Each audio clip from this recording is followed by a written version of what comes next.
Daily list, I don't know, one promotion. Wait, please, Your Lordship. Yes. Lordship, one page was left out while speaking. Lordship. Okay.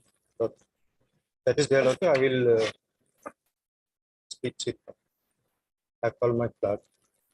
What you are challenging? So lensing is Lordship, regarding setting aside Lordship, by termination of my service, Lordship, by the illegal process, Lordship.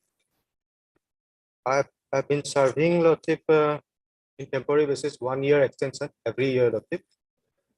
Termination of what? Termination of my service, Lordship. Understood. What type of service is this? Lordship, it is a yearly managed, Lordship. Hmm? Year after year that is renewed, Lordship. How can Under this scheme, court Lordship. exercise a writ on that? Lordship, it is under the government, Lordship, inland water transport and transit, Lordship. Everything goes under inland water transport. The chairman is the Lordship, government official, Lordship. And Lordship, all acts are done by the government. Hmm? All acts are done by the government. Yeah, maybe, but show Under me your appointment. Appointment letter. Lordship, Where is it?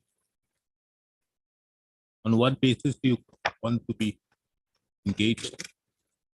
It's a Please, contract. contract, Lordship. Contract, Lordship. Is 33. That's Annexure 9, page 44. Annexure 9, Lordship. I mean, page number. There is a contract. So your period is with from till 8/7/2022. Lordship. Now you want an extension. No, Lordship. Think what happened, Lordship.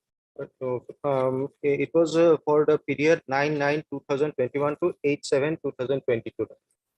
But in between, what happened, Lordship? In the month of February, Lordship,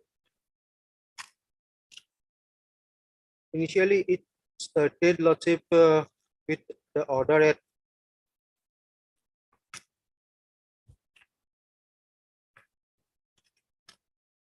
page 61, Lordship.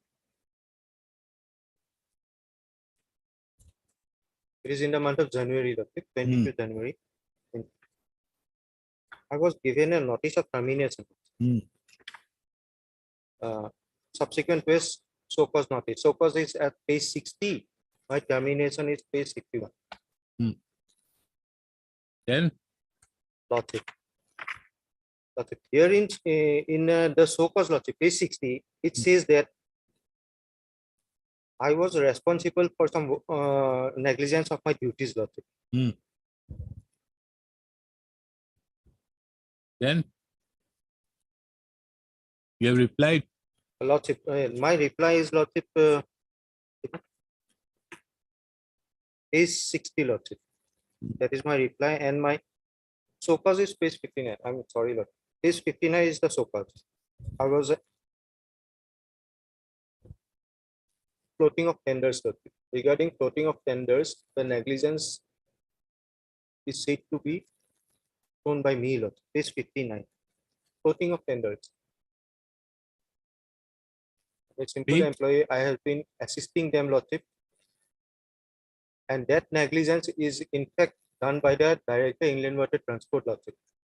That is evident from page 13, Lordship. No, page 58, Lordship. Prior to 59. May I read it? Yes. Page 58. This is a letter Page? written by the state. Page 50. 58. 58. Yes.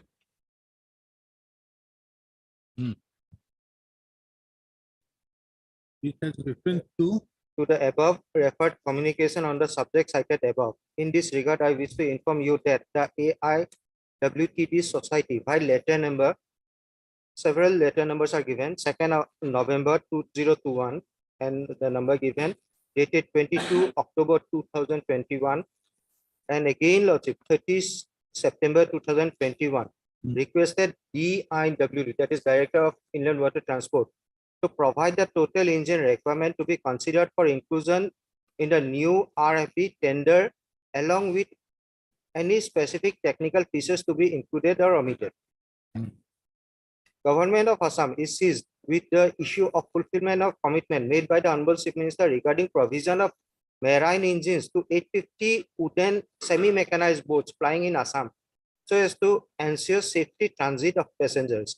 It is a matter of concern that the requirement of engines of various capacities have not yet been furnished by DIWT, that is the Director Inland Water Transport, to AIWTDS, where I am working. Till date, despite the letters in reference, and this delay may have serious adverse action from the government.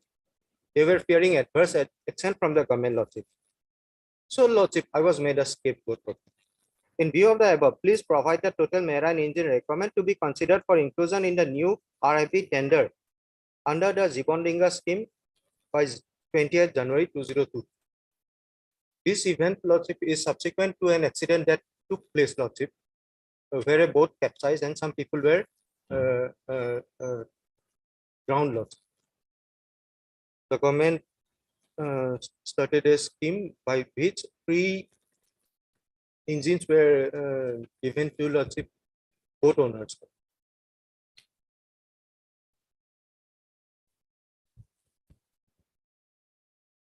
I am working as a simple clerk, Lordship. But what is your right? Lordship, right is, Lordship, thing is that while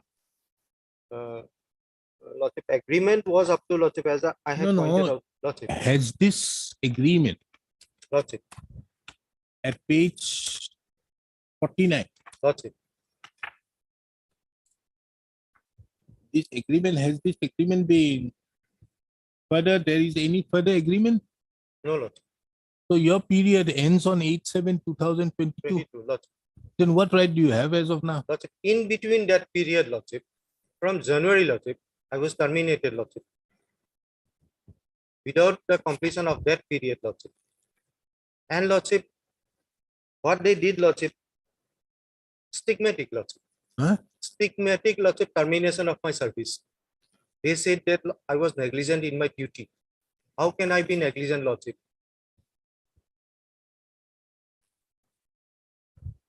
For a cause of, for something not done by the Director Inland Water Transport, Lordship. So the prayer which you have made Lordship, in your petition Lordship, is only for the termination of the release order. Lordship, Setting aside. Lordship. I have made several prayers, Lordship.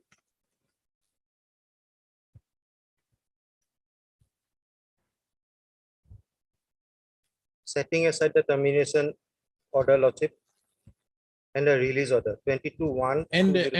And what is the law as regards stigmatic if it is done? Lordship, Can't there be a order of stigmatic termination? Lordship, when something is said, If it is just, as I could understand the law, if it is a case of stigmatic termination, Lordship, then you have to give it a notice.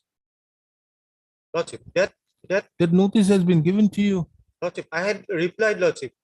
I understood that. I Should should this have been court given a then? hearing, Lordship. Huh? No hearing was given to What me. hearing? Is it necessary for giving you a hearing? Lordship, when a so cause is given, I made a reply. Whether my Did you reply- ask in your reply that I should be heard in person? No, Lordship, that exactly was not there. Then? Lordship, in When any it is case, Lordship, required. in there, what they said, Lordship, if my performance improves, that could not be made effective, Lordship. Yes, That but means- then they found nothing to that effect. Lordship, that is what I had, Lordship, I was unable to place, Lordship, another document where it says that my performance was outstanding, Lordship, within Huh? that period. Yes.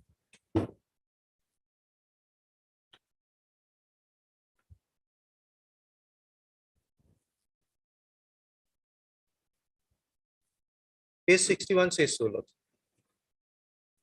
And if we see that particular clause at page 50, and we look at page 50, clause number 7, Lordship,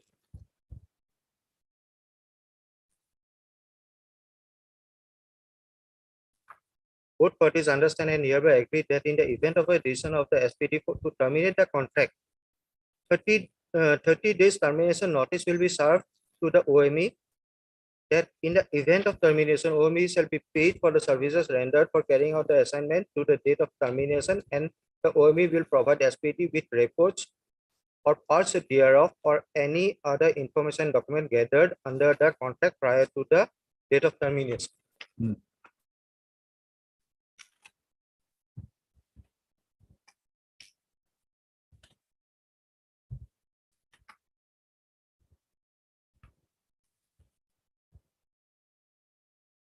Another thing, Lordship, please come to page 61. Okay. Page 61. Yes. Herein this says in the first paragraph itself, with reference to the above, you are to serve with this notice of termination as per provision of 12B of HR policy of AIWTTS. They have a HR policy, human resource policy, Lordship, and they say that this is under 12B. My termination was reached as per that rule. I have placed it, Lordship. Where? In page 63, Lordship. What 12B says, Lordship. 12. Page 63. Where is that particular clause? That, Lordship, 12B2. I come under 2. 12B2, page 63.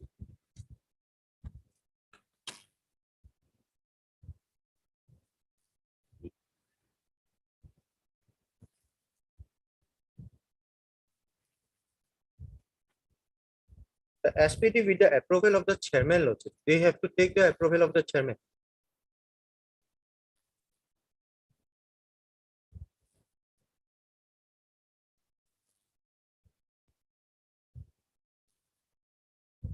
They may put it. No, Lordship. No, they may put this. Lordship. But as per the contract, you can be terminated with 1 month service notice. That is what is there in clause number 7. Are you not bound by the contract? But since they have a policy, Lordship, they are bound by the policy also, Lordship, human resource. So you And- mean to say that the policy takes over the contractual terms?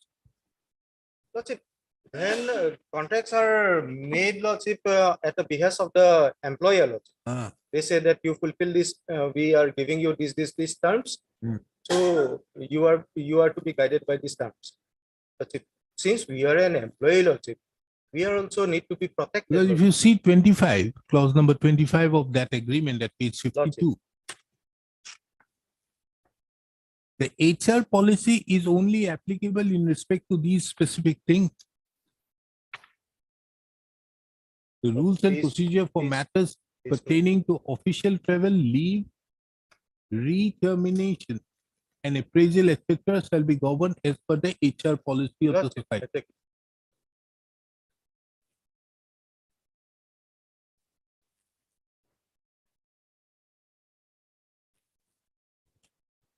Okay, we issue notice only. Heard Mr. M. Bhagavati Dalal, counsel appearing on behalf of the petitioner. Madam, you accept for notice for all. MD Bora appears on behalf of the respondent numbers 1, 2, 3, 4, and 5. Issue notice making it returnable on 17th of May. You file your affidavit 17th of May. As Ms. MD Bora appears on behalf of the respondent, all the respondents' extra copies of the writ petition be served upon them by 12th of April. The petitioner herein is aggrieved by the termination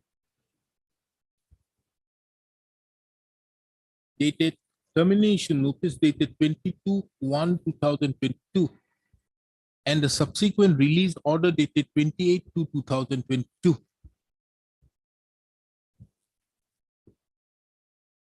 The petitioner admits that as the termination of the petitioner was not in terms with the policy, HR policy of the authorities,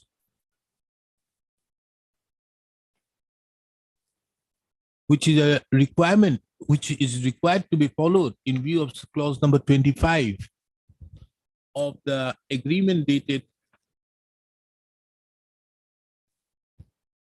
10th of September 2021. The termination so made was illegal. And as such, the petitioner is entitled to the monthly salary along with consequential increment and benefits up till 8/7/2022.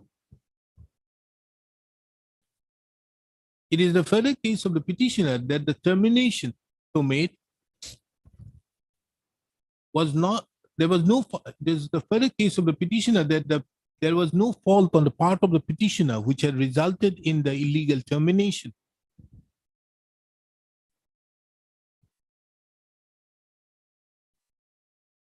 And further, the termination being stigmatic.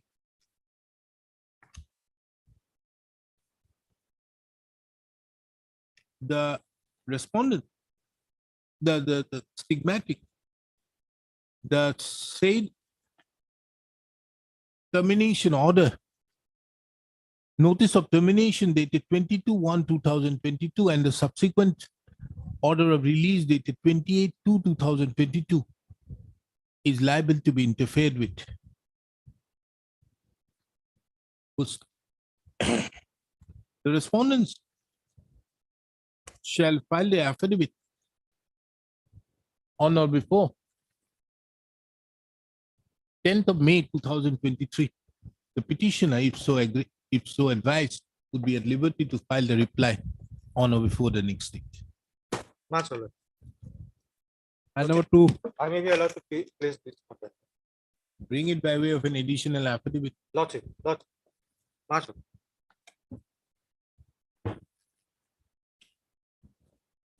Yes, Mr. Jyoti.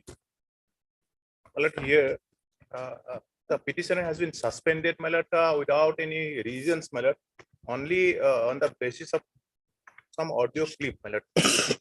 Hmm? Lordship will find the Where is the suspension order, my lord. suspension? Page 21, annexure B, my lord. If you are. Have been received against the Married.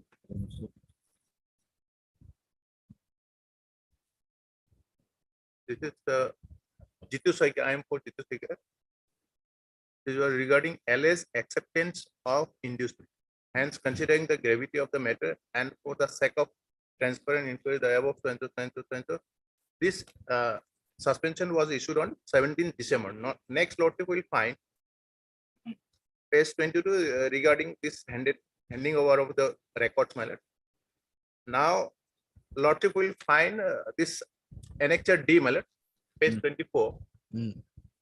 This is I'm seeking the RT seeking some particulars, my lord, of the materials why I have been suspended, my lord. Then Lordship will find the reply, my lord, annexure E. RTI reply. They have said, with reference to the subject cited above, I would like to submit here with the reply to your RTI petition. Number 1, there are no complaint copies except 2 numbers of audio clips received from the Honorable Minister Revenue Assam, which are enclosed herewith. There is no public petition dated in this office since no such petition has been received. This is the reply, madam. And there was no written complaint, nothing else, only on the basis of 1 audio clip which was made by some other person, my lord. That audio clip has been supplied, and I have heard, my lord, nothing was reflected in the audio clip also. Now, Lordship will find on 27th February, my lord, they have issued a letter, my lord. Huh? This letter, my lord, Yes, asking you to be present. for personal presence, my lord, on 4th of March 2023, my lord. Hmm. And I was present, my lord, Hmm. on the date. Thereafter, my lord, this past March, this is regarding subsistence allowance, and annexure H, my lord, I have submitted an appeal before the government, my lord. Nothing has coming out, my lord. Nothing has come out, my lord. Now, my lord, even after expiry of the 3 months, my lord, Hmm. no show cause notice, no charge memo, Nothing else. And there is a specific, I have found one circular of the government, my lord. Hmm. There is also Ajay Chaudhary case, and their government circular is also there, my lord. 6/4, 4/2/2020. 4/2. It has been said that they shall also ensure that currency of the suspension order should not extend beyond 3 months if within this period the memorandum of charges or charge sheet is not served on the delinquent officer or employee. If the memorandum of charges so and so month suspension is reason order must be passed. But that has not been passed. That no charge memo has been supplied to the petitioner. And if no charge memo is supplied within 3 months, my lord, question of extension or my lord, reviewing this suspension or doesn't happen. And in this case, no such review also happened. So there is a clear violation of the instruction of the government circular as well as the statute law of the honorable court.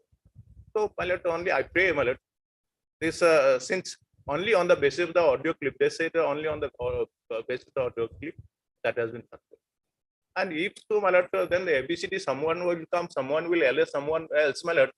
Does it mean that without having any criminal cases or anything else, the person will be suspended, my lord? If so, my lord, then that will be.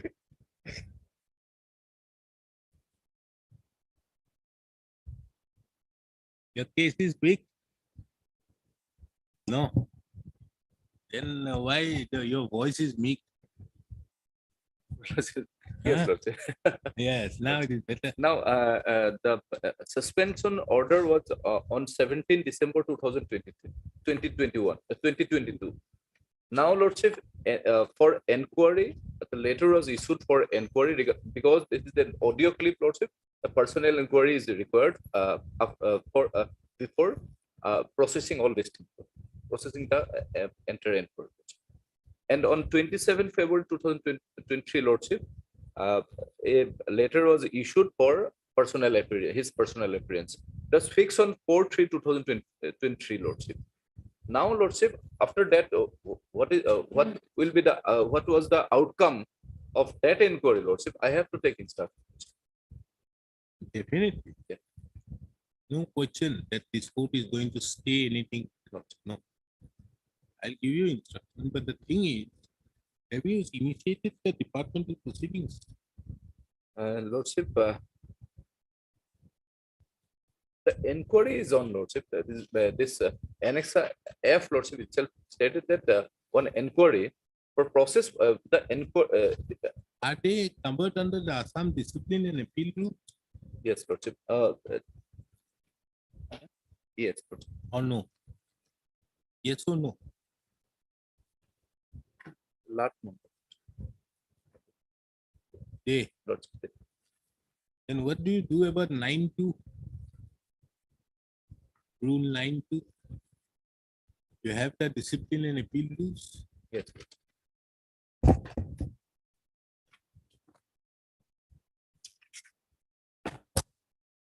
Do you have it? Yes. Okay. What do you do with rule 9(2)? Yes. Regarding definite charge, Lordship. Yes. Yes. Now, Lordship, so far definite charge was made against the petitioner or not. That is required. The instruction on that basis is required. Under- Now see rule 9(4). 9(2). 9(4). 9(4). 9(4). Yes. Yes, 4.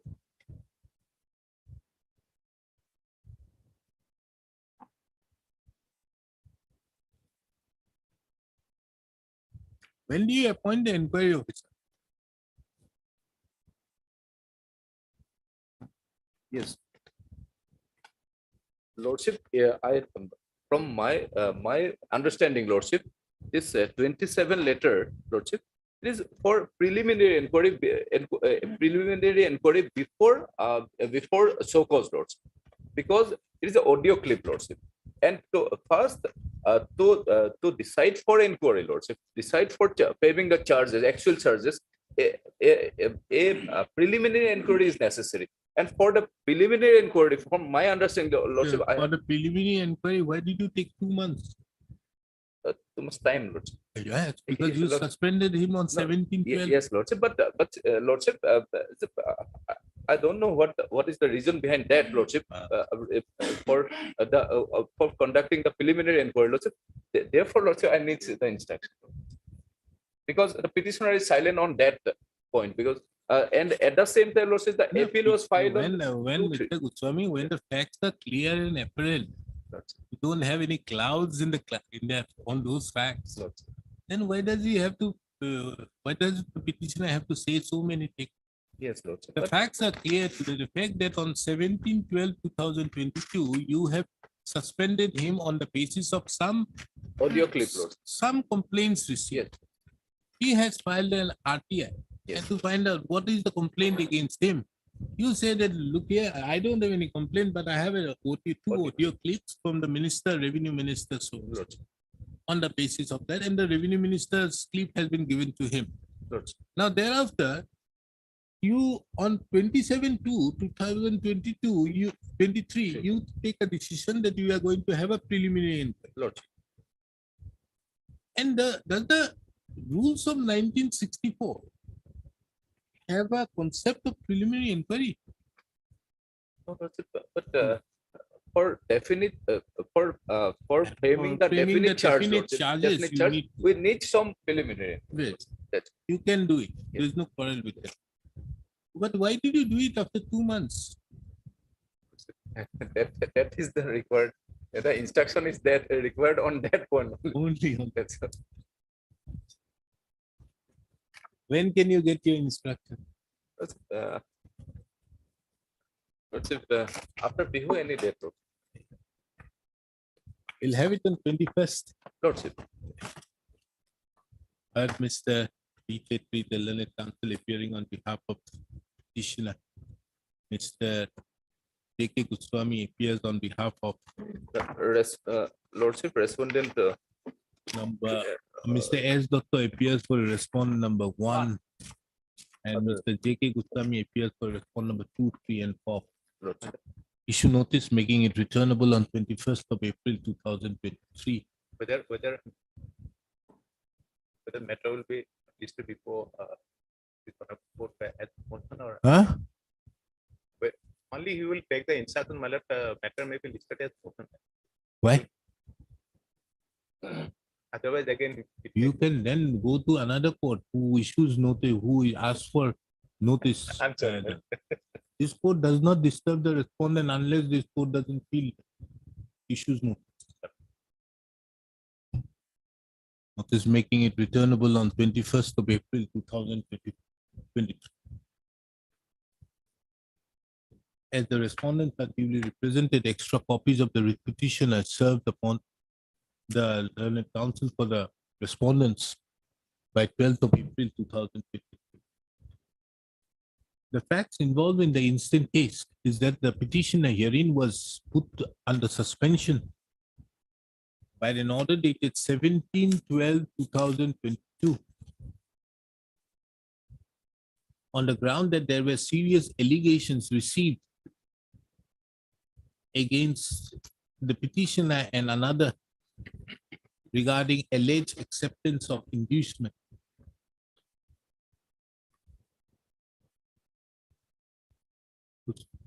By the said order of suspension,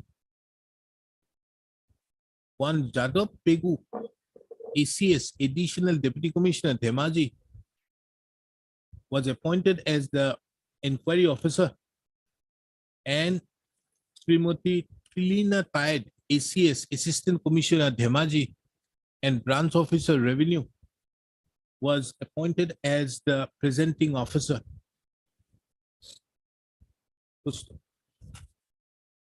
The petitioner thereupon filed an application under the RTI Act of 2005 to know the reason and as well as the materials on the basis of which the petitioner was put under suspension. On 6th of February 2023, the petitioner was informed by the Additional Deputy Commissioner Revenue Dhemaji that there was no complaint copies except 2 numbers of audio clips received from the Minister Revenue, Assam, and there was no public petition dated 26/12/2022 in his office, since no such petition has been received. It further appears on record that on 27/2/2023, the additional Deputy Commissioner Revenue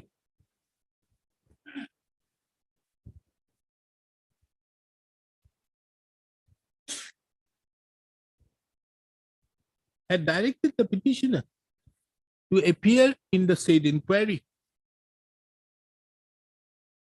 on 4/3/2023. The petitioner appeared in the said inquiry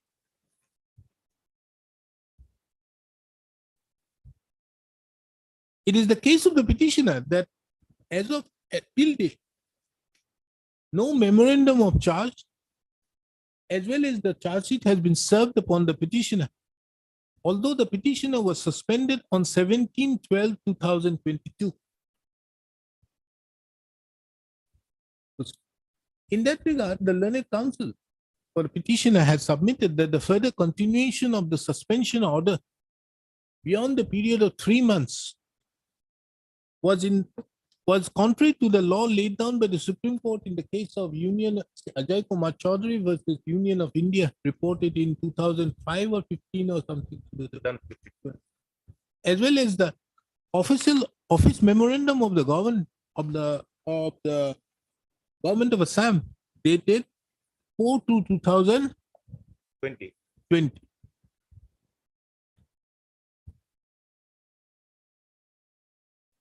The learned counsel next. The learned counsel for the respondents are directed to apprise this court on the next returnable date as to whether there has been any memorandum of charge of the charge sheet served upon the petitioner.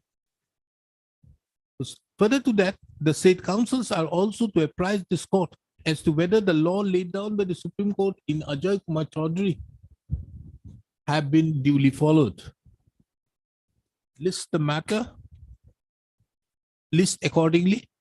Petitioner is given the liberty to mention the matter for upgrading. Petition on 21. And number 3.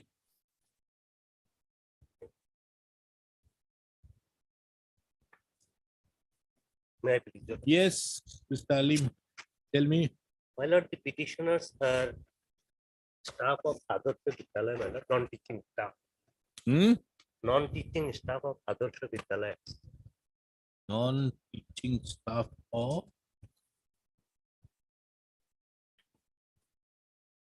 of which Vidyalaya? Adarsha Vidyalaya. Adarsha Vidyalaya Sangathan. Okay, then My lord, my only grievance is that from the very inception, we are discriminated with the teaching staff regarding. you are not being paid as per the revision of pay rules Yes, 2017. my lord. So you're For a moment, kindly come to my lord, page 82. paid 82. 82. Yes, my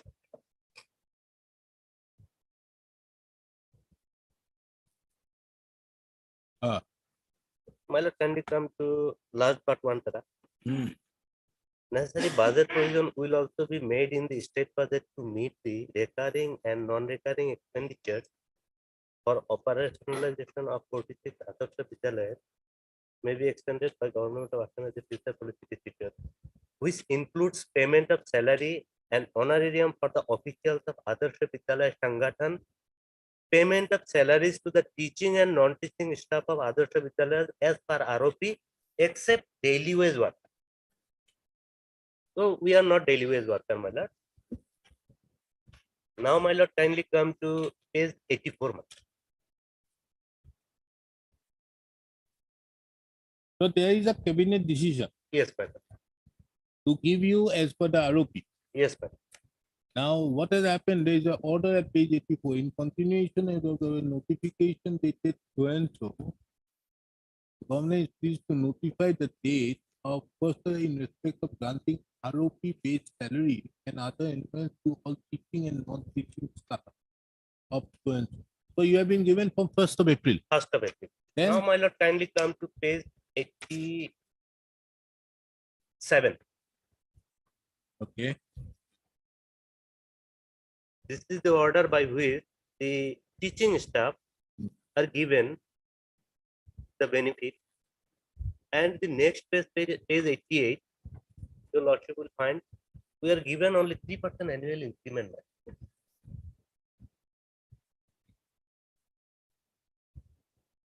so that is why you are agreed. Yes, madam. Yes. Finance.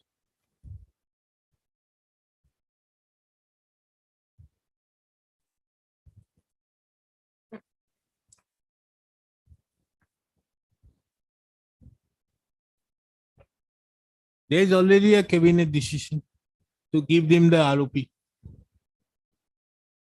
No, I understood that is a notification, but there is already a cabinet decision to give them, and for which budget provisions were directed to be made. Very well. Now, in pursuance to that, there is already a notification by the school education department that they will be giving to both teaching, non-teaching staff. Then against that,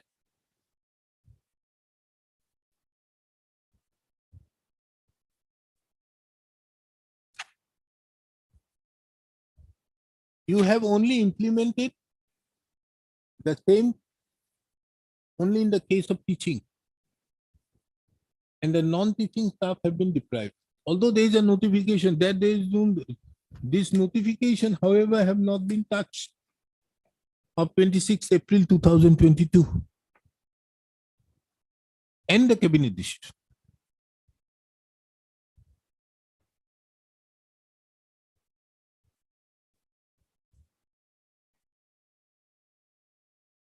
So it requires the good advice of the finance to the school education, as you are a party. Huh?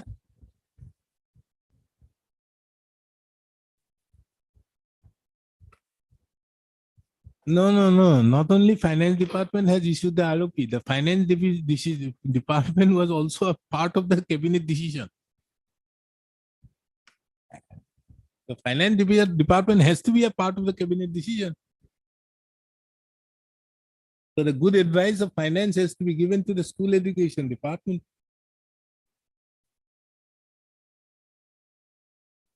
Page.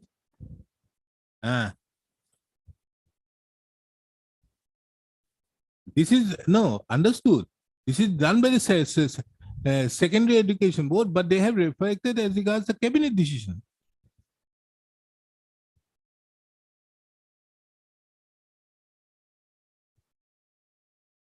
Yes, I have seen it. To meet the recurring and non-recurring expenditure for operationalization, which includes payment of salary and honorarium for the officials of demand, payment of salary to teaching and non-teaching are as per the ROP.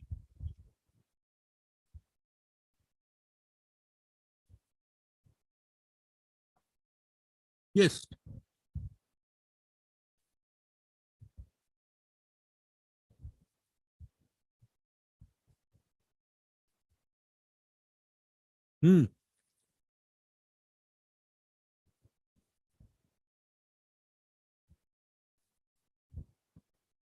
There's something problem with your mic, I suppose. Yes. Page 82 is the genesis. Thereafter, page 84, then page 85, this, my lord, office order and notification has come. Now, to what extent this page 82 have been implemented? Now, that has been implemented by this order of this particular thing as regards the secondary education at page 84 says that they are going to be given as per the ROP. Yes, they are going to be given as per But ROP. what they have done, they have only given after that, without a modification to this notification, they have given it to them. Yes. So the budget provision is not made by them. No, budget provision is made by them. Then Because the budget, the amount of money required, the financial involvement that will have to be calculated, Hmm. and that has to be, my lord, routed for the administrative department to the finance department. Hmm. Now everything has been made. Decision has been taken by the school education department in, my lord, in tandem with page 82. Page 82 say, my lord, that irrespective of the categories of work, my lord, employees, everybody will get some benefit. Hmm. Now page 87, my lord, distinguishes the category. Hmm. Although at 84, 87, they have not done so without this thing, without modifying this 84. Exactly, that's what I'm submitting. But this is a decision, my lord, coming from the managing director of Adarsha Vidyalaya Sangathan. The managing director of Adarsha Vidyalaya Sangathan has to be, my lord, heard. Hmm. You will have to say on basis of what basis, my lord, this decision has come into effect. Then, my lord, page 88. Kindly see, my lord, page 88. These are, my lord, these have been impugned here. Page Hmm. 88 is also an order, my lord, by the managing director, Adarsha Vidyalaya Well, Sangathan. the Adarsha Vidyalaya Sangathan comes under whom? My lord, it will come under the Department of School Education. Oh, Yes, Lordship will kindly see, my lord, copy has been marked, page 88, the last page of the writ petition, page 88. Copy to the Mission Secretary Director. Government of Assam, Department of School Education. No, Nowhere do copy they has, come under this Rashtriya Madhyamik Shiksha Abhiyan or something, some scheme? my lord, it will be under, precisely, it will maybe under the Directorate of Technical Education, page 88, my lord, at the top. Office of the Managing Director, Adarsha Vidyalaya Sangathan, Assam. Down the third line, Lordship will find Directorate of Technical Education, Assam. Technical education, who appears? Technical Education, my lord. Same. My colleague will appear. But technical education is a directorate and they have not been made a party. Yes, Technical Education, my lord, is not a party. They have only, my lord, included the principal, the mission director, managing director, and Rashtriya Madhyamik is there. My lord, for a moment, kindly come to page 76. Page 76. 76. Yes. On recommendation of the state level committee meeting for grant of no objection certificate for application to CBSE, the other Vidyalaya are granted NOC to get application to CBSE. These schools are established as model schools and now have to run by the state government since the RMSA Assam, Kailipara, Guwahati 19 sponsored the request. Now, my lord, kindly come to page 79. Ma'am.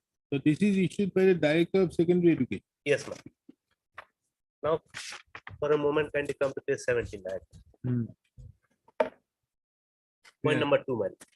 Every post of No, other have you made the Director, Commissioner and Secretary of Education Department you have made, na? Yes, ma'am. Secondary. Secondary. Why you are making the elementary?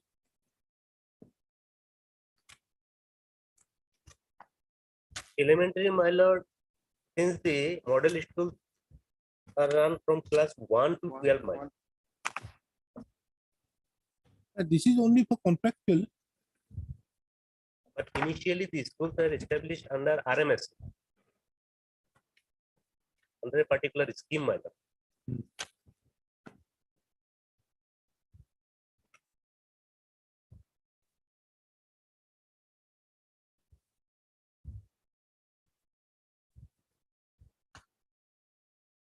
These are all different schools. Defined schools. As on that, 46 schools are running. Is it required to make the Directorate of Technical Education a party? Mr. P.N. Sharma? Here, the petitioners are under contractual worker under engaged by the Rashtriya Madhyamik Shiksha Abhiyan. Perhaps the Rashtriya Abhiyan Shiksha Abhiyan mission will be the necessary part. But they are there. They are there.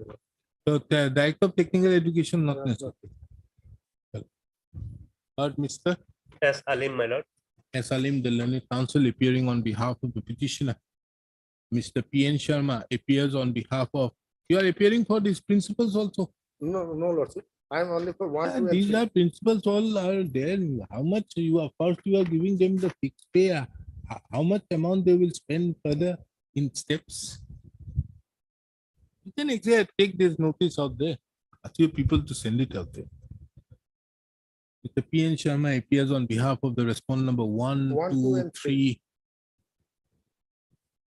I appear for R4. Huh? R4, respondent 4. And what is this Rashtriya Madhyamik Shiksha? You appear? No, Lordship, we have a standing counsel. Who? It Esbora? So purpose it is not purpose. Let notice go, Lordship, otherwise. There is. What notice? No, there is no. Mr. Mr.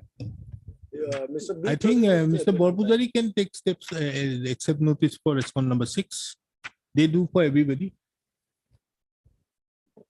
Huh? You a B Gogoi accept notice for everybody. No. I can only accept notice for finance and revenue. All other departments also. No, No, this Rashtriya Madhyamik Shiksha Abhigyan, who is there? Esbora? Esbora appears for Sarvasika officer. And what is this Rashtriya Madhyamik Shiksha Abhigyan? This is sometimes under whom? Sometimes Mr. B. Chaudhary appears on behalf of Rashtriya Madhyamik. Yes, correct. Sometimes. Otherwise, let notice go, Lord. But maybe please to issue notice Notice. because he is not here, my lord. Who appears? Very well. One, Mr. P.N.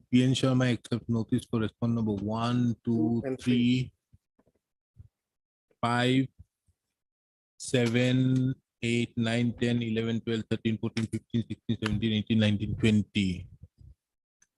Mr. R. Pujari appears on behalf of the respondent number My lord, only R4. 4. Issue notice making it returnable on 22nd of May 2023.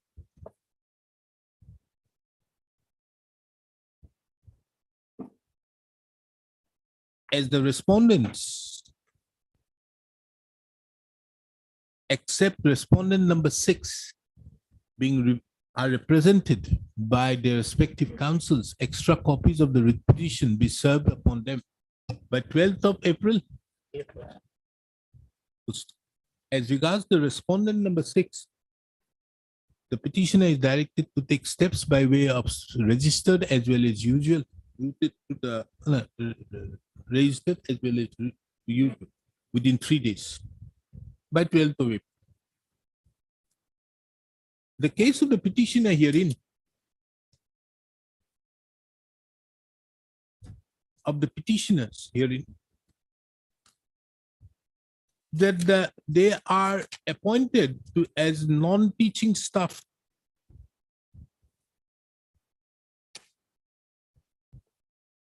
in the Adarsha Vidyalaya Sangathan. No, Adarsha Vidyalaya. Sangathan is a particular government association to run the. In the Adarsha Vidyalaya.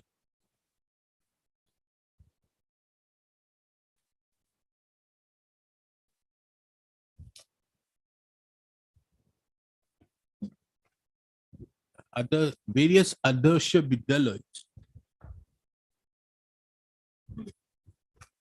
The principles of which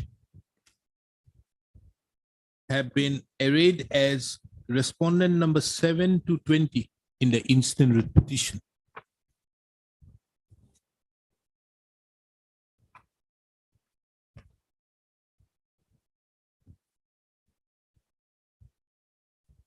By the notification issued by the Principal Secretary to the Government of Assam Education Department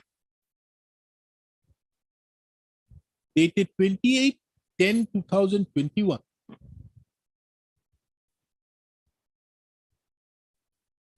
There was a decision taken by the Cabinet on 24/9/2021 for effective administrative control and monitoring of Adarsha Vidyalaya functioning as on date under the Samagra Shiksha Assam. The government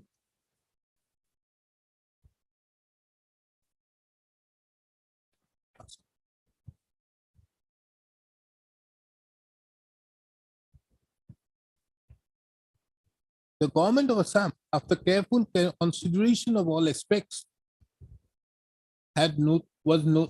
was pleased to notify the constitution of Adarsha Vidyalaya Sangathan for operationalization and management of Adarsha Vidyalaya, and the said Sangathan will act as an autonomous body under the Secondary Education Department, Government of Assam.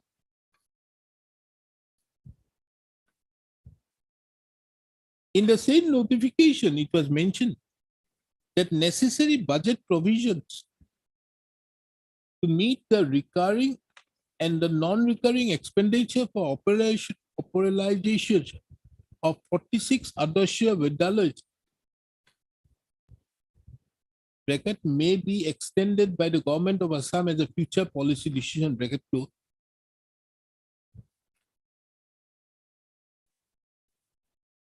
Should be made in respect to varied matters, including the payment of salaries to the teaching and non-teaching staff of Adarsha Vidyalayas as per the ROP, except daily wage workers. It further appears that in pursuance to the said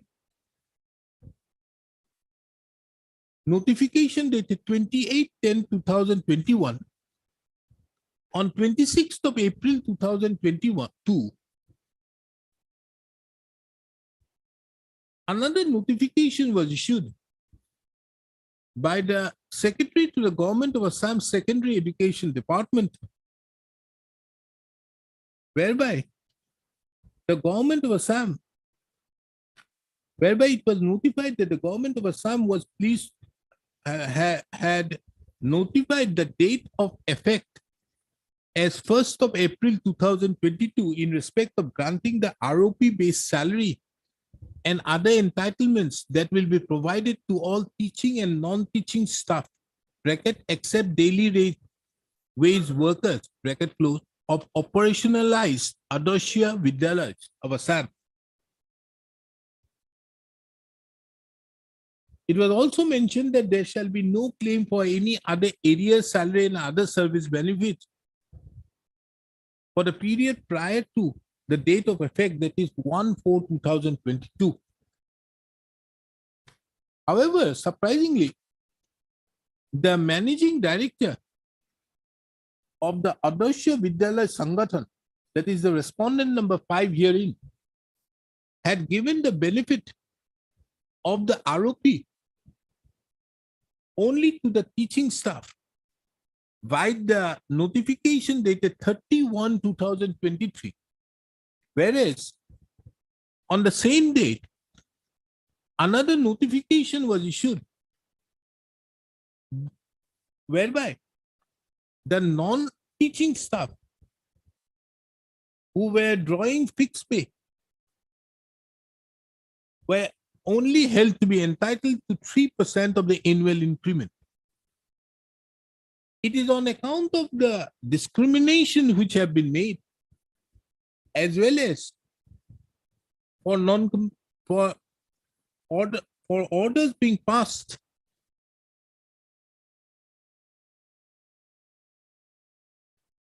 which is contrary to the notifications dated 28/10/2021 and 26/4/2022.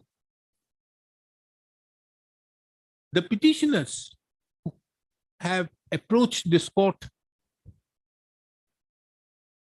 challenging the order dated 30/1/2023, bracket Annexure 15. The respondents are directed to file their affidavit on or before 15th of May 2023. The petitioner, if so advised, would be at liberty to file their reply on or before the next date. My lord, I pray one interim that tendency should not be a bar to reduce. You want to withdraw the petition? No, my lord. Yeah. For, Sorry, no, Master. for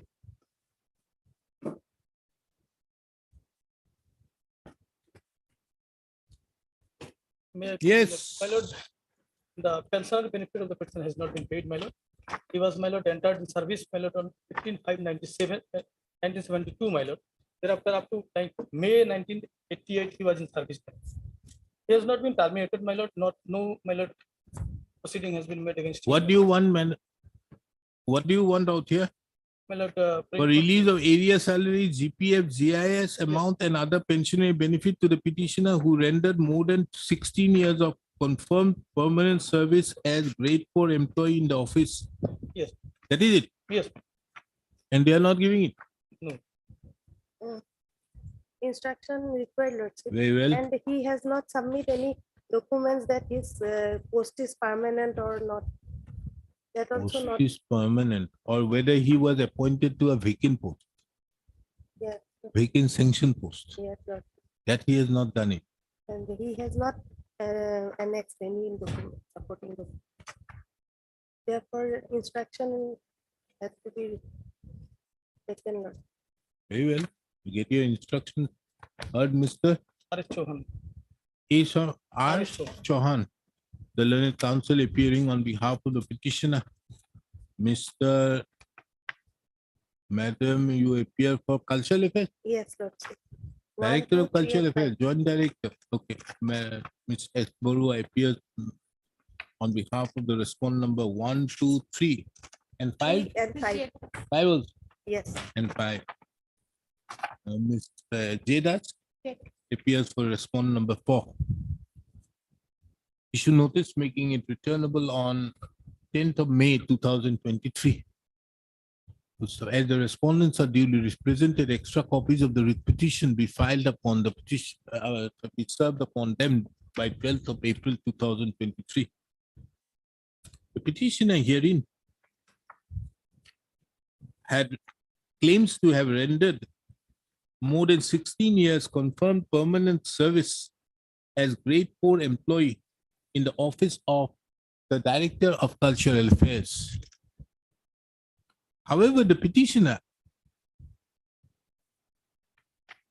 it is the further case of the petitioner that he have not been paid the area salary, GPF, GIS amount and other pensionary benefits for which the instant writ petition has been filed.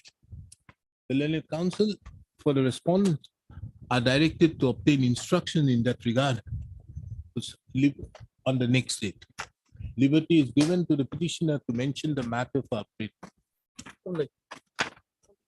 5,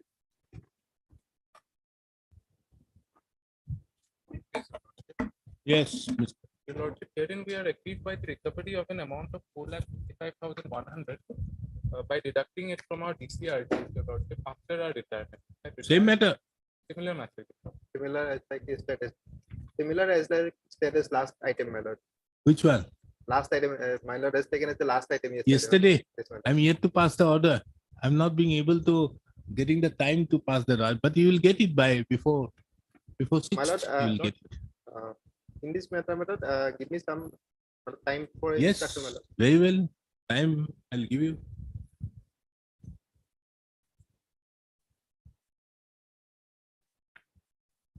So here the deduction has happened. Yes, sir. Very well.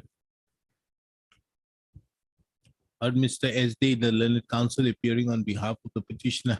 Mr. Yes, that's my lord. S. Das appears for the higher education, appears for the higher education department, and Ms. J. Das appears for the principal office of the principal accountant general, AE. Full stop. Mr. Where is the finance? Our proprietary is 44. Your name? RM Barua. RM Barua. Burma. Barua.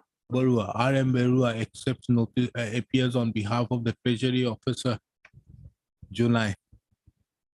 Full stop.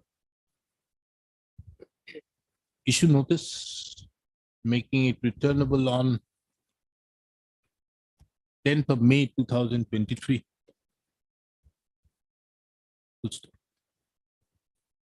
Mr. Esdas appears, accepts notice on behalf of 1 and 5, my lord. respondent numbers 1 and 5, Ms. Jadas accept notice on behalf of the respondent number 2 and 3, and Ms. RM. R.M. Borua appears accepts notice for respondent number 4. Extra copies of the writ petition be served upon them by 12th of April 2023. As regards the respondent number 6, steps be taken by way of registered as well as usual. Thus, because otherwise the matter gets delayed because of this. You will come up with a thing that we have not received something. Anyways, registered as well as usual. The case of the petitioner hearing is that the petitioner retired from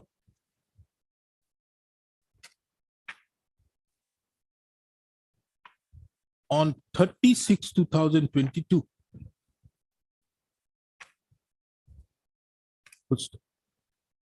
Thereupon,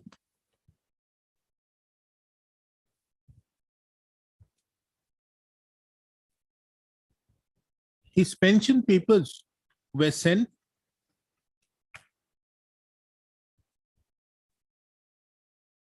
to the Office of the Accountant General, AE.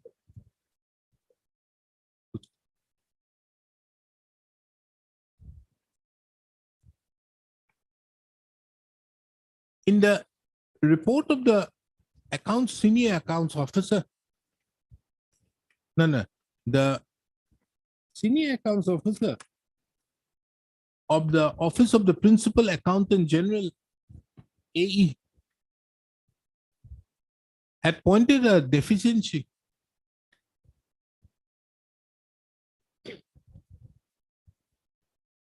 as regards an overdrawal amount of rupees 4,55,100 on account of wrong fixation of salary. And the said amount have been deducted from the DCRG payable to the petitioner. Being aggrieved, the petitioner is before this court by way of the instant writ petition. The respondent, the counsels appearing on behalf of the respondent numbers 1, 2, 3, and 5 shall apprise this court on the returnable date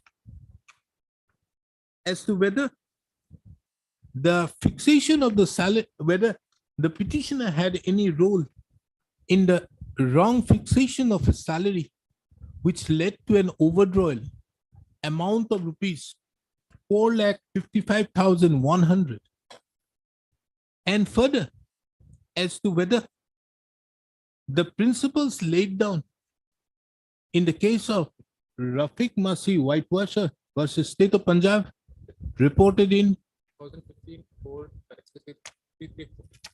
so and so, shall not apply.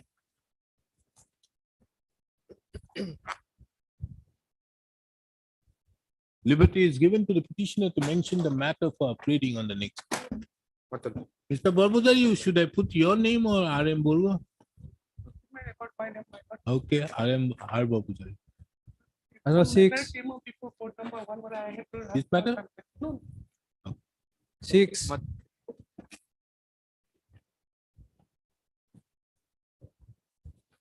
The petitioner Yes, before- Mr. Bhagavati. The petitioner before your lordship, Huh. she applied for voluntary retirement on the condition that her son was a blind son and he was mentally retarded.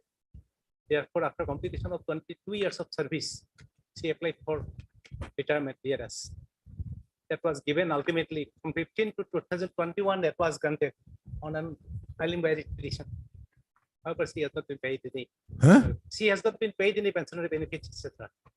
Under FRSR 56, that has been reduced. 5 years has been, 8 years has been reduced to now 20 years. 20 years is a pensionable service.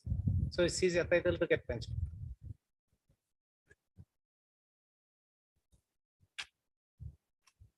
Heard Mr. B.K. Bhagavati, the learned counsel appearing on behalf of the petitioner. Mr. P.N. Sharma appears on behalf of the Respond number 1, 3, 4, and 5. Lordship. one number 1, 3, 4, and 5. Mr.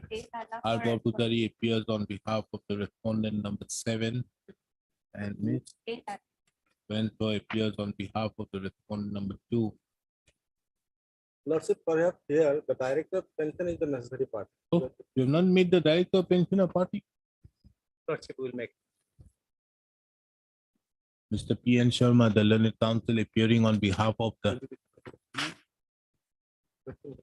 necessary.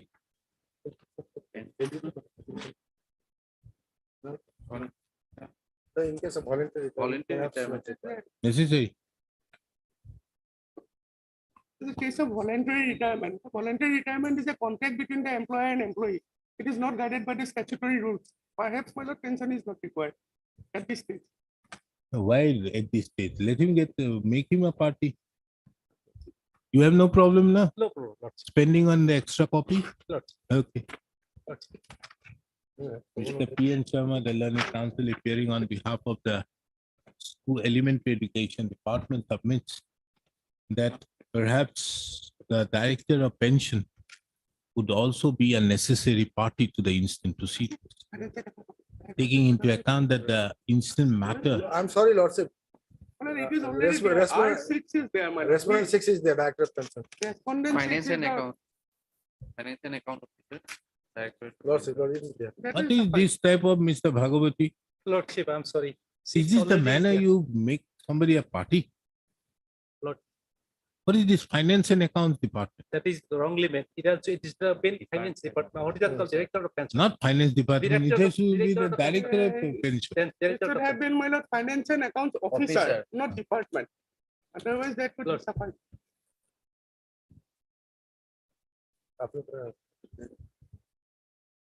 কোন কোন এপিয়া করেছে 1 I am for 1, 3, 3.5.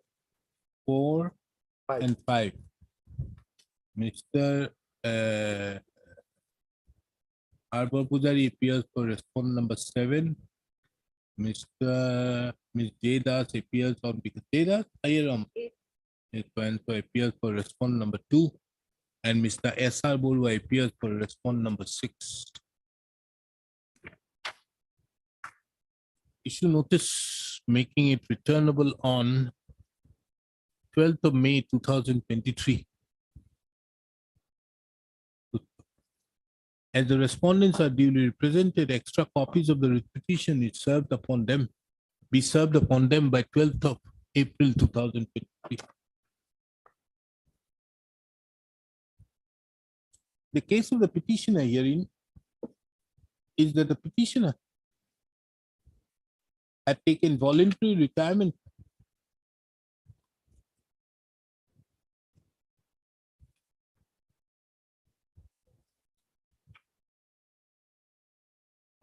from the services of the government after rendering 23 years.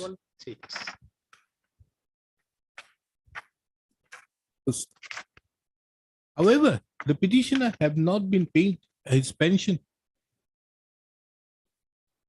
with effect from 1/6/2015, for which the petitioner has approached this court. The respondents are directed to obtain instruction as to why the petitioner has not been paid his salary, his pension,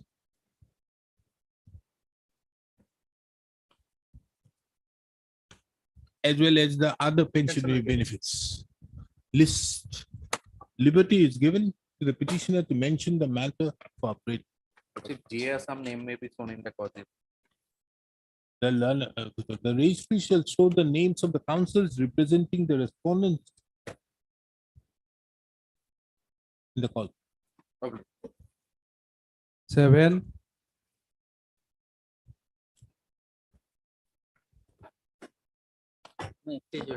Yes, Here the petitioner retired from Coal India Limited on 30/11/2020. Oil India. Yes, Coal India Limited.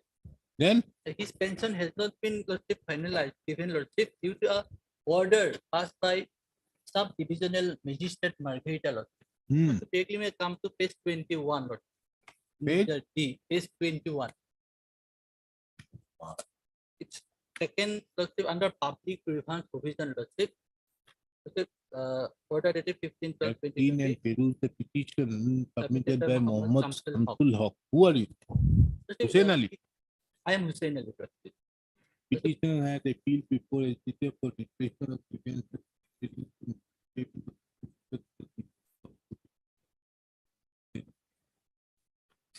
Under the provisions of Registrar.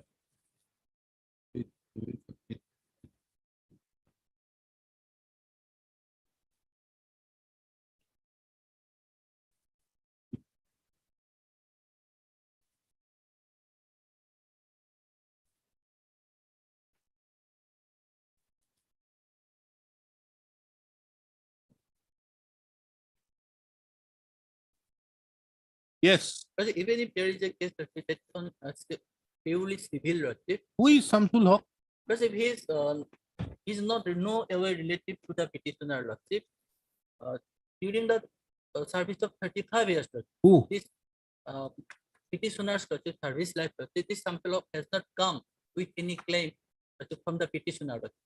No, Just- what is this? But Mr. Counsel, tell me, how can I touch this order? lordship, this order lordship passed by mechanical lordship, no Whatever jurisdiction. may be. But don't you think you need to file a revision against this? I'll keep this pending. I'll keep this after 4 weeks. Why don't you file a revision and challenge this order? Get a stay. I passed the order. It is because of this has happened. But you know, this court can't exercise 226 jurisdiction over this authority of order passed in the this is not. Isn't this a court? Lordship, sub-divisional magistrate, executive magistrate, Margherita lordship. Executive magistrate. Yes, lordship, executive magistrate. Lordship. And lordship may say this But order who was is he? For whom are you appearing? I am for a sub-divisional magistrate, my lord. Huh? I am appearing for responsible three sub-divisional magistrate, Yes. and he is from Coil India. Now, my lord, this petition I have seen here, my lord, due to it is a civil nature, my lord. Normally, civil nature, my lord. I think. However, under the public grievances, my lord, deputy commissioner has this right, and deputy commissioner has delegated the power to the SDM. He can do it. Now, I have seen paragraph 10 also. The petitioner say he has no related to the Shamsul Haq. Now, question is a disputed fact also. Lordship, otherwise, my lord, issue a notice is terrible for it. In the meantime, my lord, this public grievance, what is pending, that can be completed. That matter will be ended, I think. I don't know as on today, my lord, petitioner is entitled or not. What is the present status? lordship, that is pending lordship, no fixed date, next date lordship, just stall the process. So, lordship. Coal India was directed to be appeared. Last order you have included only 13/11/2022. So this What is happened thereafter? Lordship, I have Next date, when is the 1912. order sheet, lordship, last order 1912, we are in month of March. 32 lordship, page number. Huh? Page number 32, type copy of the order sheet of the last order. Huh. It was fixed on 19/12/22 lordship. Huh. For admission, substitution petition. When Then hearing. what is the claim out here of this Shamsul Haq? Lordship, he claimed 50%. He said that the petitioner was appointed lordship. He at the time of his PRS lordship retirement lordship. Huh? The that Shamsul Haq lordship was retired on PRS scheme lordship. Ah. And I was appointed lordship at his recommendation lordship. And there was agreement lordship that the petitioner will maintain him lordship and give 50% lordship of the Wait, Does let it me see what use is it? it. Does it Paragraph 9, my lord. No, we just before that paragraph. Nine. Says the unacceptable fact that speaking was a permanent employee of the employer of the city of the company that department of PRS by the employer to actually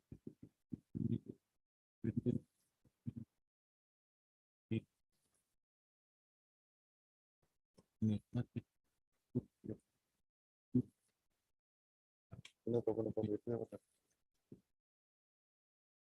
no. The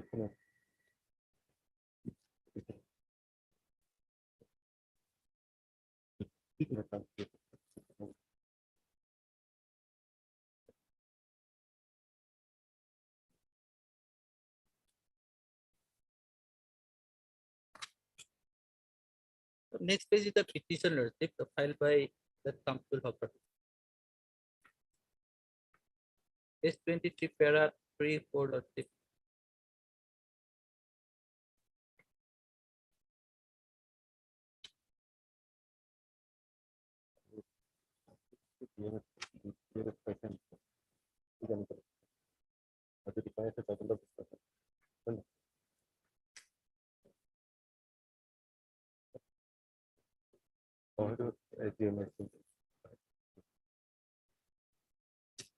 What type of case is this, Mr. Shudia? My lord, paragraph 9, lordship can see.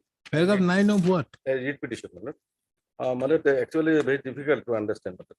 That back to state that it may be in the application filed by the Mohammed Shamsul Haq claiming 50% share over retirement benefits of the petitioner. CPF gratuity. No, I have read that. I have read that application. That application is enclosed to the petition. I have read it. So whatever this VRS is given, then he is bound by there to 50%. Can there be any way a judicial or civil proceeding or anything to that No, effect? VRS How can these courts pass these orders? But I am staying this order. This type of orders cannot be there. So another fact, lordship, I have to submit. This order was passed on 15/12/2020, lordship. And here, lordship, in this order, my name is reflected as Hussein Ali. Let me see the application dated page 22, dated 14/12/20. Next page, lordship. Here the opposite party is Nurul Hussain Laskar, lordship. Nurul Hussain Laskar. Then, lordship, on 18, lordship, page 27, lordship, an application was filed for correction, lordship. That name was wrongly written as Nurul Hussain, lordship. In this application, my name is correctly written as Muhammad Hussain Ali, lordship. But lordship, before allowing this petition, I had ordered 15/12/20, lordship. My name is there, lordship. Yes, Ali. Mr. Ali, tell me one thing. In Coal India, you are in Coal India. I am representing Mr. Afzal Ahmed. Whatever may be, but I'm asking you, can there be a concept that a VRS appointment is being given to somebody, a VRS is being given, he may have the option of choosing his whom to be given, whatever may be. Can his retirement due be subjected to payment of 50% to the person who got the VRS? This is unthinkable. Already he has taken VRS, he will get it. He has got that. He is saying that in my place you are appointed, that's why you are. Say There is no 50%. case, my lord. No document is annexed Then- by him, lordship. I set aside this. Only because this case is pending, the Coal India is not releasing the. Huh? Lordship. Coal India This has case not. is pending, therefore Coal India is not releasing the pension, but otherwise they are ready to. And who are all these people? Halima Begum, Shamsul Haq is Badrul dead. Haq, Shamsul- Mainul Haq, Shamsul Nazrul Haq. Shamsul Haq is dead, lordship. The Yes, original yes, petitioner in the yes. court. Oh, he is dead. He is dead, lordship. Then how can these people now have any action of their claim? Lordship, yes, lordship, they are substituted, lordship. Here, lordship. Final order, lordship. And the process is Shamsul stalling, Haq lordship. That's retires. all. No fixed, lordship. Nothing is there, lordship. But No, Mr. Counsel, you have made these people party. I have to issue notice now. lordship, that order was passed in favor of that person. They have applied, lordship, for I will do one thing. I'll issue notice. I'll stay this order and direct them to take necessary action Coal India Limited. lordship. in the interim. They can, lordship. Huh? They have power, lordship. Because Understood? I'll stay this order. lordship. 15/12. I think that is by which you may get the benefit. My goodness. Heard, Mr. PK, lordship. P.K. Das, the learned counsel appearing on behalf of the petitioner. Mr. T.C. Sukhia, the learned counsel appears on behalf of the respondent number 3. Mr. Ashrama appears for respondent number 1 and 2. Issue notice making it returnable on 24th of May, 2023. Respondent, as the respondent number 1, 2, and 3 are represented by the respective councils, extra copies of the petition be served upon them by 12th of April 2023. As regards the respondent number 4 to 7, extra steps be taken by way of register as well as usual by 12th of April 2023. It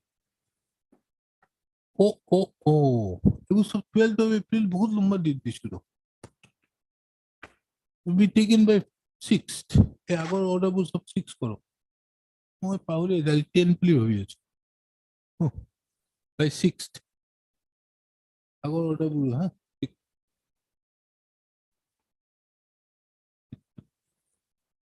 By 6th of April. That is why all the learned counsel for the petitioners have been saying very happily. The 12th, the court is giving more than 1 week. All that 6th. Huh?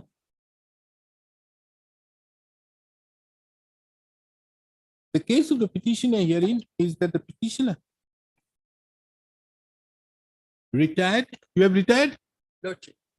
Retired from the services of the respondent number 1.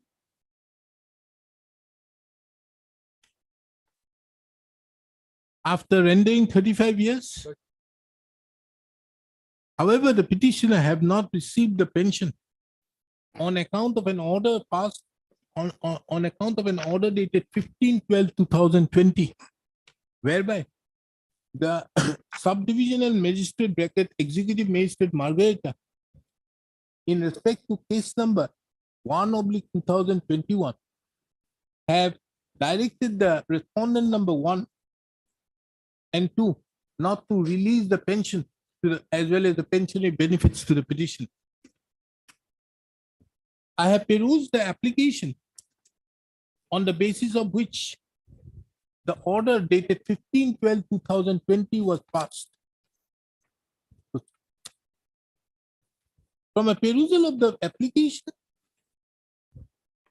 as well as the order dated 15/12/2020, it clearly shows that the said Samsul Haq, brackets since deceased, could not have a claim against the pensionary benefits of the petitioner. And this aspect of the matter have been not taken into consideration in the proper perspective by the subdivisional magistrate, executive magistrate Margarita, in bypassing the order dated 15/12/2020. Considering the above, this court therefore stays the order dated 15/12/2020. The respondent number 1 and 2 according is directed to do the needful in view of the order dated 15/12/2020 having been stayed. List of There is one more order to release 50%. Yes, 32. That's maybe past one. no, I have stayed this. Yes. So you release now whatever because the entire stay has been stayed. Yes. It May it please your lordship. The petitioner is a forest guard. I will at a line likhi batate. It is also relevant to take note of that as of now, late Samsul Haq had already expired. And as such, there cannot be any claim by late, cannot be a claim. No. And as such, the very claim had so made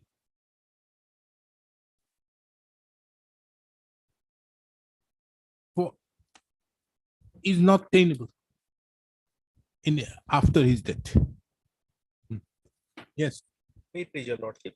The petitioner is a forest guard under the forest department under the Karbi Anglong Autonomous Council lordship. Mm. On 2012-2022, Mm. the petitioner was issued a so-called notice Mm. alleging that from the electronic and print media, it has come to notice that the petitioner has collected some money in the lieu of providing jobs lordship and asked to submit her reply within 3 days. But On the next day itself, the petitioner was placed under suspension, Lordship, pursuant to which the petitioner submitted his reply also, her reply also on 22/12/2022. Thereafter, on 23/12/2022, petitioner was released from her present place of posting, Lordship. And thereafter, on 11/1/2022, the petitioner preferred an appeal before the respondent authorities. But as of now, Lordship, 105 days has already been elapsed. Neither any disciplinary proceeding has been initiated, nor the suspension order has been revoked, Lord.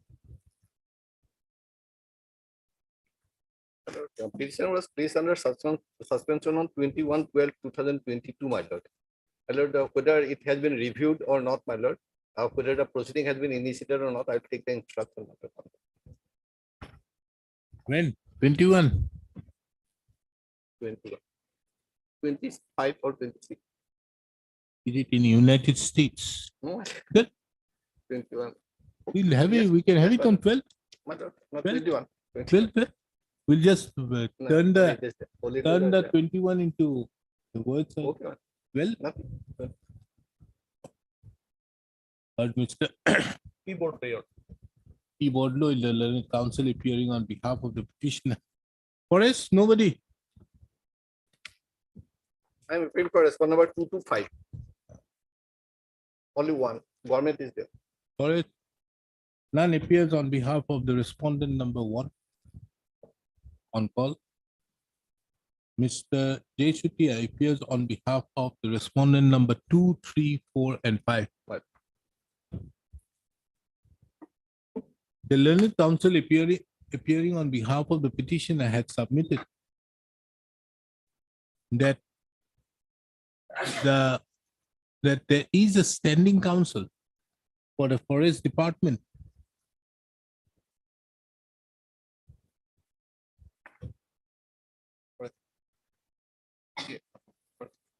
And as such, liberty may be given to him to serve the copy upon the standing counsel of the forest department. Lordship, for the forest. Then why don't you appear when the matter is called?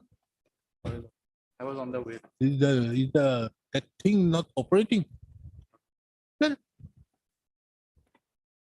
so and so appears on behalf of the respondent number 1. S. Hassan. SM Hassan, Lord. SM. Yes, why have you done all these things? This is on illegal appointment.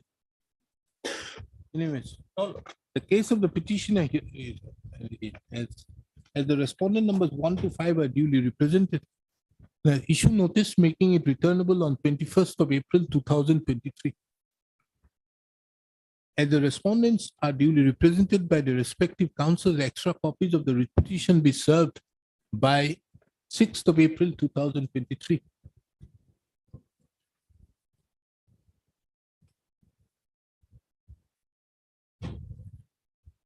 The case of the petitioner herein is that the petitioner was put under suspension.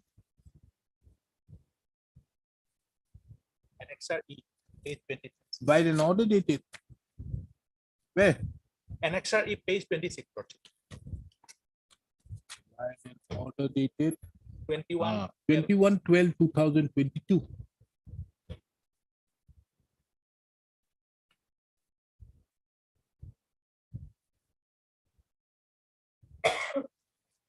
In pursuant to the KAAC Department of Environment and Forest letter dated 19/12/2022. It is the case of the petitioner that as on today, the petitioner have not been served the memorandum of charge as well as the charge sheet in respect to the contemplated inquiry proceedings. And as such, in view of the law laid down by the Supreme Court in the case of Ajoy Kumar Chaudhary versus Union of India reported in so and so, the further continuation of the suspension order beyond the currency of 3 months from the date of their initial suspension is not legally tenable. The Learned Counsel have also drawn the attention of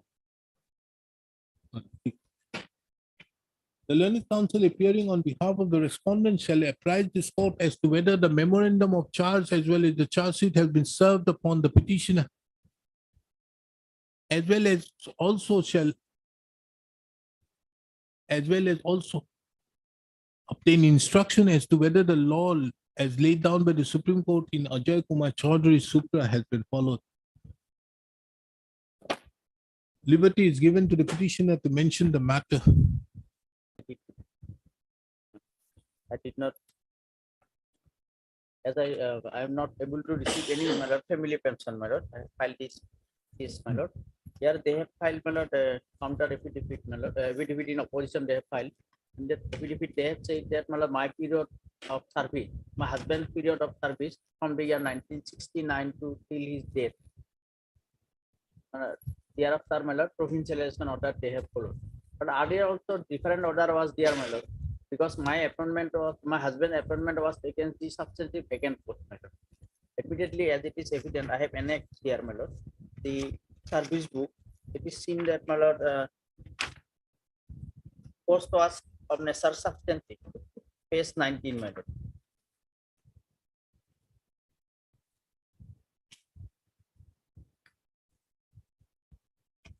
One 69 post necessary substantive. Subsequently, he has also sent for training also, my lord, page 20. Reputed for basic training at so-and-so PTC for so-and-so 1975. And subsequently, he expired, my lord. But their stand is that, my lord, that school was, my lord, this act follows by the, my lord, Karbi Angla Autonomous Council in the year 2000. Where is your appointment letter? Appointment letter, my lord, it is my husband appointment letter, my lord. Obviously. It is the page.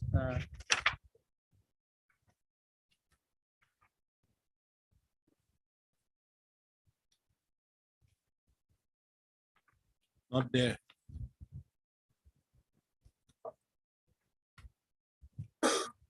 Certificate, death certificate, payment of family pension. Service, original service book is there, my lord. Forget about the service book. Service book is also created for, you have these two types of employees, no? Yes, my lord. One is an employee appointed under the normal sector and other is the state sector.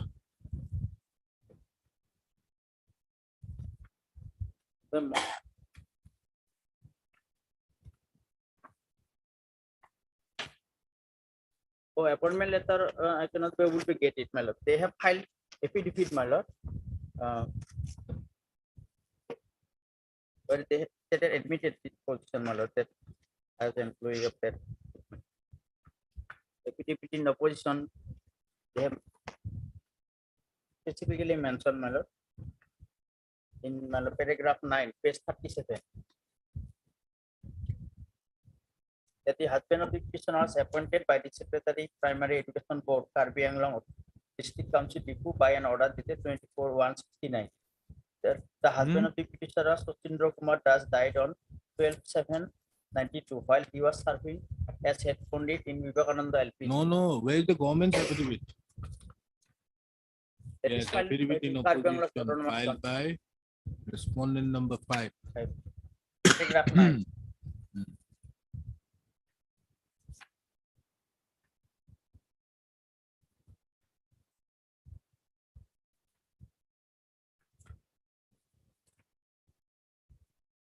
Husband of the petitioner retired in 1992, expired in 1992. Two, my lord.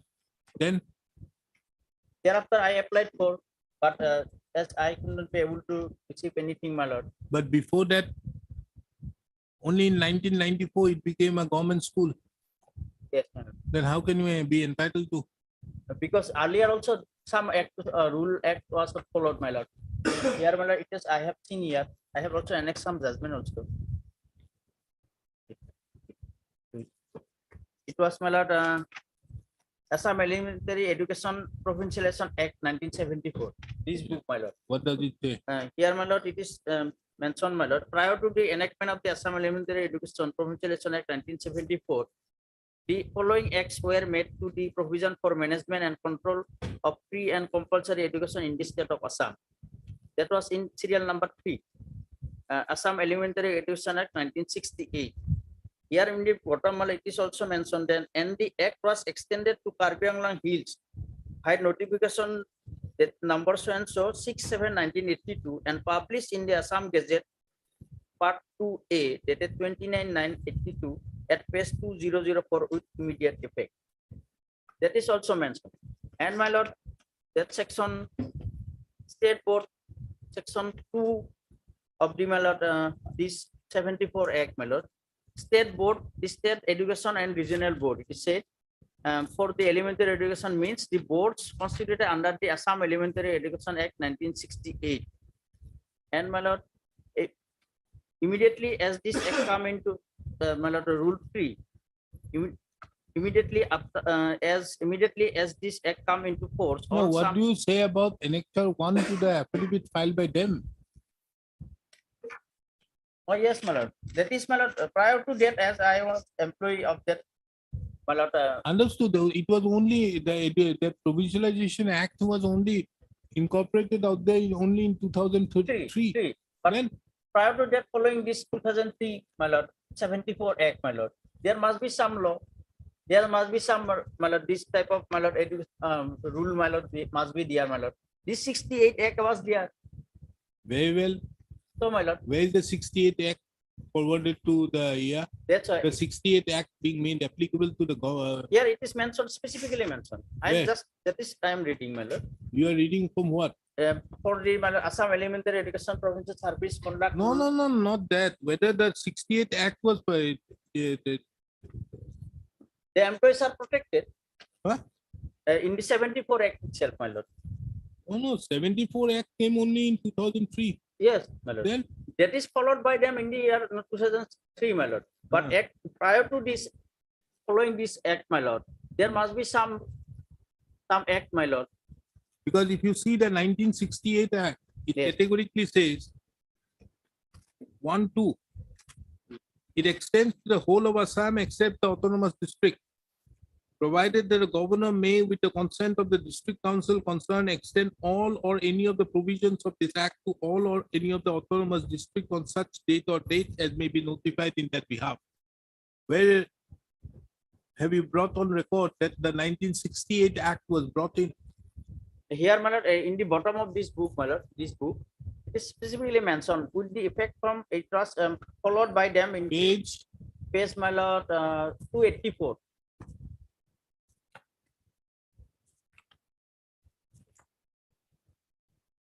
+2. This is a 74 Act. 74 Act. So 74 Act was brought only in 2003. That is their stand is now. But earlier, are you saying that this document is manufactured? No. Then earlier also it was followed, my lord. Then but this not when earlier also other act was followed, my lord. 68 Act. Specifically, that is also mentioned here, my lord. That is at bottom, my lord.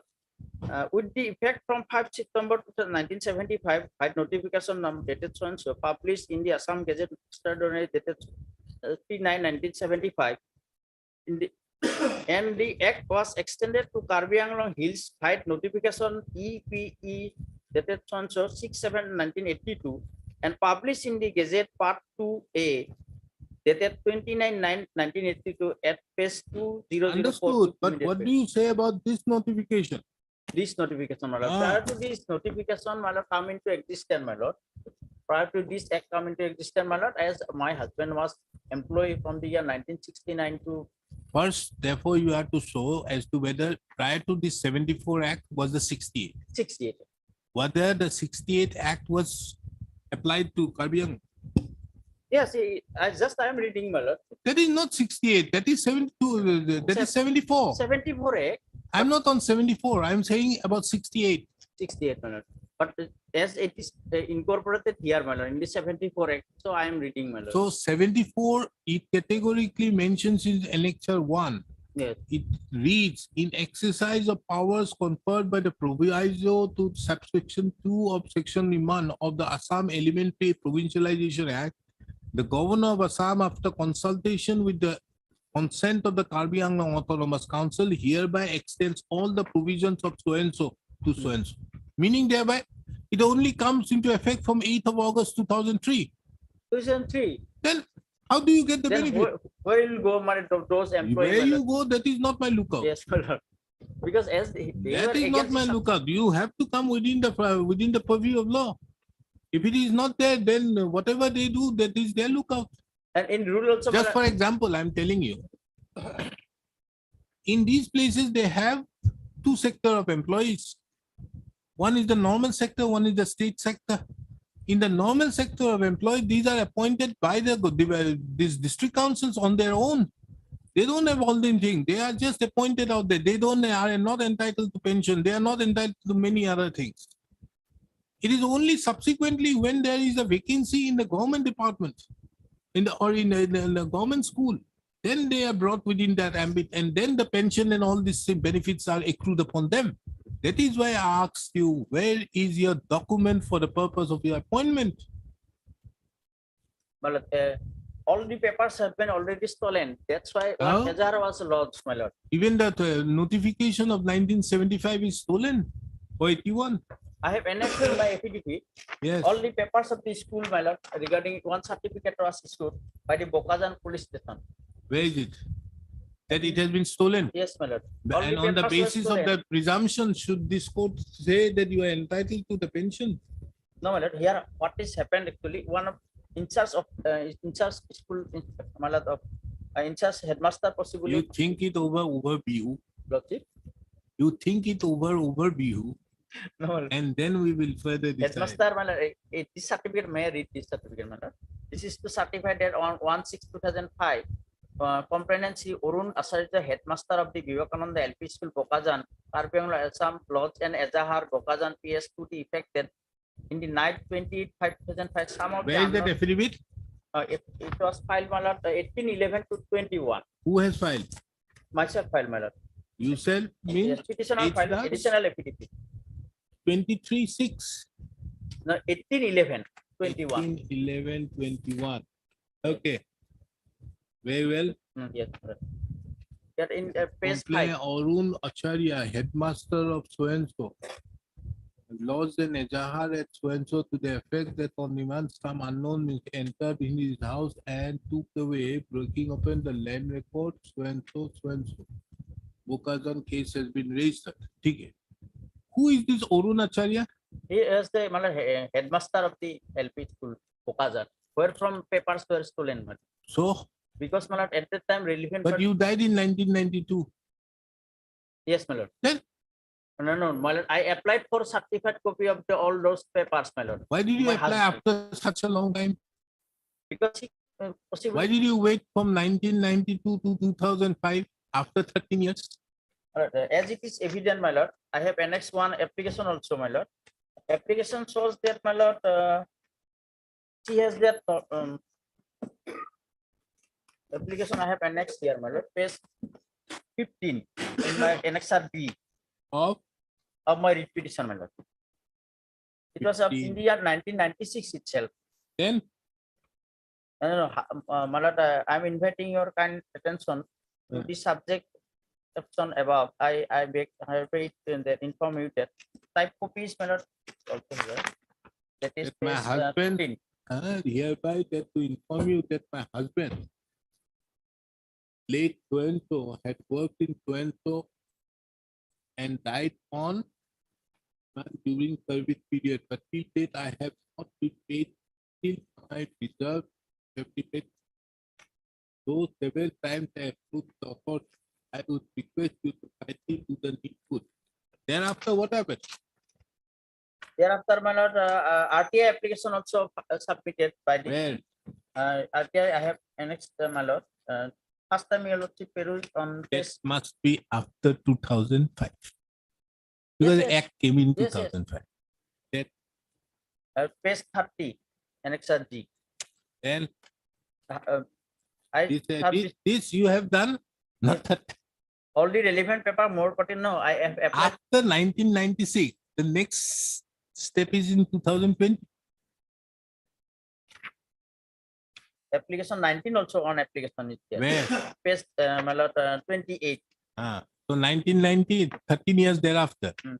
Prior to that, my lord, one my lord, 17 also there paper. Where? That is page my lord, Annexure D, page 25. That is for legal air Yeah, certificate. legal hair certificate. Then, Subsequently, she could we were able to get this legal hair Mr. Das, certificate. I am telling you, over Bihu, enjoy the Bihu, and thereafter think about it. Do you have a case? Yes, yes. Don't have a case otherwise. And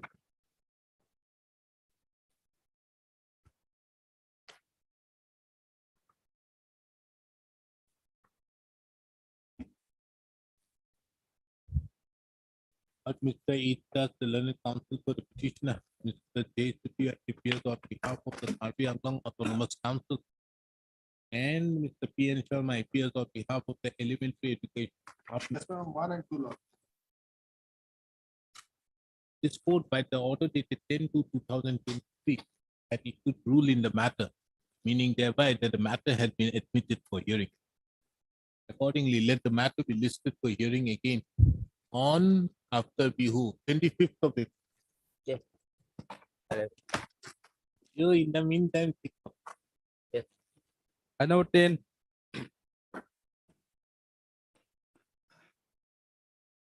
Yes.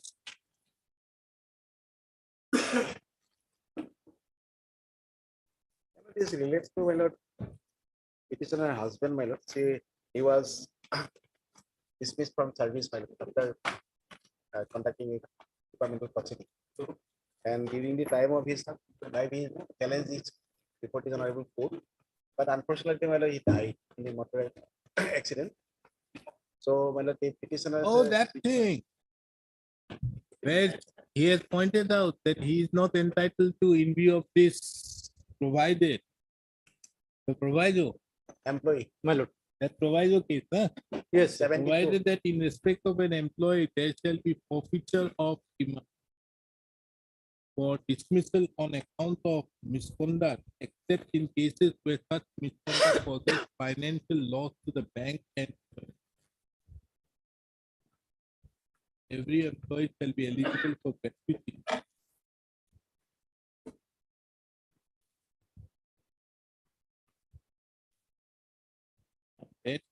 Termination of service in any other way except by way of punishment after completion of 10 years. You come under 72(2)(e). And they say that in respect of an employee, there shall be no forfeiture for dismissal on account of misconduct except in cases where causes prevention.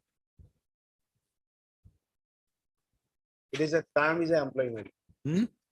Term is an employee, my lord. Not that the regulation is for employee and officers, but the officers, my lord, this is not included. So this is only for employee.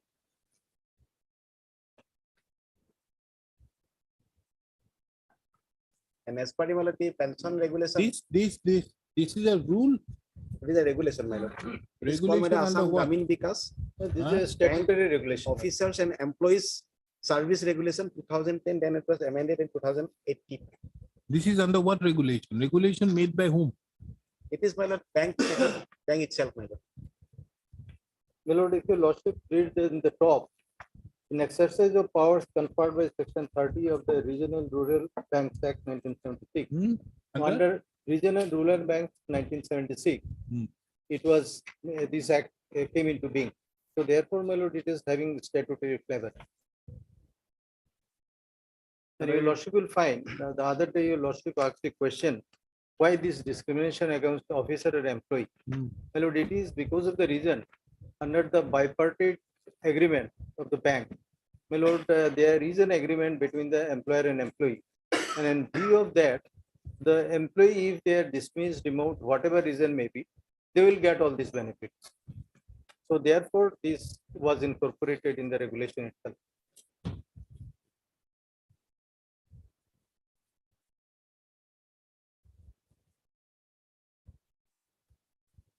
Now here the termination happened how? My lord. How did the termination happen in your case? My lord, I was found guilty in a departmental proceeding. Okay. But the departmental proceeding also, my lord, being as not party, my lord, provision violating all in a self justice. The listed witness was not examined. Suddenly, my lord, they came with a witness. He has never been listed and never prior notice was given to me. He was examined. I was not allowed to cross-examine, but simply they are saying that I have not presented any DR, my lord. But the Supreme Court says by the departmental proceeding, DR is not allowed. So I should be given them a liberty to cross. That was also not given to me. DR means? Defense representative. Okay. So, my lord, well, probably, my lord. Are you challenging the termination? Yes, ma'am. Everything I'll tell because, my lord, they given a 3 list. So we set aside the termination. Then it 72(2)(e) does not come into play. Yes. Then you'll be entitled to gratuity. And they have also admitted that so far the gratuity and, my lord, other benefits are there. They are considering, but they are saying that I am not entitled for the pension. Huh? I am not entitled for the pension. Pension. Pension, family.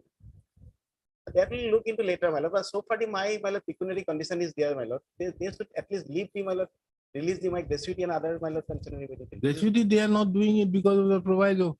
This is fair, sir. But they have admitted by my RTA reply, themselves admitted that they are considering my gratuity, release of gratuity and other group insurance or other things. But they, so far the pension is concerned, they are denying it because I have been terminated. They're not amounting to, I have not reached any claim for any service. So, my lord, on that, my lord, it will be taken forth in due course. But the so far, my lord, Where is the inquiry report? inquiry report at Annexure 8 page, my lord. Let this court not be embroiled with that. If I can give you the benefit here, then Yes, it is better. Annexure 8 page, my lord. 87.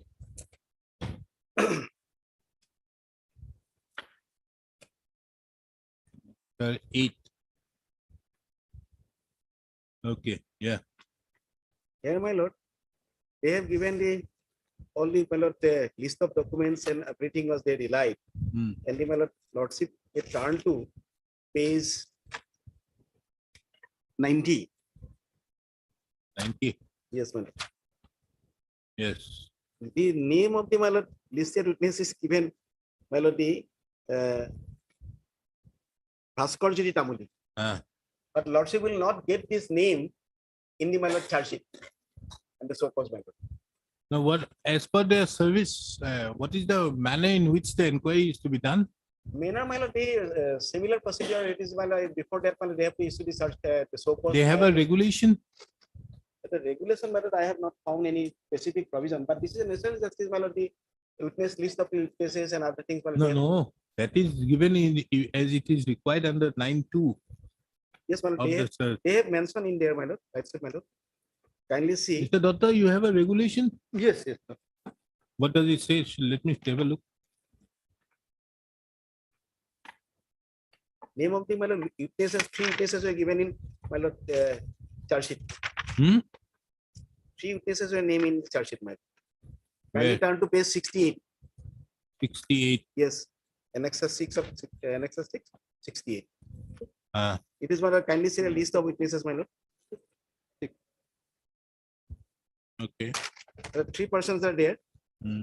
but the Tamuli is not there. No, is it required to be given? Because in the case of the 9(2), it is required to be given. Mr. Doctor, is it required to be given? The list of witnesses. My lord, as my learned friend is saying, supposing the list of witnesses is not given in the list, subsequently someone is brought. They did not have any objection. How they are prejudiced by it, my lord?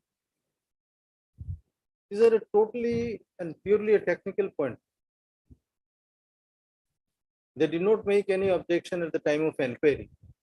Can they make an objection before the read court? My lord, there are decision of the appeals court, it is not. Prejudice. Prejudice. My lord. And even, my lord, if they did not raise all these things before the inquiry officer, Hmm. can they bring it before the read court? Hmm. But the Supreme Court, And which is case, my purely lord. technical. is saying by the under which provision by the court can interfere, except by the that is discussing the evidence by the other is something is palpably illegality is there. Lordship has the right to interfere. The Supreme Court by 2015, it is my lord case of my lord. My lord, if your lordship read No, tell me, what is the prejudice caused to you? Well, because well, it is from the my lord the entire discussion of the my lord, charge inquiry report. It is there, my lord. No. How the prejudice has been caused? They have relied upon that witness for whatever may be. How the prejudice has been Well, caused I to was you? not allowed to cross-examine, first of all.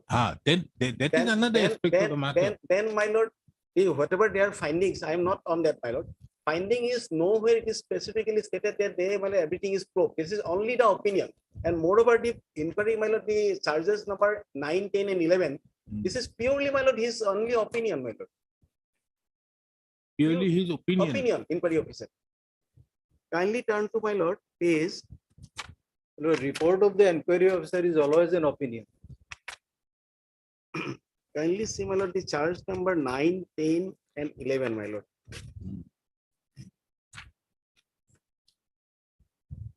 It is page number.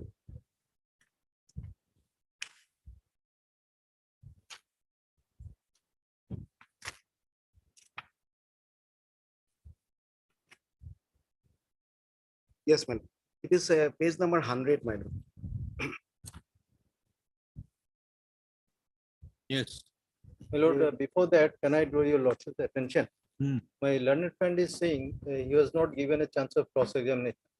I have a report, I mean, the proceeding book, whereas he was asked whether he want to cross-examine so and so. He said, no, I don't want. And he has signed out there. Yes, But it It's the end of not, the matter. it is not reflected in inquiry report. my lord. Oh, It is you not want reflected, my the, lord. do This you, proceeding book is not before me, my lord. They have not mentioned anything. no, that I no, was- is there a signature? but No, one is thing- there a signature in the inquiry No, my proceedings? lord, one thing is that lordship, I want to show one thing. It is the same page, 100 lordship, my lord. My Mr. lord, kindly Mohanto, see- kindly stick to kindly your see one point, thing, my lord. which Lordship, my you lord, have my lord. good point. Don't make those points to the effect that I have not been allowed to cross-examine. Yes, yes, but And if there you is- have it is- stated out there it is- that I don't want to cross-examine. It is clear from the inquiry report, my lord. Kindly see, my lord, page number 10, everywhere it is there, but I will want to show is a middle portion, my lord, the 100 page. Page? Page 100, my lord. Ah, If everywhere lordship will get the every point, my lord. yes. It is when the middle portion, as the CSO has not appointed any DR, hence the CSO's argument mentioned. Where? The middle portion, Page my lord, kindly 100. see. This is my lord, the first, second, third, fourth para, my lord. Just Had the- not appointed any DR. Hence the CSO's argument mentioned. Men- In the CSO's brief, he said that all 8 numbers of policy holders assigned that the policies in favor of the bank and these were done. Analysis the total violation of national justice, my lord. were assigned in favor. Simply saying that I have not appointed DR. So that is why, my lord, cross Now, have you raised any objection to the fact that you were not allowed My to lord, appoint? my husband is now dead, my lord. I cannot say these things, my lord. Huh? My husband is dead, my lord. Who? So I No, cannot if these you things, want to whatever is challenge the happening. inquiry But proceeding, the from the my lord, inquiry report, my as lord. I said in the earlier My lord, matter I am- also, if I have to set aside the inquiry proceedings, you have to tell me. That is my lord. But Then that was Did you from the at any point of time object at the time of inquiry that look here, I want to appoint a DR, allow me. but the Did you file an application for appointment of a DR? my lord, that operation was not given to my whether my Did lord, you that at the was time of, because normally in other matters, at the time of filing the reply also, you it is being asked, do you want to appoint a DR? but anything is nothing is revealed from this parliament inquiry report whether that operation is given to me or not. Like, that is not there. Throughout all the inquiry report I have read out, my lord. Nowhere it is found. Mr. Datta, do you have the regulation? Do Beg you your have the pardon. regulation Yes, as regards how the inquiry is to be conducted? the regulation I am having, but I will have to look out where it No, is. you just give it to me. Let Ma'am. me try my luck.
It's not given that way.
Yes, it is given.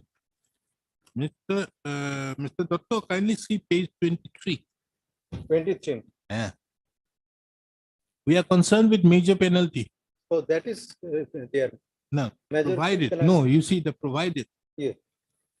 Further, that no order in imposing any of the major penalties specified above shall be made except by an order in writing signed by the competent authority, and no such order shall be passed without the charge or the charges being framed in writing and given to the officer, and inquiries held so that he shall have a reasonable opportunity to answer the charges or charges and defend himself, provided further no inquiry shall be made for conducted so and so, so and so, so and so. Then waiver, you see, the requirement of 39 may be waived if the fact on the basis of the penalty is to be imposed on an officer has been established in a court of law, where the employee or the officer has been convicted, where the employee or has been absconding, where it is impracticable to communicate with the employee, where unreasonable not practical to observe the procedure specified in regulation 39. No requirement of waiver may be waived unless the reasons for doing so are recorded. So here it is only a case of by which he may be allowed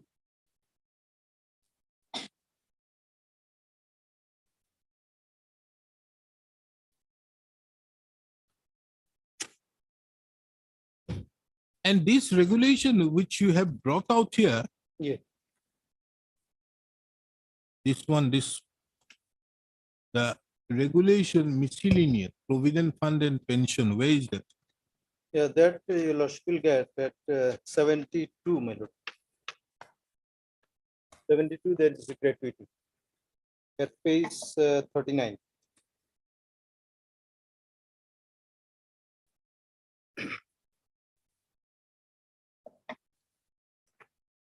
It reads like this: an officer or employee shall be eligible for payment of gratuity either as part the provision of the Payment of Gratuity Act 1972 or as per sub-regulation 2, whichever is higher.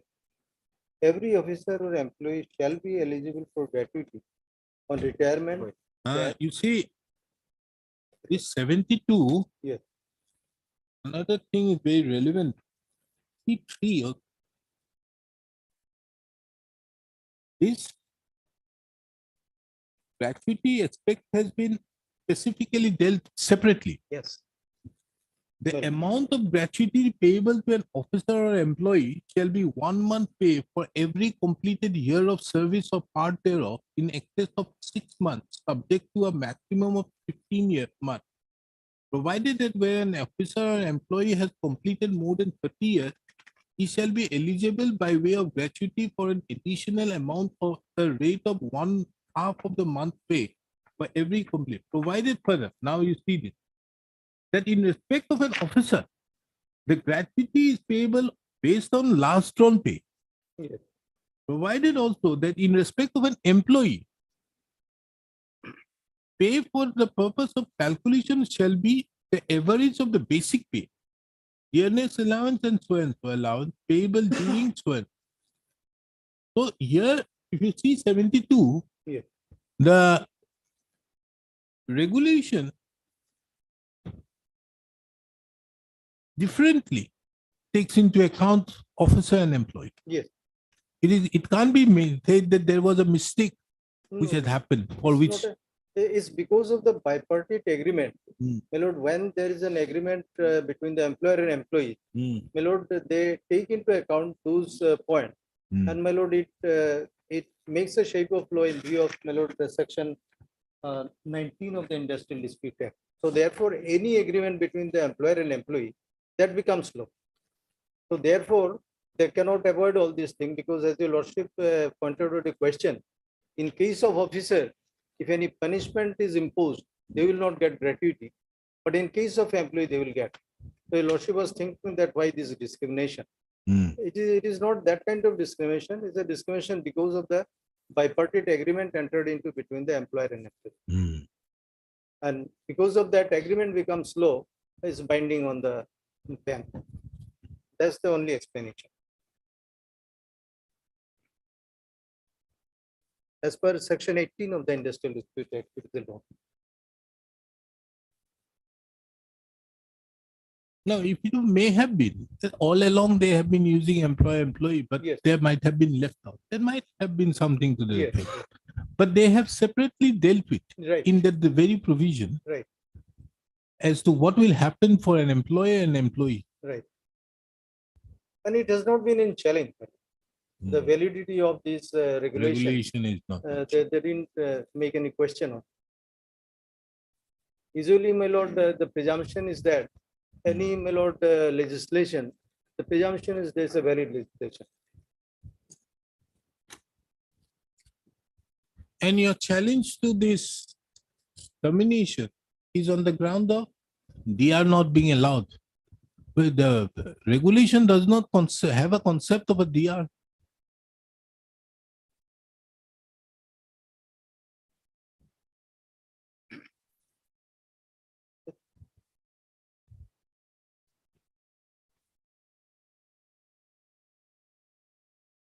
Supreme Court also saying, well, here is not a. Supreme Court also saying, well, here is not a. So that will be the point of pilot to be discussed, but by the inquiry. But so far, the right of defense was there, is no whisper. No, if it would have been a case that he was not in a position to defend himself, but that can't be, you have not made a case to the effect. There might be a case where a person may not be in a position to explain it. Might be many cases. So there we, like in many cases where there are some persons who comes out here before the court and says that I will be heard. But you know that he would be handicapped. So we appoint an amicus on that. That is another aspect. But where here, the only thing is that you have to be reasonably heard. Lord, appointment of DR, it's a convention. Lord, the employee who comes before the disciplinary proceeding, if he thinks he wants some help, the bank always agrees to that. But so far law is concerned, it doesn't stipulate that. No, in respect to maybe in the bank it is being given, but in respect of other disciplinary and appeal rules, it is mentioned that he may be given an opportunity. Yes. But he only can't appoint an advocate. Right.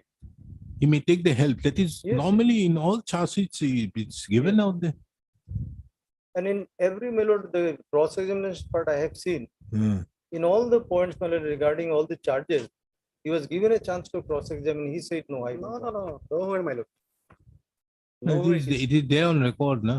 It is I nowhere, am my lord. speaking from the proceeding book. He's saying from the proceedings where he has signed it.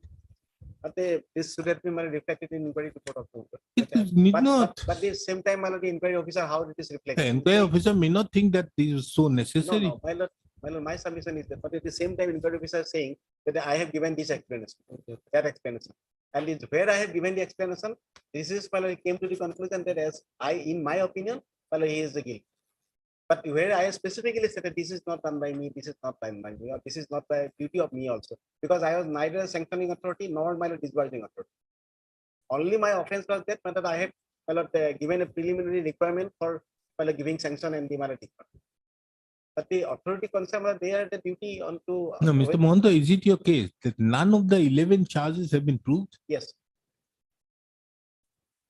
Okay, let us take around 10, 11, and 12, not necessary because there's not much of discussion. But what about the other 9? Other 9, my lord, they are only saying that I have not appointed a DR and I accordingly. No, not appointed a Yes, DR. my It lord, doesn't say everywhere, so. my lord, lordship from the very beginning, right from the very beginning, lordship will get my lord. Kindly come to page 81, 91. Yes, my lord. And then the last line also the same, my lord, 91. No, here he's what is he saying? That as he has not appointed his DR, he has himself stated as follows. Yes, my lord. That is what it is mentioned. Yes, my lord. But he has not held it because you have not appointed a But DR. the cross-examination and my statement is a different, my lord. Cross-examination, my lord, specifically I have to put the question to the my lord witnesses. But the where the my lord. Did you file an appeal against this? Yes, I have filed 2 appeal. That was my lord dismissed. Dismissed. My lord, as per the pension, my lord, rules of the my lord, the community, because my lord, there are some specific my lord consideration is always there. My lord, that can be leniently they have taken is in some circumstances. My lord, I am on that, my lord. Consider some circumstances, my lord, they can leniently take these issues, my lord, regarding my lord, the pension benefit and other things. Now you are on sympathy. My lord, because my lord, lordship kindly see my husband. I have lost my husband. My son, Understood. my lord, So now are we to hold lordship, it? how pathetic, my lord, lordship can imagine my son get the admission in the IM, my lord. But because of this hardship, my son cannot get into entry because 10 lakhs I have to deposit, my lord. Now, Mr. Doctor, tell me one thing. What is your power to withhold the pension? My lord, under the regulation, when dismissal is given, so the power of getting pension is taken away. How? My lord, there is a my lord, provision in the 29. regulation, my lord, specifically in the Because pension. these are not a part of the penalties. No, it will be in the pension regulation. There is a complete bar. I have mentioned even No, because here, as I could see, you have a proceedings similar to 21 in that regulation itself. Yes. That discipline proceedings after retirement, which is 21. My lord. Now, how do you take care of this pension? How do you say that he's not entitled to pension? My lord, your lordship kindly look at page 116 of the read petition. 6. This is the query to the RTI we have answered.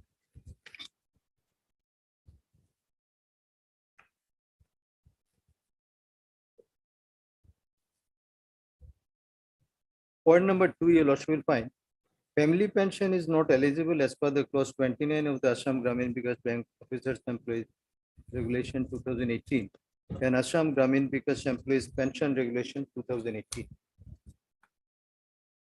So once dismissal is held, my lord, he'll not get any pension. No.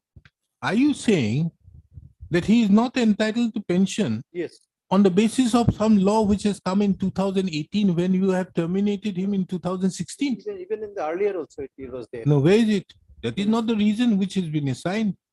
My lord, that I'll have to bring that regulation. Because this RTI is saying about 2018 and he has but been then terminated in 2016. It's amended in 2018, but it is from earlier also. Huh? Even there are many appeals court decisions, your lordship will find, when the dismissal is given, the pension is taken away. Where? My lord, there are so many decisions, I will take No, your no. lordship. That is not a penalty which is given under 39 because the penalty which have been imposed is 39(1)(b). Yes. 39.1(b). Here, what is the penalty has been given? That undernoted major penalty in terms with 39.1(b) of the regulation of 2013. Yeah. Okay. 1(b) is for what? Dismissal. Dismissal, your lordship That will is also find, not mentioned. dismissal which shall ordinarily be a disqualification for future That employment. is only, But then in the melody, in this regulation, in pension regulation, it is given. then The pension he will not get pension. that is not brought before this But the court. same reply, my lord, point one, my lord, they have stated, my lord, gratuity and Ah, other that thing they have the under gratuity, consideration. you are still looking into it. Yes, my lord. That is okay, but without that, show me that. My Lord, your lordship fix it in.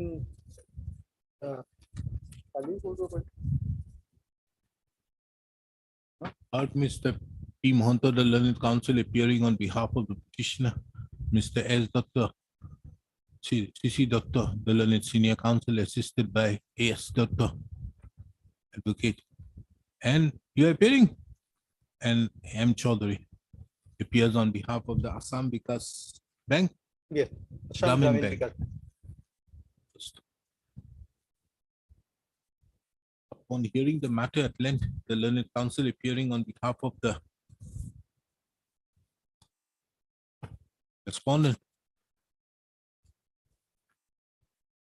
submits that he requires some accommodation taking into account the query may raise by this court as to under what provision the petitioners, the pension of the husband of the petitioner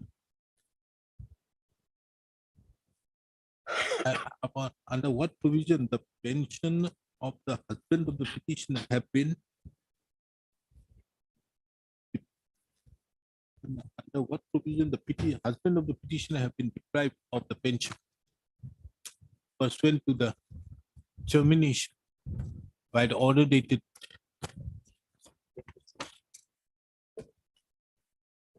26/9/2016. List the matter again on, well, Any date convenient to your lordship. no convenience only. On 27th, too many matters, 25th. 25th of Reopening of it. Huh? Petition on reopening, I think. No, reopening is on 19th. 19th. You want it later? No. I can fix it in the month of No. June also. Because of your urgency, I'm Then thinking. I'll just sit there. 25th is okay. 11.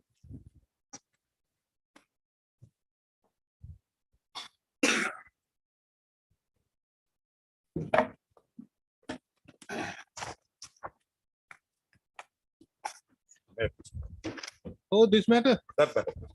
Very well. In pursuance to my lord's order, the affidavits have come on record. We have filed our replies also.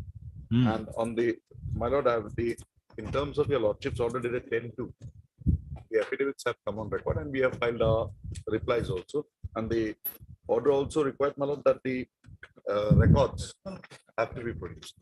My lord, basically, the issue before my lord is, I was involved in a criminal case, ma'am. And thereafter I was For which you have been suspended. suspended You and challenged it here. that challenge is pending and And for that, they have overnight taken a decision to decision to suspend. relieve me from the job.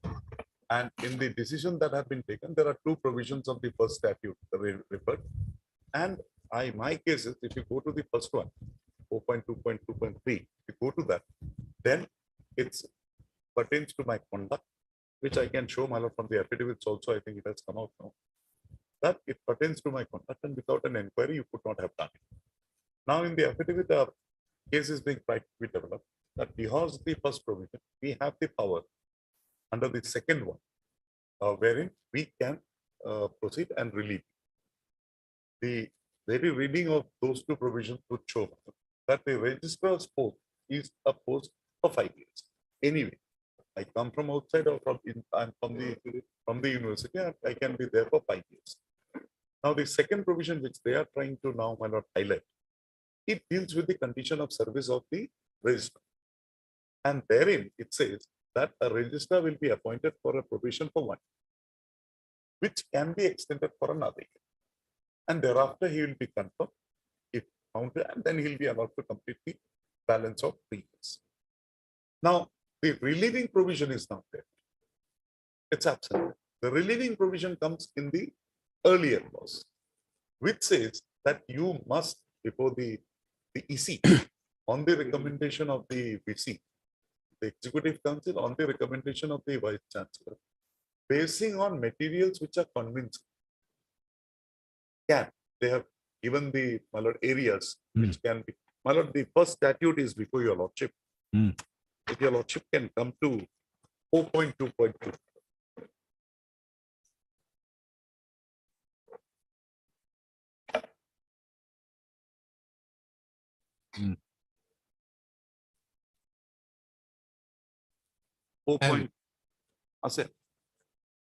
The registrar shall be 4.2.21.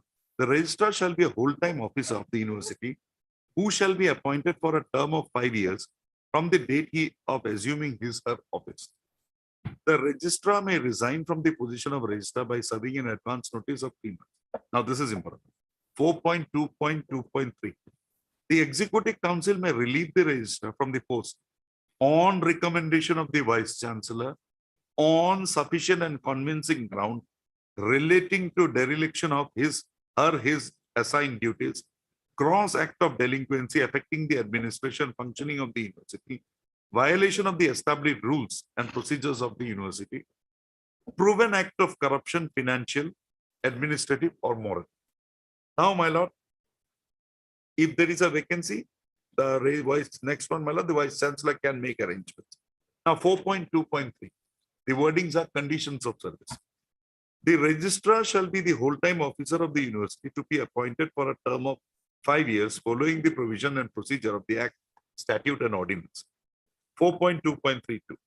The registrar shall serve a probation period of 1 year, which may be further extended to another year, after which, on review of his or her performance during the probation period by the Vice Chancellor, he shall be confirmed in the position for the remaining period of the term. The registrar may be considered for reappointment. That's not relevant. Now, what in my humble submission, what comes out is that a registrar is appointed for a term of 5 years. Thereafter, he has to serve for a year of 1 year, which may be extended for nothing. Now, there are Supreme Court judgments, my lord, which says that a probationary service can be, my lord, examined at any point of time. Now, if that is to be done, then, my lord, it can be done only on the basis of, even in absence of 4.2.3, on the basis of overwhelming materials coming on record, which would show his continuance may be injurious or may be adverse to the interest of the institution. In the affidavit, only by making a vague statement that there were instances wherein my service was not found to be to the mark. They have said that basing on those things we have done, but that what exactly are the incentives? Because order, if I remember correctly, lordship, they have applied two provisions. Two provisions. But as what Mr. Patwari had argued on the last time, lordship, he was saying that was referring to some judgment of the Supreme Court, more particularly paragraph 126, wherein it says that probationer doesn't have a right, he can be removed from service at any point in time. But the moment they have incorporated the 4.2, wouldn't that be stigmatic? That's my case. That's exactly my case. And there are decisions of the Supreme Court which says that if this, my lord, if that argument is to be accepted, that his service is not up to the mark, so we are, my lord, terminating, or we don't want it to continue, we are discharging. Then, my lord, it has to be proved or brought on record that the delinquent employee or the employee concerned was given opportunities, or it was brought to his notice that, see, this activity of yours is not to the mark we require, kindly improve. Without that, the Supreme Court has said. What do you say about if only the second proviso was used, 4.3.2? My lord, my humble submission would be the second proviso on its own could not have been utilized because it does not have a condition for, my lord, relieving. It only says the period for which a probation will be operative and thereafter what happens. The relieving will come, my lord, in 4.2. Why does the person be remained as a probationer?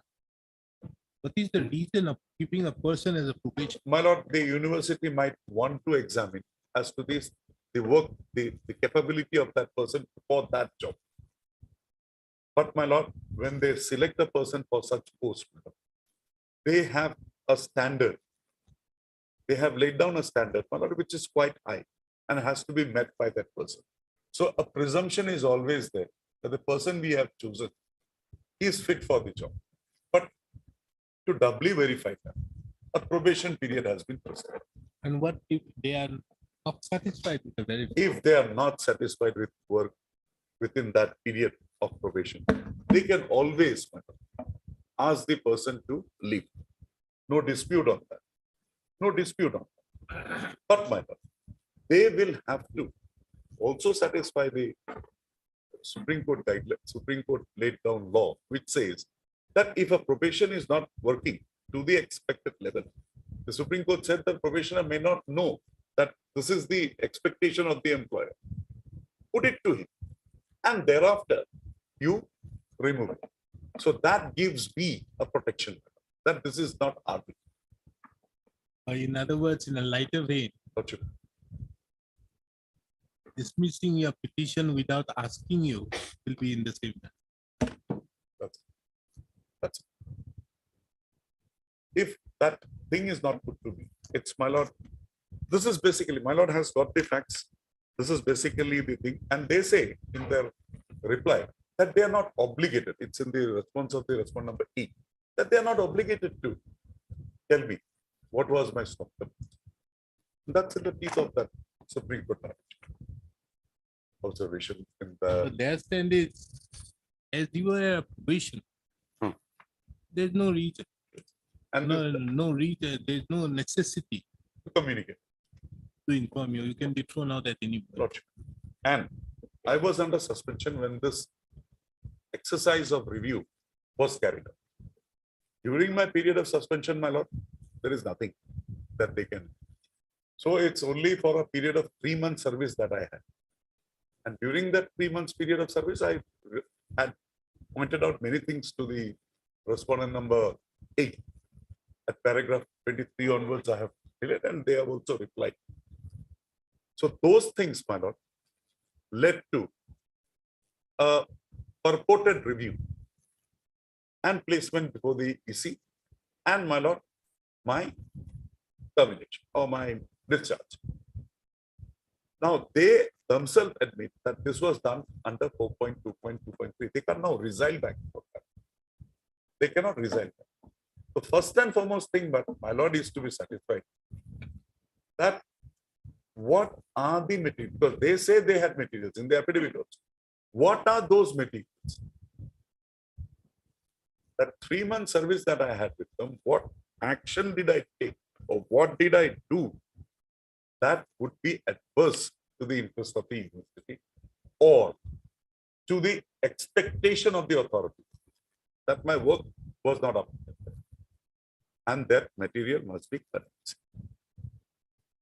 But 4.2.2.3 Lordship says the reasons to which are there is relating to dereliction of his or her assigned duty. Gross act of delinquency affecting the administration and functioning of the university. Violation of the established rules and procedures of the university, proven act of corruption. Lordship, that they say they have not taken. I say that was the reason. My lord, here they say page 57 of the. So your simple case Lordship. is, it was that before taking this action, you had the right of reply. I'll not say even that. I'll not even go to that extent. A probationer may not have that right also. But a probationer, they must show that this probationer, we put him in the job. He was not meeting to our expectation. This was communicated. That is what is required. Not a show cause. But even if it is not, because this is stigmatic. No, my lord, I'm coming to that. If it is, my lord, with basis of my satisfactory service only or dissatisfactory service, then this is the line they have to put. But if it is stigmatic, now which I claim it to be stigmatic, then my lord, without an inquiry involving me, they cannot pass any order adverse. Or at least a show cause. Show cause, my reply there. That much, my lord, protection I have, I should have. Let's see what is the law as regards probation. If the Supreme Court says. I'll place, my lord, 2-3 judgments. I'll start from 1984, my lord. 1984, 2 SSC, 369. Move.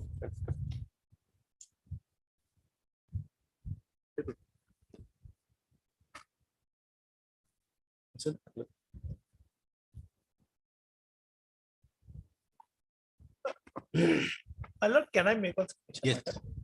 Since your lordship would like to know the judgment on provision and confirmation, I think we'll have to start from Purushottam Lal Dhingra, 1958.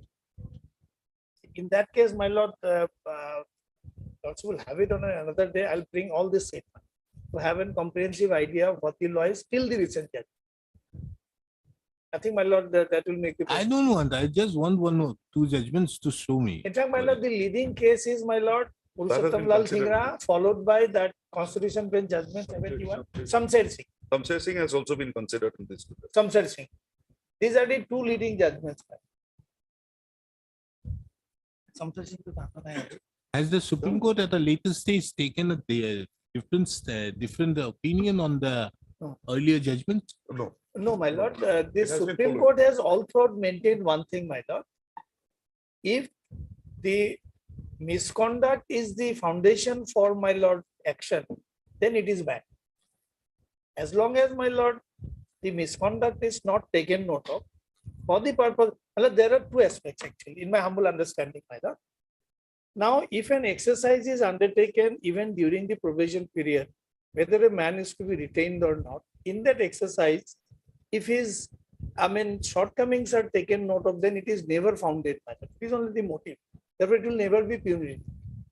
Only thing is when misconducts are taken note of, then, my lord, Supreme Court says, then the delinquent is entitled to a notice. My lord, I can show the decision-making process. There is no, my lord, there is no whisper about this criminal case arrest and all. Entirely because of his suitability was judged. And it was found he is not fit to be retained. Well, at the end of the day, he is having lien over the post in another subjective court. He joined our university. He is on probation. As an employer, I have every right to judge him. If I find he is fit to be retained, we will retain him or else not. But in that process, No, of course, understood. Those aspects are very well understood. yes. But the moment you are, if it were you have simply done under 4.2.3.2, it was okay.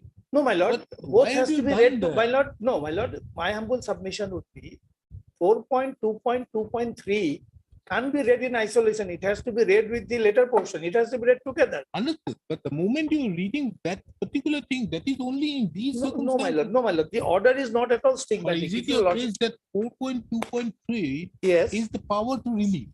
Yes. My lord, those are only illustrative. There could be other aspects also taken note of. These are only illustrative. These are not exhaustive.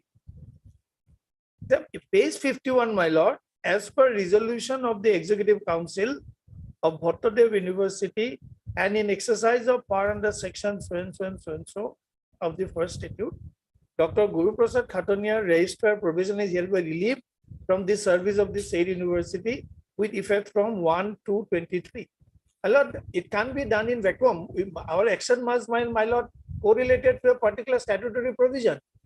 We have to refer to that. No, in his probationary order, Yes. when he was appointed, Yes. there must have been something mentioned to that effect.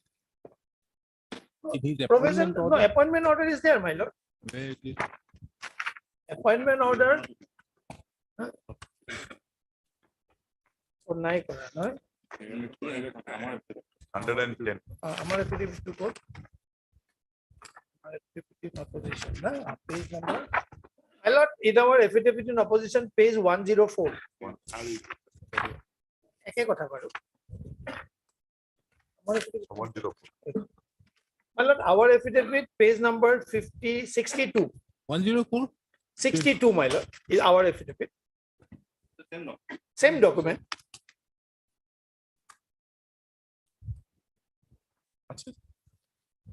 62.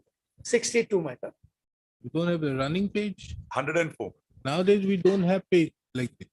No, running page 62. No? No, no, no. No, no. 104. Actually, my lord, we have also filed affidavit. Vice Chancellor 104. also. Let us go to the document of 25/4/2022. Yes, yes, Yes. Irrespective of the page. Eh, Kindly because see, my nowadays lord. we don't have that number is not there. What you have is a running page. Yes. Yes. 62. 62, yes. I'm glad to inform you that as per resolution of the Executive Council dated so and so, and subsequent approval of the Honorable Vice Chancellor dated 23rd of April 22, you are selected for appointment to the post of Registrar under general terms and conditions to be regulated by Bhattodev University Act, the statute and regulation of the university in force from time to time, under the following terms and conditions. 7, you will serve on probation for a period of 1 year, which may be further extended to another year, after which on review of your performance by the Vice Chancellor, you will be confirmed in the position for the remaining period of the term. So, my lord, we reserved our right to take action in accordance with the statute and regulation of the university. And the impugn order I have already read out, my lord. There's nothing like stigma. Of course, my lord, sometimes an innocuous order also may have an element of stigma, but that will depend upon the facts of each. But as per day, yes, you will be appointing him for 1 year. Yes. And then for another year. If required, we may, for another year. Yes. The reason is for 1 year you are blocked, and the next year again my lord, will be blocked. my lord, even during the period of probation also, his performance can be judged. That, my lord, if your lordship kindly have a look at the other provision at page statute, my lord. We'll hear it too. We'll hear it too. I have placed the order, my lord, by which he was appointed. Then, my lord, relieving order, lordship can have it at repetition as well as in the affidavit. In fact, it is the last page of the affidavit. Page 51. As per resolution number so and so,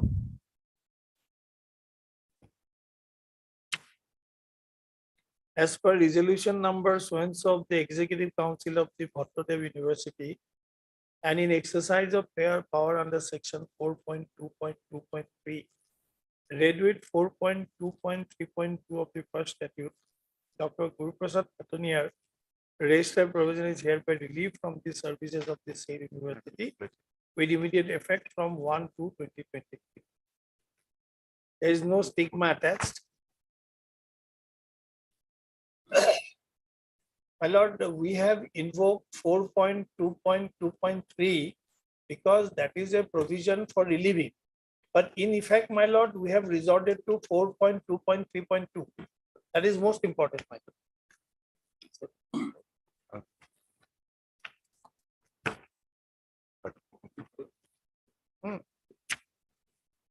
My lord, it is the Executive Council who is the competent authority. Now, amongst others, the condition of service of the registrar is contained in 4.2.3.2. Registrar shall serve a probation period of 1 year, which may be further extended to another year, after which on review of his performance during the probation period by Vice Chancellor, he shall be confirmed in the position for remaining period of the term.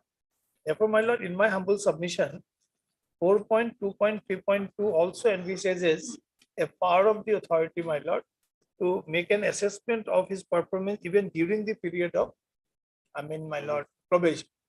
If your lordship would kindly permit me to place one paragraph from that Samsher Singh's case, my lord. The citation is 1974 2 SCC 831. It's a constitution bench judgment, my lord. 1974 2 Supreme Court cases 831.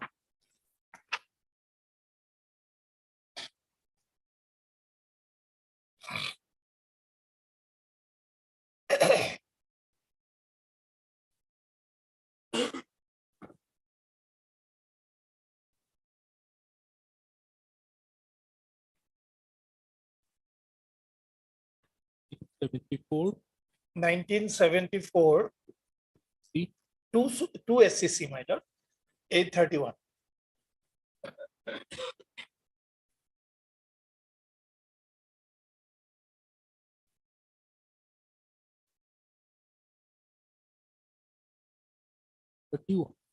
No, 831. my oh, lord. 830. Yes.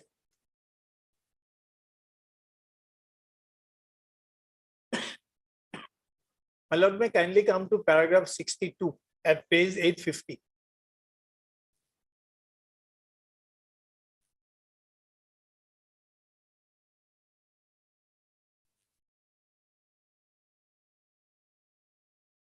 Lordship's got it. The position of a provisioner was considered. Oh, sorry.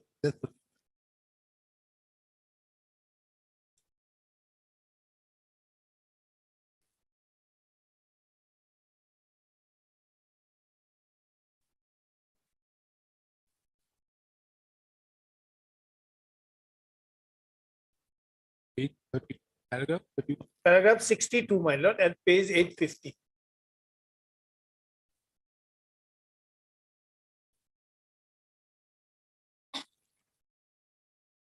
Yes. The position of a provisioner was considered by this court in Purushottam Lal Dhingra. Das CJ speaking for the court said that where a person is appointed to a permanent post in government service on probation, the termination of his service during or at the end of period of probation will not ordinarily and by itself be a punishment, because government servants who are appointed has no right to continue to hold such post any more than a servant employed on probation by a private employer is entitled to do so. Such a termination does not operate as a forfeiture of any right of servant to hold the post, for he has no such right. Obviously, such termination cannot be dismissal, removal, or reduction in rank by way of punishment. Here I have two important observations of Das CJ in Dhingra's case. One is that if a right exists under a contract or service rule to terminate this service, the motive operating on the mind of the government servant is irrelevant. The other is that if the termination of service is sought to be founded on misconduct, negligence, inefficiency, or other disqualification, then it is a punishment and violates Article 311 of the Constitution. The reasoning why motive is said to be relevant is that it inheres in the state of mind which is not discernible. On the other hand, if termination is founded on misconduct, it is an objective and is manifest. No abstract proposition can be laid down that where the services of a provision are terminated without saying anything more in the order of termination, then that the service of termination, it can never amount to punishment in the facts and circumstances of the case. If a provisional is discharged on the ground of misconduct or inefficiency or for similar reason, without a proper inquiry and without his getting a reasonable opportunity of showing cause against his discharge, it may in a given case amount to removal from service in the meaning of Article 1011 of the Constitution. Before a provisional is confirmed, the authority concerned is under an obligation to consider whether work of the provisional is satisfactory or whether he is suitable for the post. In the absence of any rules governing a provisional in this respect, the authority may come to the conclusion that on account of inadequacy for the job or for any temperamental or other object not involving moral turpitude, the provisional is unsuitable for the job and hence must be discharged. No punishment is involved in this. The authority may in some cases be of the view that the conduct of the provisional may result in dismissal or removal on an inquiry.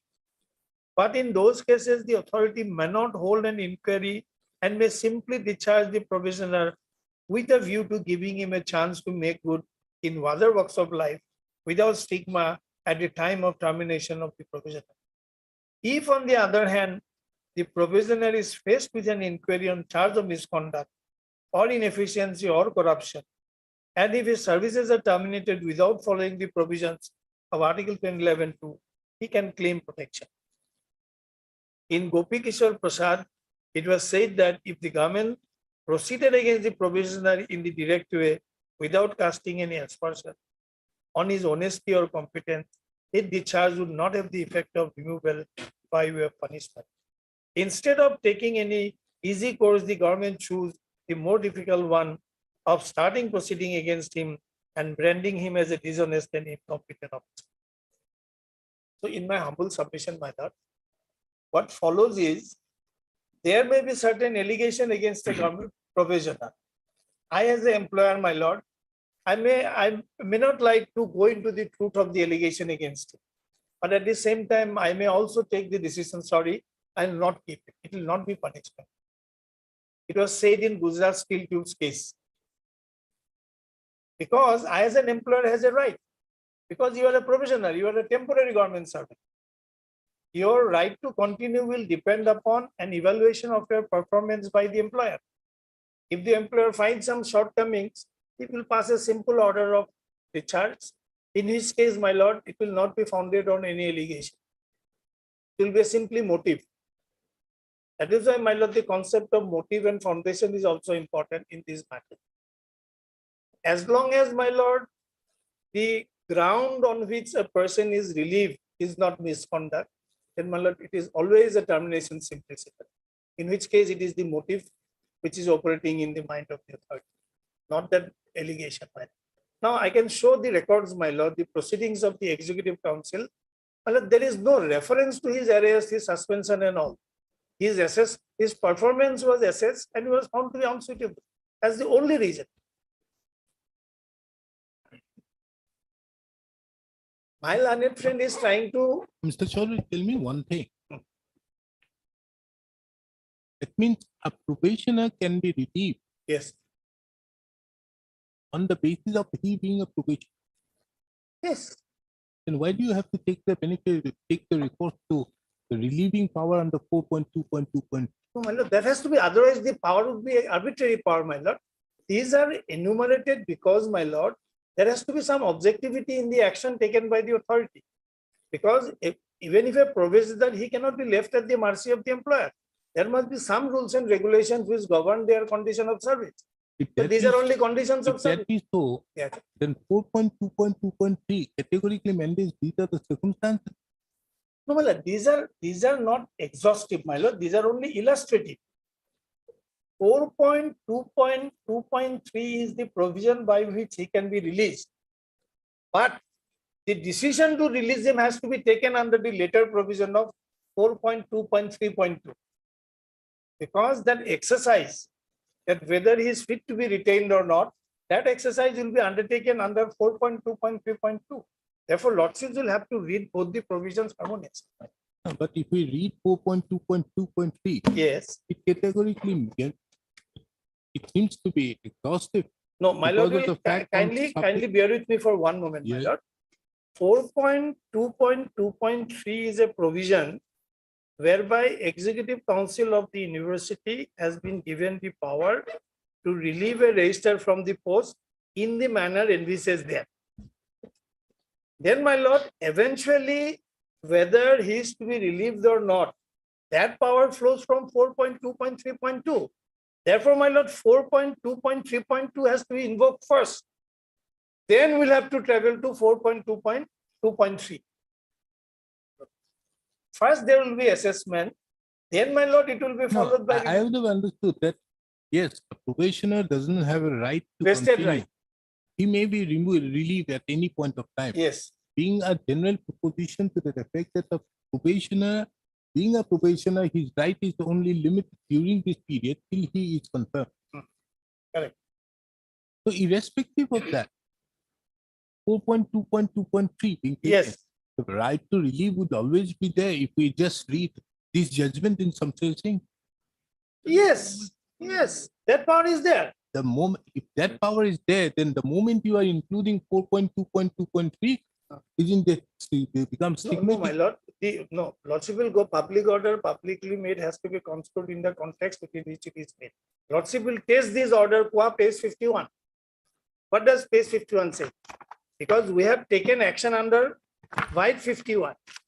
So lordship will test our action based on this letter. W read petition, my lord. Yes. As per resolution number so-and-so of the Executive Council of the Bhattadev University and in exercise of power under section 4.2.2.3, read with 4.2.3.2 of the first statute, Dr. Guru Prasad Khataniar is hereby relieved. So, my lord, it is not that we have relieved him per se, exercising power under 4.2.2.3. We have exercised the first power under 4.2.3.2. Then while coming to relieving power, my If you lord. read the order, the first exercise is under 4.2.2.3. No, my lord. No, my lord. We'll have to see the holistically, my lord. My humble submission is yes, the in order of preference, it may first appear, but if we go by the scheme of the statute, then my lord, it is otherwise. Had it, yes, as observed by your lordship, we could have invoked only 4.2.2.3 also. But here it is not that case. Here it is not the case. The simple reason being, my lord, I am holding the records. We cannot make any argument beyond the records.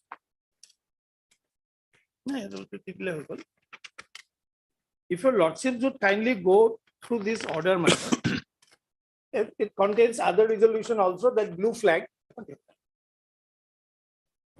That's the decision of the Executive Council. When was the recommendation made by the Vice Chancellor? Yes, Vice Chancellor's recommendation was made on 24/1/23. That blue flag, madam. And when was the minutes of the meeting? You were going to hold the meeting, and you were going to hold the meeting. Yes. So there has to be an agenda for the meeting. Oh, yes, yes. When was the meeting, the minutes, the agenda of the meeting circulated? List of attendees.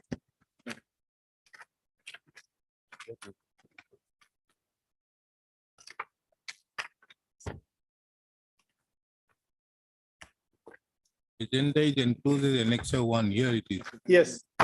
Annexure 1, welcome speech. When was this, the date of the agenda? The date of the meeting? Because you have to call for a meeting of the Executive Council. Yes. What is the manner of calling a meeting for the Executive Council?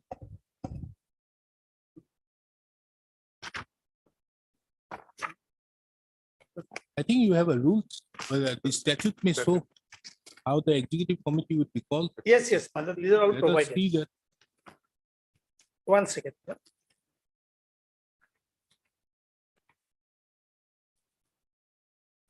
Yes, Mr. Nayak, kindly help me out on that. Statute, I'm just getting. I'm also trying to find it. Executive Council. Actually, Act of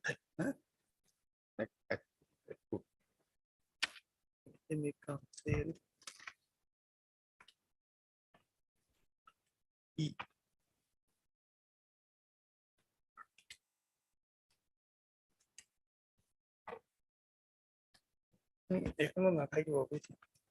Executive Council. Act of yes, Act of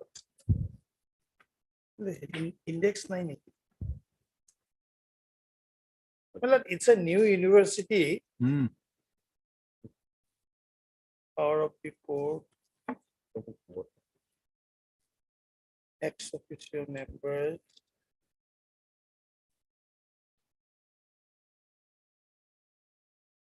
Index and ID.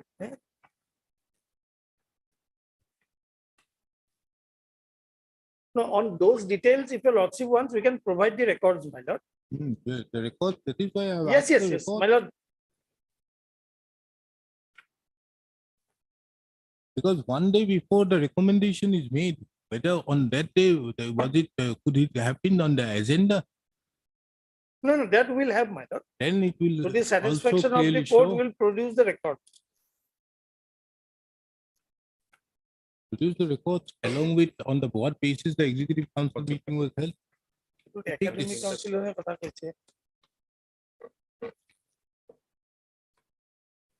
Great. When should we hear it? my lord after the vacation my lord. I am the only one sitting out there. All my brothers are not there. Yes. My lord, tomorrow in the second half, I think, my lord, no. Otherwise, Yeah. from 1 o'clock, the program starts. That is why I have been only given 9 matters. So that there is no chance that I can. All votes are followed. Yes. I think only tomorrow and the after tomorrow. Thursday, Friday is a holiday. Holiday. Friday. Good Friday.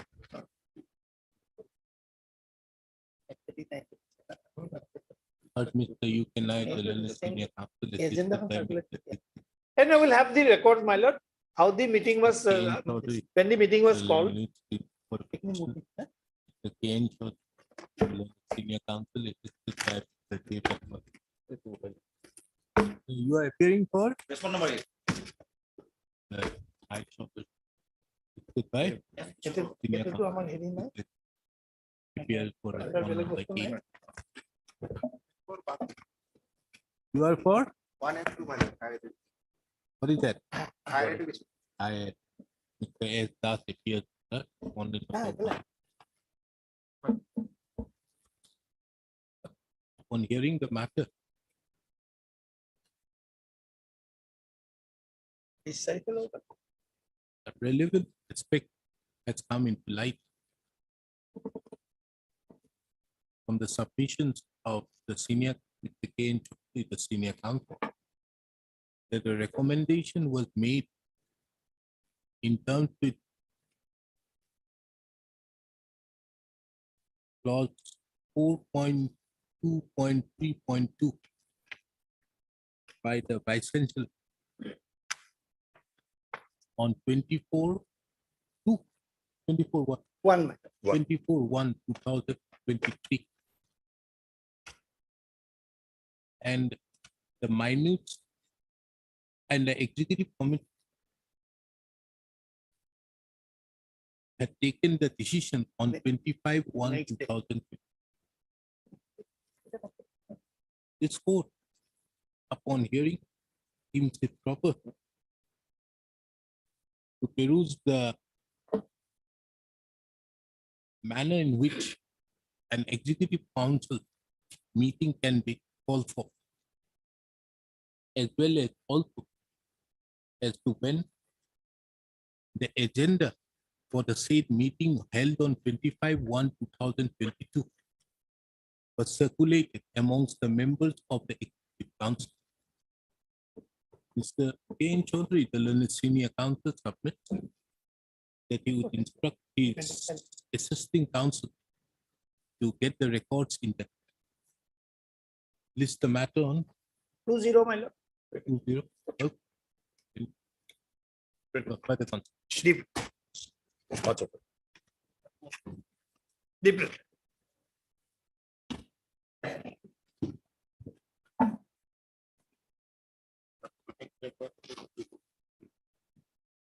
Supplementary item 14 and 15.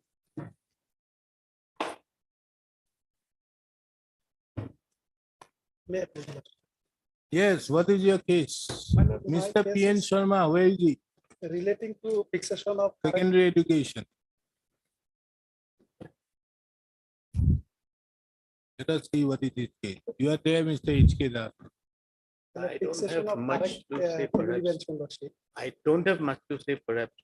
Very well. No, now I want only P. N. Sharma. Where is the Secondary Education Council? Yes, what is your case? My lord, my case is relating to fixation of correct family pension loss. My certain period lordship receiving adult grants in aid by the deceased For husband lordship. correction of?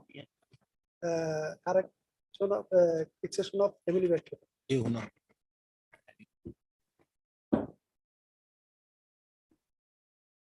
And your lordship may take up the second item, WPC 3471.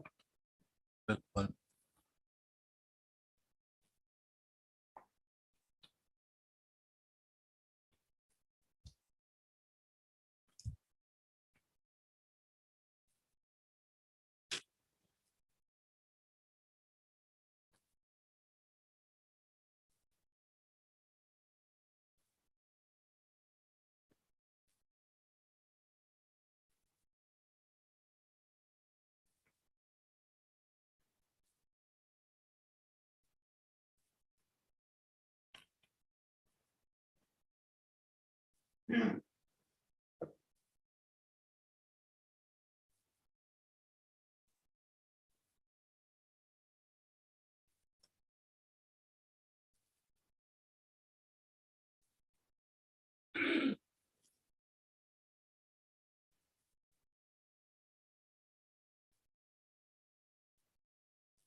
So you have not been receiving the family pension.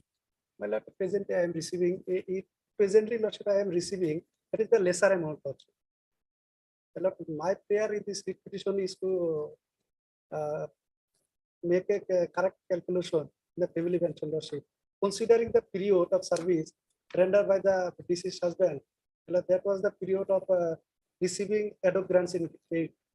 Certain period Lordship while calculating the family pension and pension has not been taken into consideration.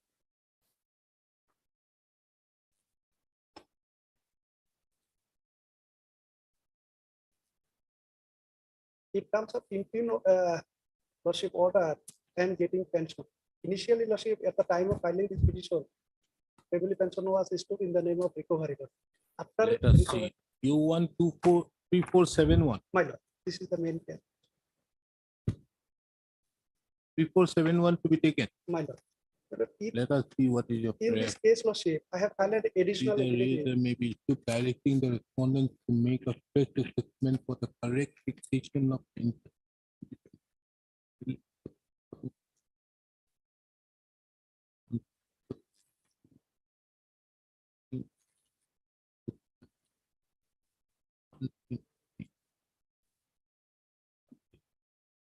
And to keep it.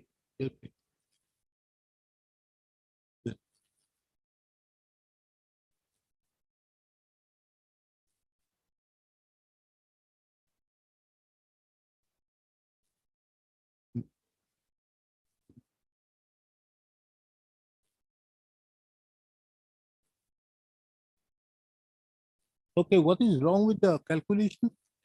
My lord, I have filed an additional affidavit bringing on record one RTI application. What? If your Lordship kindly come to page 4 of my additional affidavit, Ah. my case will clear in this. So you want to show that your case is made out on the basis of an additional affidavit and not the petition? My lord, I have stated everything subsequently, Lordship. This RTI, Lordship, I have got this information. Already, this facts already we have stated in the writ petition. If it is there, then why you are not showing from the petition? Show me your case. What do you have? What is your case you have? My lord, in additional affidavit, Lordship, filing Why you are this, going into the edition? Let us see first. Your husband was Idris Ali. my lord, He was appointed temporarily as so and so with effect from so and so at LS pay of 75. Purely and subject to the approval of the Secretary of the State Madrasa Education Board and likely to be terminated with 1 month advance. So it was more like a contractual appointment. Then my lord, at that time, subsequently, Lordship, from Lordship, the 139 approval was given by the Deputy Director of Madrasa, his name Idris Ali. On date of appointment, this is the following appointments are hereby approved temporarily until further order. Then my lord, the Madrasa, my lord, to receive Hmm. ad hoc grants in aid from Lordship 1/3/1984. Huh? 1/3/1984. 1984 is what? My lord, from Lordship, is 15 onwards, Lordship. These are the grants in aid, Lordship. You are hereby requested to take delivery of the bank draft personally after requesting Emma on or before 18/10/1985. Madam. Where do you bring the 1/3/1984? My lord, your Lordship will find, I have annexed one, my lord, page 35. For a moment, Lordship. Then what happened? My Lord, When here, you were you regularized? my Lord, service was provincialized, Lordship, with effect from 15/8/1994. 15/8? 1994. Okay. And were you brought within that ambit My of Lord, the provincialized teachers? my Lord, Were you brought within the ambit of the provincialized teachers? my Lord. When? My Lord, as 15/8/1994. Where is the document? My Lord, your Lordship would find, Mr. Borua, kindly ask somebody from the secondary education department.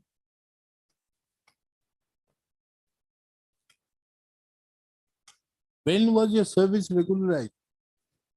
my Lord, I have annexed the provincialization order. Huh? You don't have a case then? My Lord, case 9. Case 21, Lordship. Huh? Case 21. Consequent upon taking over of the Gultara movement, Madrasa so organized to take over the 25 numbers of senior students and the full paid-in system with the comprehensive finance part. 7 in 1993. Then where is Idris Ali? My Lord, case 21. Serial number 19. Serial number 19. Okay. Date of joining, date of effect of payment of salary 1/10/1992. So you got your salary from 1992? My Lord, from they have calculated from 1/10/1992. Yes. Lord, we are claiming Date of retirement. What is your date of retirement? my Lord, date of retirement on 30/9/2011. Okay, 309. 2011. Well. Very well. Now, so therefore your date of appointment, date of payment of salary From is 1/10/1992. my Lord, And your date of retirement is 19/10/1992. Then what happened? 39/2001. 11 is the date of return. 39/2011 is the date of return. 39? 309/2011. No, it's 19/9. Serial number 19. Isn't this the case of Idris Ali's husband, wife? My Lord. Isn't it 19/9?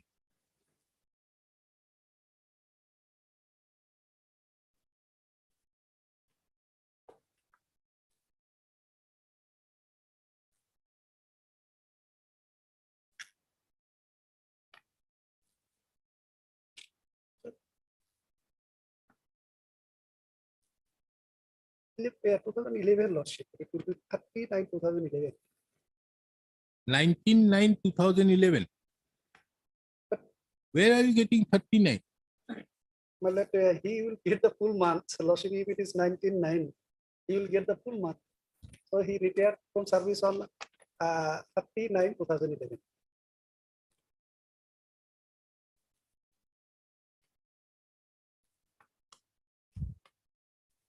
Okay, anyways, thereafter. Well, my claim is Lordship, the service period, whereas Lordship, the petitioner received grants in it from 1/3/1984. That was not taken into account. Huh? That period was not taken into account while calculating the pension. From which period? From Lordship 1/3/1984 to Lordship, that is 39/94. You have accepted this, have you accepted this order? Lordship, Are you challenging this order Lordship, by which you have been regularized? By which your services have been provincialized? Consequent upon the taking over of the Guttara Nodiam so in the education and the allotment of posts for the state madrasa established by the other time by the sanctioned by the government with the under the following of the madrasa from the date indicated below. Date of joining, date of. Okay, then But if your lordship kindly take the one provision, the Madrasa lordship provincial service bill 1995. But that date is nowhere there. My lord, Then how are you claiming from 1984? my lord, the basis is the provision lordship, the service provincialization to Assam Madrasa Education Provincialization Act 1995. Madrasa Education Provincialization Act 1995. My lord, section 4, Provincialization. Assam Madrasa Education Provincialization Act 1995. My lord, section 4. Page. My lord, in my book 395. 392. 392 start from 392. The Yes. 395 section Then 4. which you are referring to which one? Well, section 4. Notwithstanding anything contained in the proceeding, all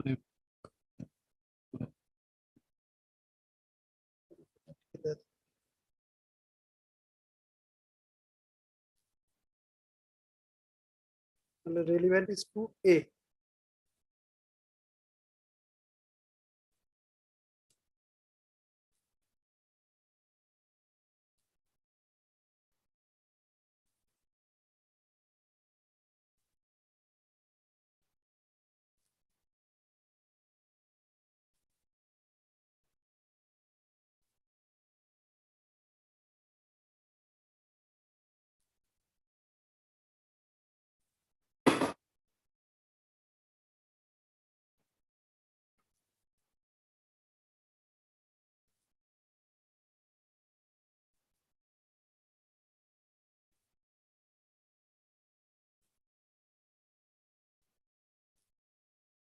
so you come under 4-2B.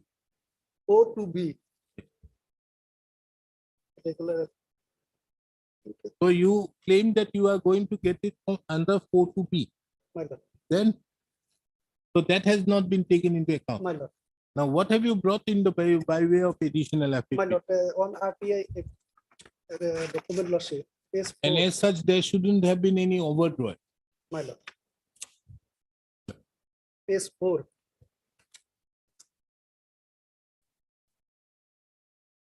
Yes. Number 1.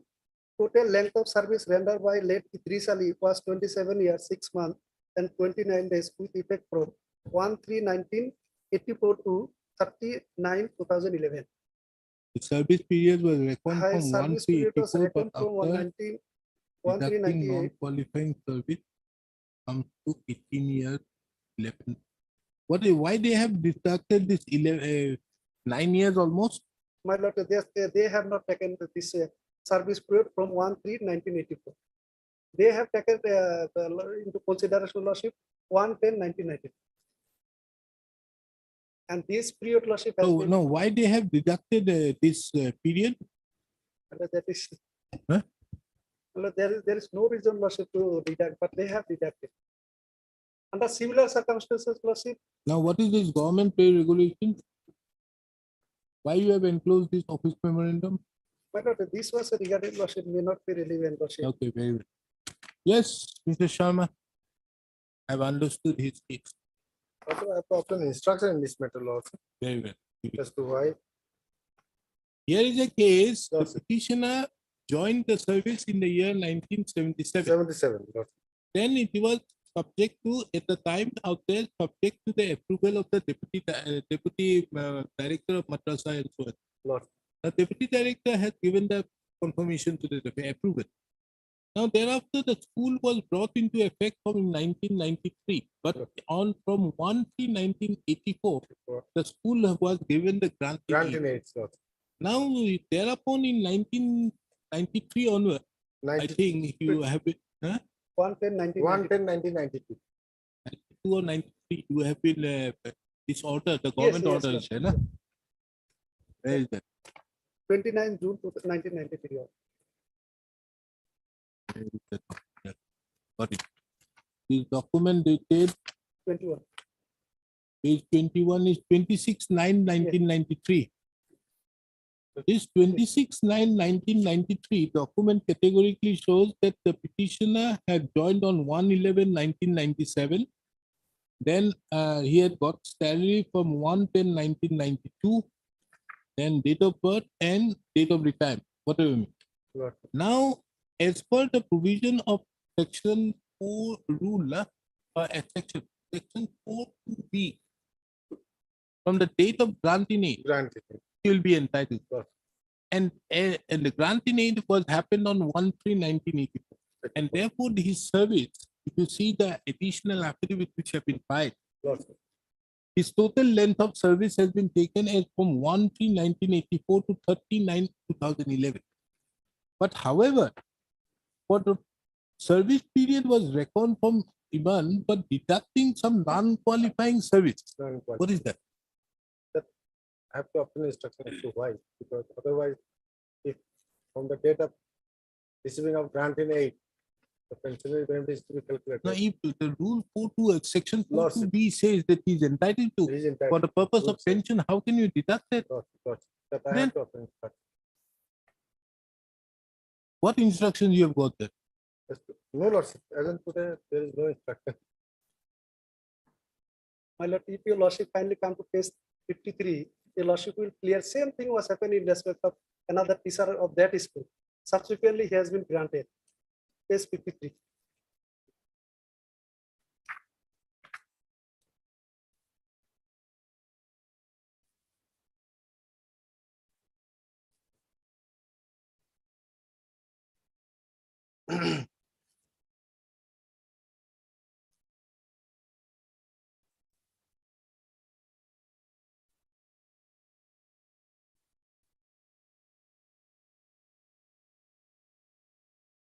And I see some order being passed by somebody.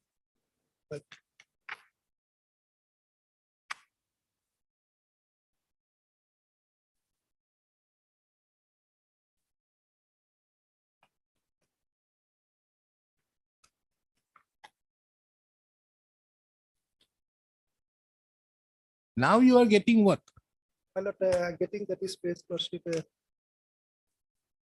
48. Huh? Page 48. 49. 48. You are getting the provisional pension now. Now lordship final pension.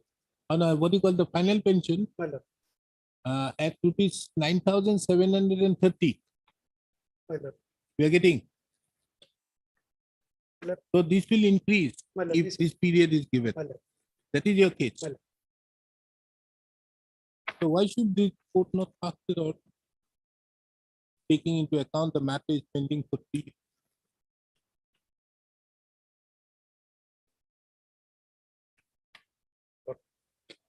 But may direct verify. Verify and pass. Could be. What do you say, Mr. Finance?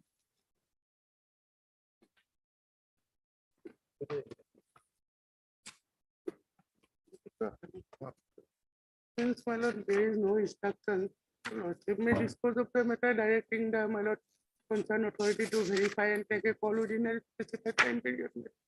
What verify? He is entitled as per 4(2). The law is But- clear. No, it is clear, but my lord, on facts. my lord, Only to the verification has to be made only to the effect as to whether he joined on 1/1/2000, whether the provincialization happened, a granting aid was given on 1/3/1984. And if it is given on that day, from that day, his pension has to be calculated, that's all. It is not a fact that he is not entitled to pension. He is entitled. It is only the question whether he is entitled to more pension. Now, the more pension will be regulated in terms of section 4(2)(b), which categorically says that as per this, it will be if a person has joined the school prior to it being provincialized, prior to getting granting aid, then his pension, for the purpose of pension, it will be regulated from the date the granting aid has been. So you have this particular school when it got is there and calculate. If it is more than that, do it. If it is not, then help it. authority, my lord, Because I don't give just for the purpose of verification. and leave it to the mercy of the authority. Verification and also, my lord, to the entitlement as to whether the petitioner will be entitled.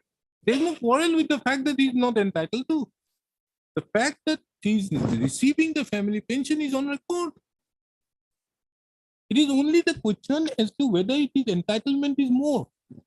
Why there has been, It will relate back to that date. they will get a area of That's whatever what, my lord. It will relate back. from that date, whatever may be. To that extent, if some factual determination is equal, or chief will, my lord, direct out. The only factual determination is from which date. My lord. That is it. Yes. Anything else? No. Okay. Commissioner.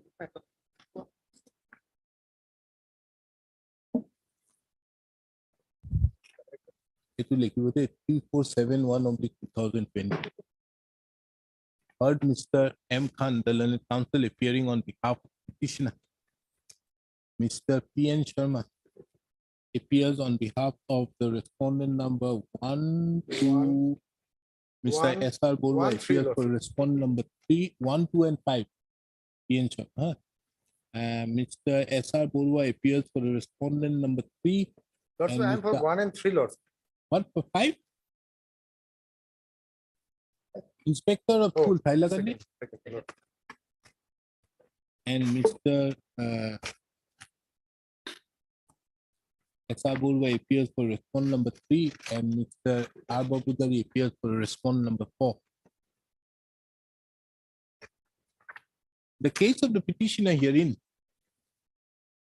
is that the husband of the petitioner, one Idris Ali, since deceased,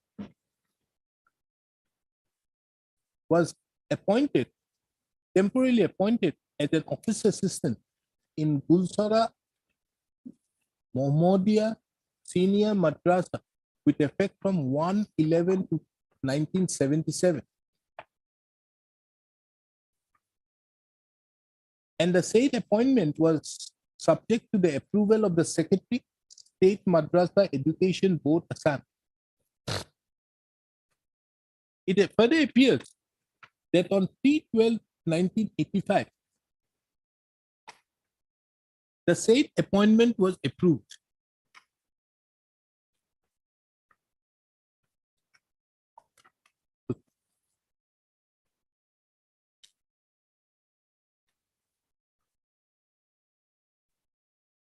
The records further reveal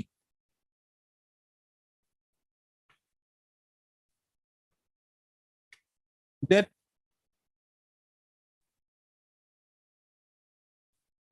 the Gulsara Mohammedia Senior Madrasa received full grant in aid, ad hoc grant in aid during the period 1984-85.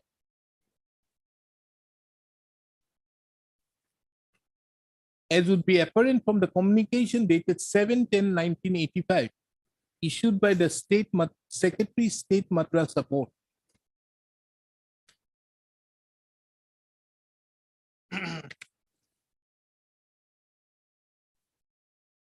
The record further revealed that on 30th of March 1993, the governor of Assam was pleased to take over 25 numbers of senior madrasa / title madrasa and Arabic college under full grant in aid system with effect from 1/1/1992. One pen. Huh? Wrongly typed was people do 110, page 20. From 1/10/1992. This was done with the concurrence of the finance department. Amongst the 25 madrasas, the Gulsara Mohammedia Senior Madrasa was one of such madrasas. It further appears that on 29/6/1993, the Deputy Director, Madrasa Education, Kahilipara, have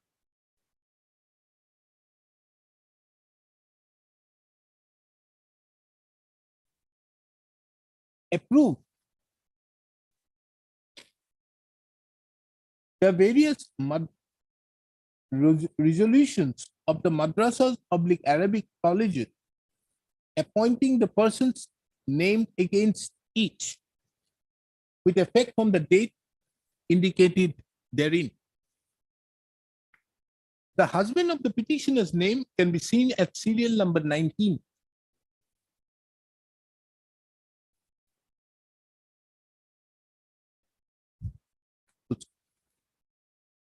The husband of the petitioner thereupon continued to render his service and retired with effect from 30/9/2011.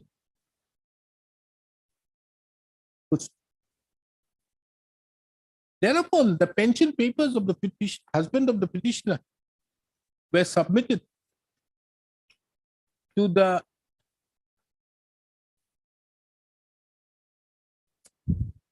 concerned authority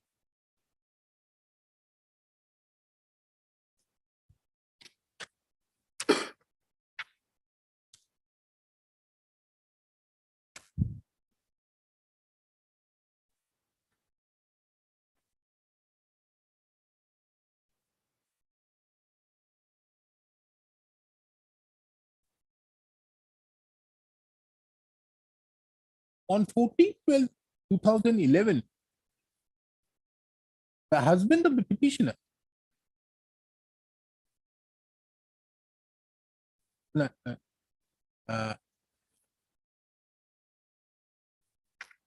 husband of the petitioner was granted provisional pension of rupees 5,290 per month, plus other relief allowances under the rules, with effect from 1/10/2011 for 1 year.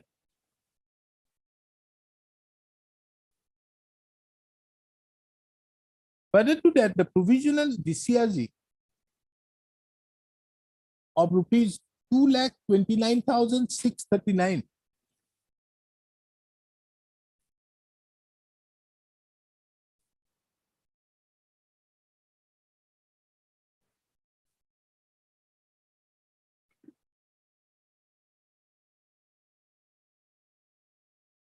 was sanctioned by withholding 5,000.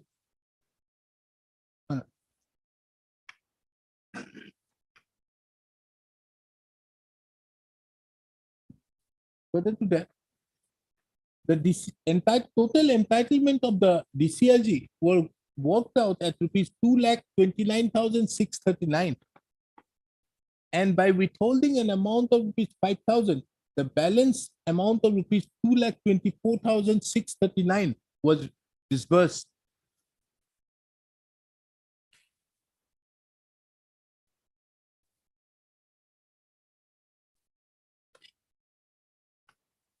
It further revealed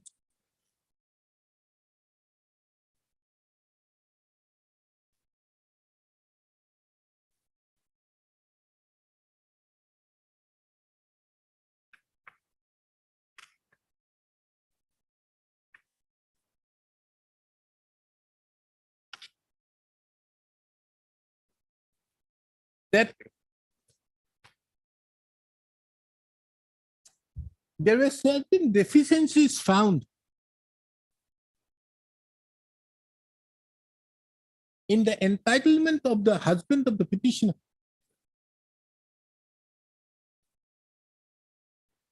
which resulted in excess payment of the provisional DCRG. Inasmuch as the total entitlement of the husband of the petitioner was found at rupees of DCRG was found at rupees 1,54,485, and the provisional DCRG which was paid was rupees 2,24,639.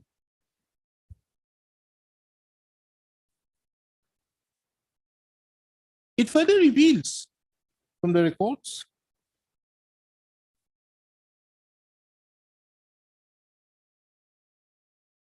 that there has been various representations submitted by the husband of the petitioner during his lifetime, stating entirely that his entitlement to the pension has to be taken into account from 1/3/1984. However, before the said dispute could be settled, the husband of the petitioner unfortunately expired.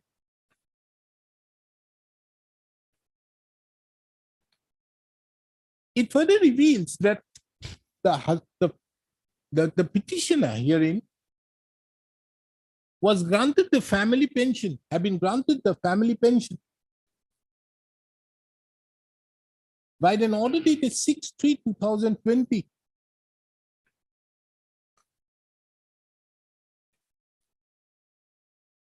Of rupees 3,920 with effect from 1/10/2011 to 31/3/2016, and thereafter rupees 9,730 per month up to 2/1/2019, and 100% share from the family pension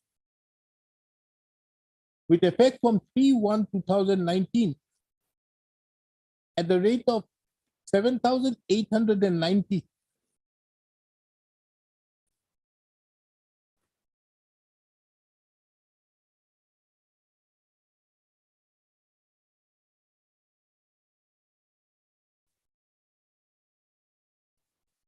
On the same date, by another order issued by the Finance and Account Officer of the Director of Pension,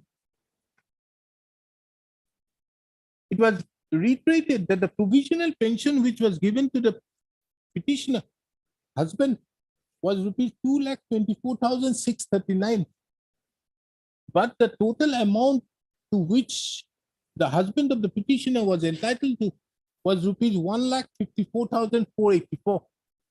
This year. Annexure 70.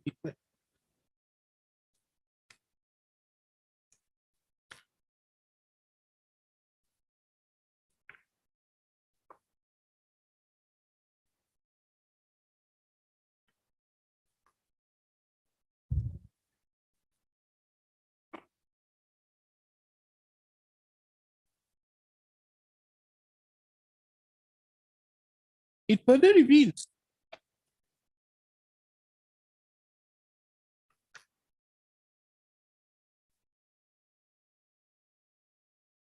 from the records that the petitioner has been given the amount of rupees 7,890 as the family pension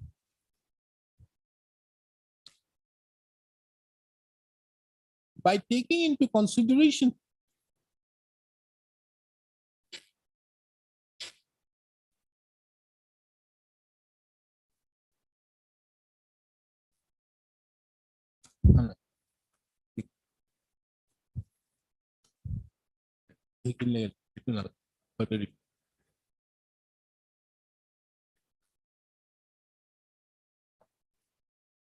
the petitioner herein being aggrieved by the fact that the respondent authorities having not taken into consideration the entitlement of the husband of the petitioner from the date on which the school wherein the madrasa wherein the husband of the petitioner was working had received grant in aid for the purpose of his family, for the purpose of his pension, but rather had arbitrarily deducted certain periods, which resulted in reduced pension as well as the family pension, have filed the instant writ petition seeking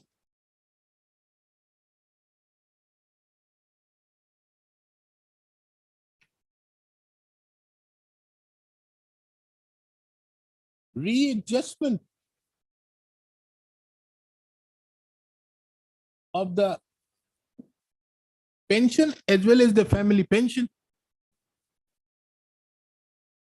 with effect from by taking into account the entitlement of the husband of the petitioner from 1/3/1984, as well as also for correction as regards the pension, family pension, and the quantum of the DCRG.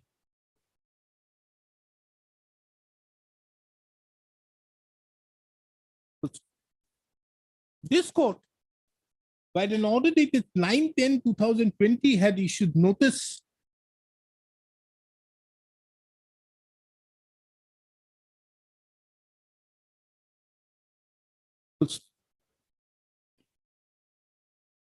pursuant thereto, an additional affidavit was filed. No, the respondents have not filed any affidavit till date. The learned counsel for the petitioner has also drawn the attention of this court to an additional affidavit filed on 12th of October 2022, 22 or 20? 20. 20. Wherein a document has been enclosed, which is a document received on the basis of RTI information from the Directorate of Pension. From the said document dated 25/9/2020, it transpires that the total length of service rendered by the husband of the petitioner was taken as 27 years, 6 months, 29 days with effect from 1/3/1984 to 30/9/2011. However, it further appears that there was certain deduction in the qualifying service, in the services of the petition of the husband of the petitioner, and on account of such deduction, the total qualifying service has been taken at 18 years, 11 months, 28 days. I've heard the learned counsels for the parties.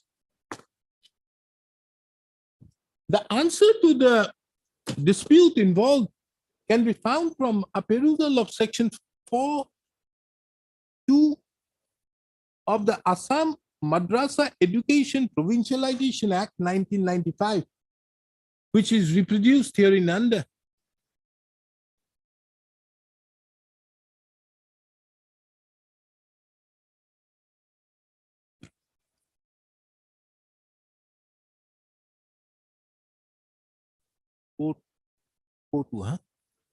Page 395. A perusal of section 4(2) shows that all employees going on superannuation under subsection 1 shall be eligible to pension or gratuity or both in accordance with the pension rules applicable to the government servants of equivalent rank, subject, however, to the condition that for pensionary benefit of employees whose services are provincialized under the provisions of this act, the services of any such employees shall be counted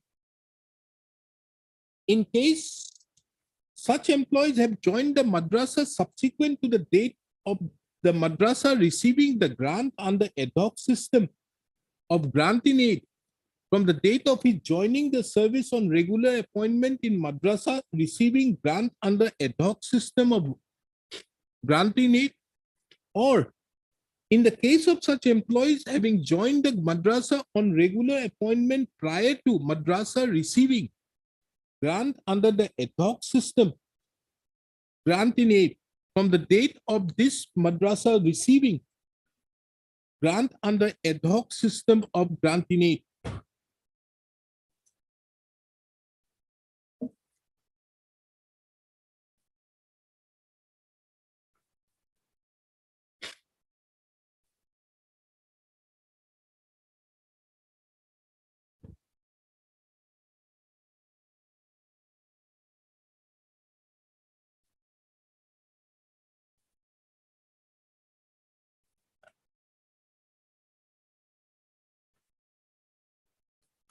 You have a rule of this?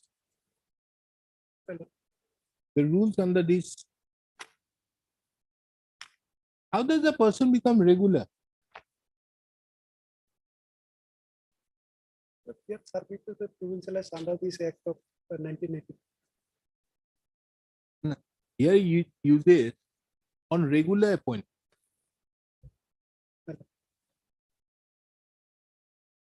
Prior to the madrasa receiving grants under ad hoc system grants in it. Had joined the madrasa on regular appointment. What is regular appointment? No, you can't say that. My lord, this is I'm coming in 5 minutes. too much.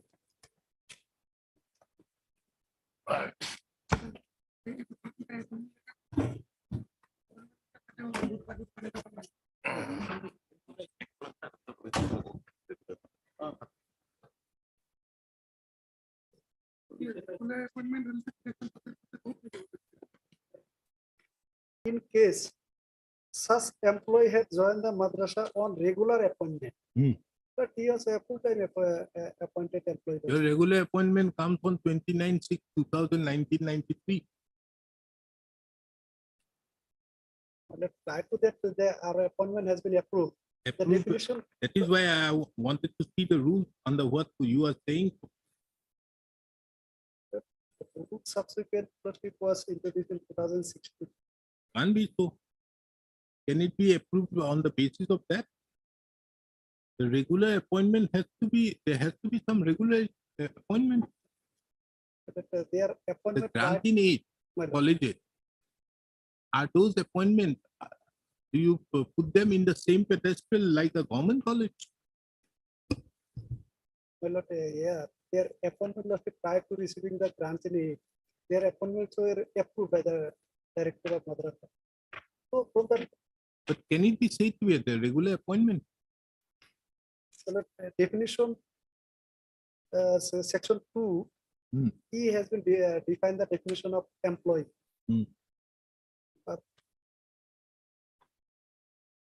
Employee 2E. means Teaching the and a person in the non-teaching teaching or employment of a non-teaching employer madrasa of a working madrasa against a against it regularly sanctioned post as per standard as per the and so whose appointment it has to be in the same manner. and whose appointment has been approved by the deputy director of the madrasa.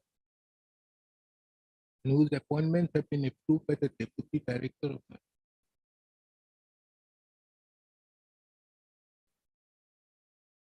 Yeah, it's a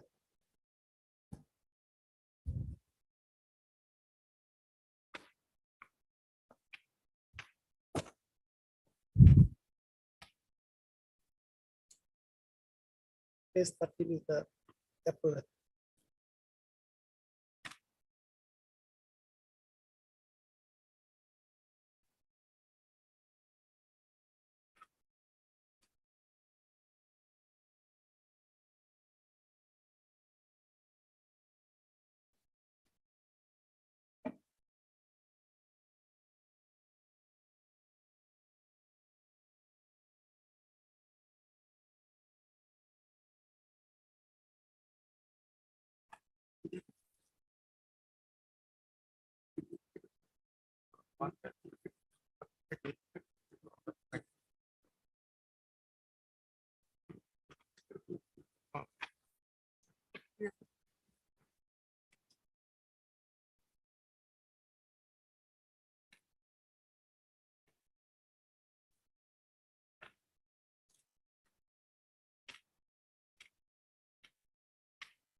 In case such employee has joined the madrasa on regular appointment prior to the madrasa receiving grant under the ad hoc grant in aid from the date of the madrasa receiving grant under the ad hoc system of granting.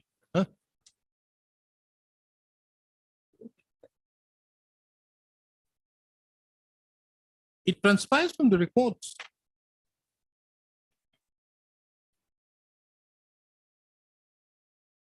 That the appointment of the husband of the petitioner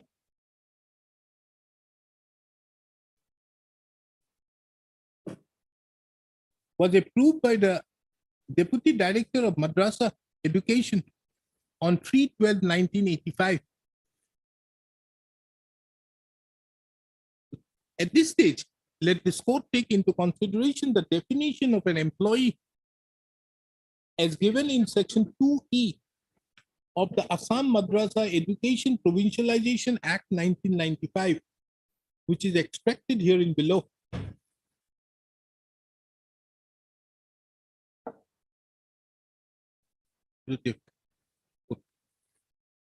From the above, it will be seen that an employee means a person in the teaching or non-teaching employment of a madrasa working against a regularly sanctioned post as per standard staffing pattern and whose appointment have been approved by the Deputy Director of Madrasa Education, Assam.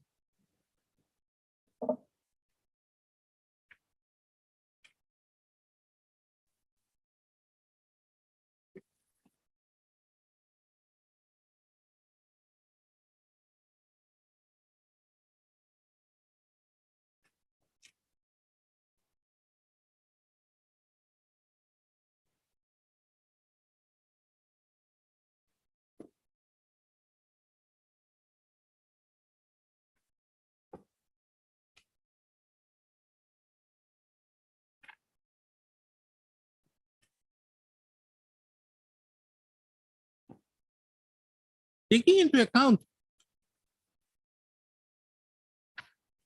the communication dated 3/12/1985, where the appointment of the husband of the petitioner was approved by the Deputy Director of Madrasa Education, Assam.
So he will come under A.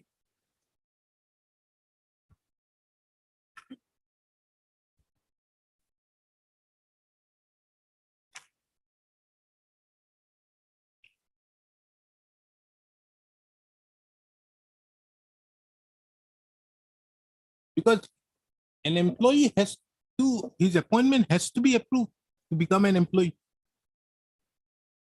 So can he come under B? No. Unless your approval is given, approval was given before that, isn't it? Approval, Lordship will find that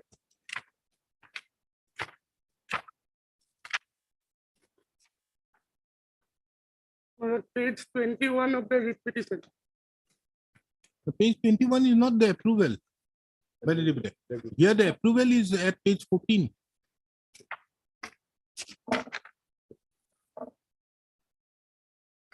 So this is approval for appointment, but page 21, this is approval, my lord, particulars of appointment.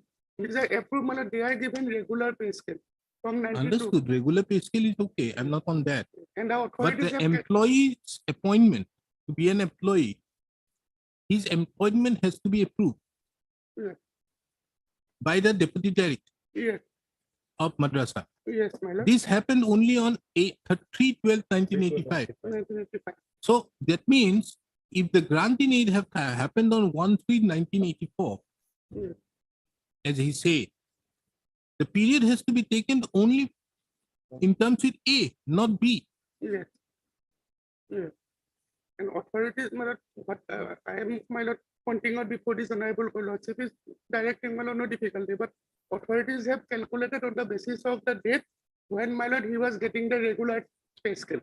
This is what page 21 is the my lord appears to be my lord the order whereby the regular pay scale has been granted to him, and that is my lord dated his name, the husband of the petitioner's name figured at serial number 19 at No, page but the 22. problem arises with that 29/6/1993. Yes. You see the last line of that on the first on the first page at page 21. Yes. It doesn't say from immediate effect. It says It from the will date. effect from the date indicated below. Ah, Yeah, and now the date with regard to the petitioner, at page that my 19. lord will find that it is 1/10/1992. 1/10, and on that basis, my lord, this calculation was made. That calculation for payment of pension, that my lord will find at page 35. Page 35 of the writ petition. This was done by the superintendent Gulchara Mohammadia Senior Madrasa. So it is on basis of 1/10/1992 it has been done. Yes, that is apparent from page 35. So he has been regularized, became a regular appointment only on that. That's what my lord I'm pointing out before this honorable court. 1/10/1992. Page 35, lordship, he has clearly stated in serial number 6, on the basis of this, provisional pension was released on 5 to 5,290. That your lordship has got.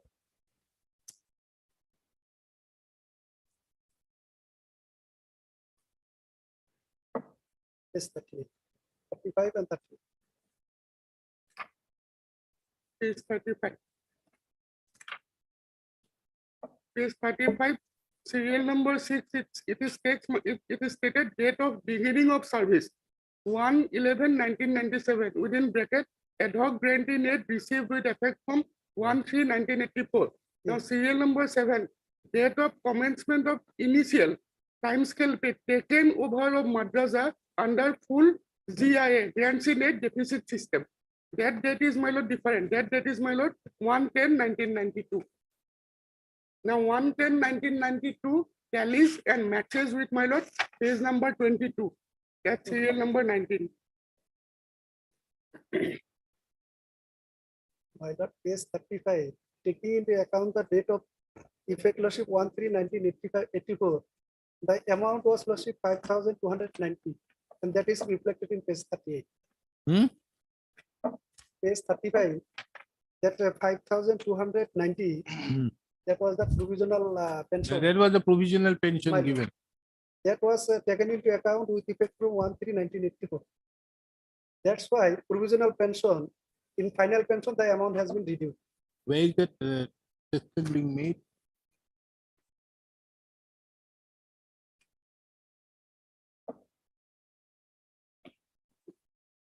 Provisional pension was correctly calculated. That was 5,290. But in final pension, that has been reduced to 3,920. Lordship, page 38 and 41. If you lordship compare this is No, the how do you take care of that word regular appointment? regular appointment prior to lordship receiving grants in the madrasa was purely venture estate. At that time, that there may be a staffing pattern, lordship. And according to staffing pattern, the petitioner was appointed. And subsequently, his appointment was approved.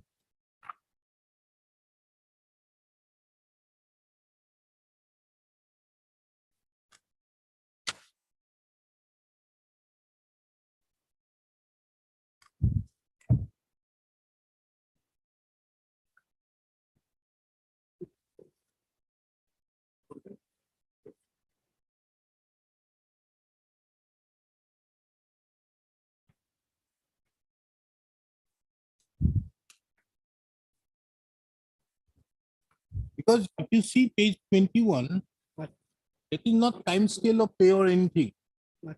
Here it says the word used is date of effect of payment of salary. This is the date on which you have been paid the salary. Earlier to that, you didn't receive the salary. No, grants in it. Grants in it. So that is why they have brought in from 110/1992. But from 110/1992, he got seller.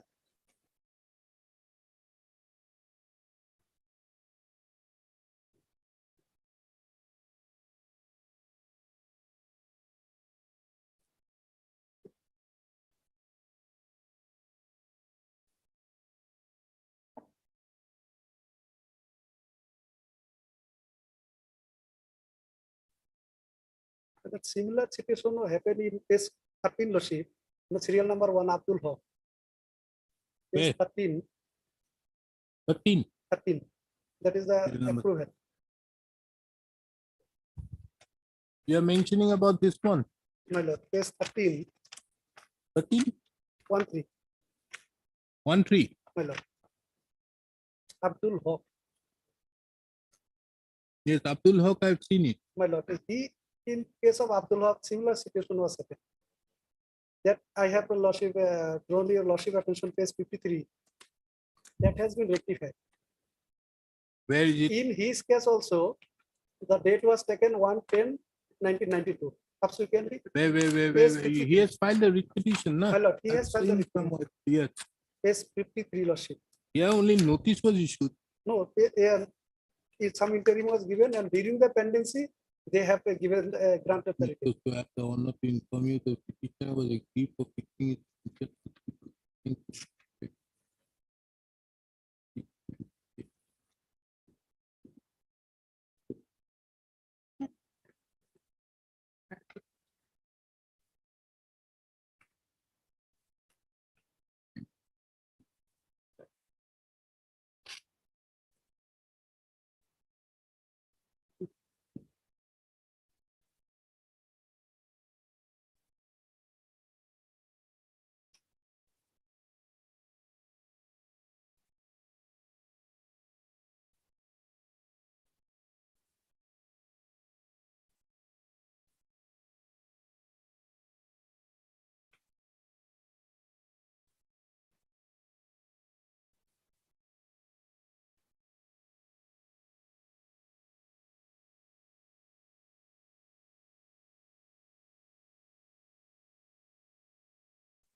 Then what happened? And subsequently, after 53 lordship page, they were granted, that is page 54.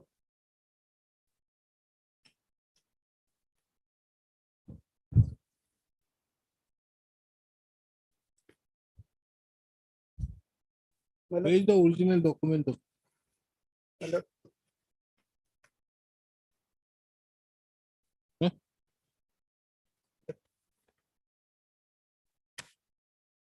after that, that writ petition was closed. That is page 56.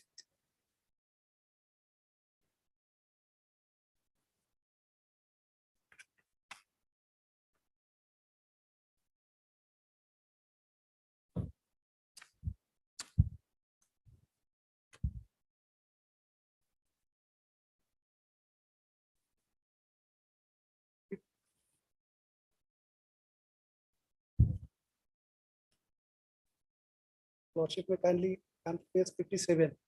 But how can you be an employee prior to the approval being given by the deputy director? Can you be? But, If we go by the definition, that approval was given, lordship, on P12/1985. then the calculation has to be at best that, not prior to that.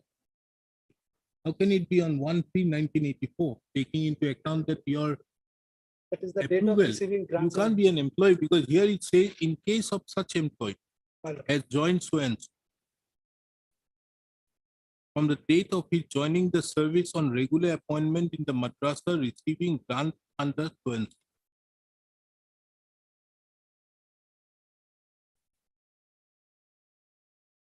The madrasa subsequent to the date of his madrasa receiving the grant from the date of his joining the service of the madrasa. So you will come under A.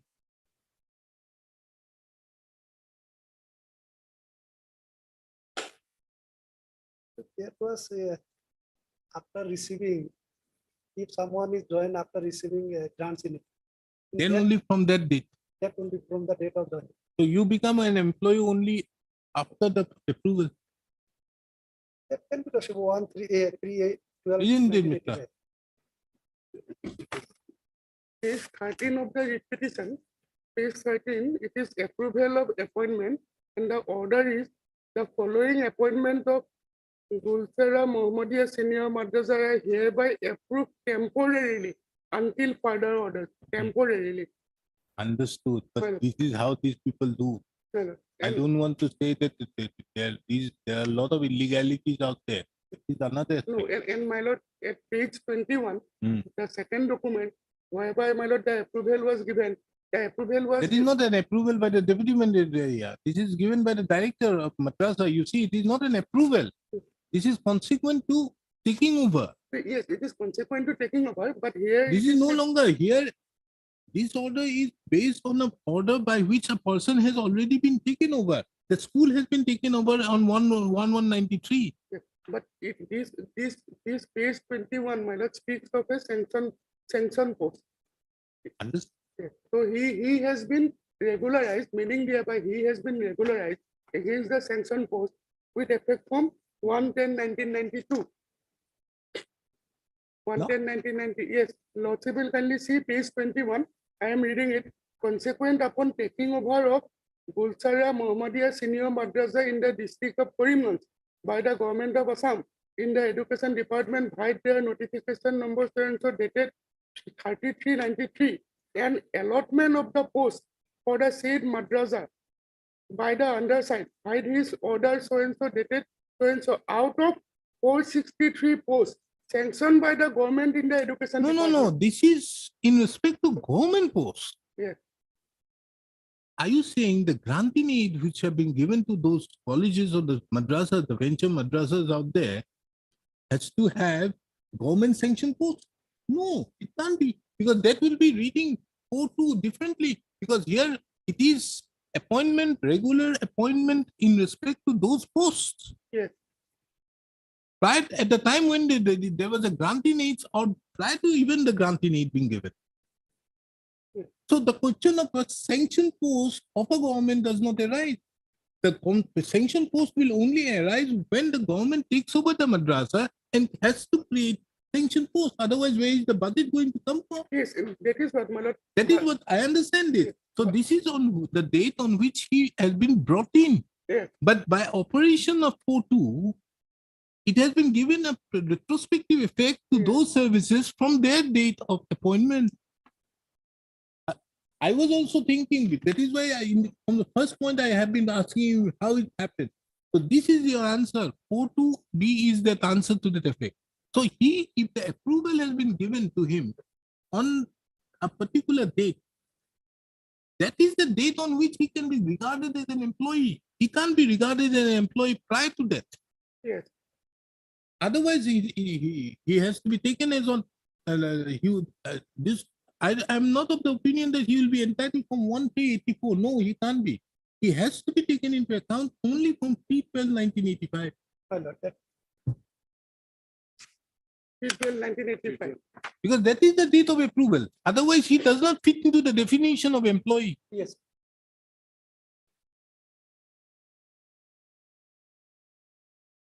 Khile last time.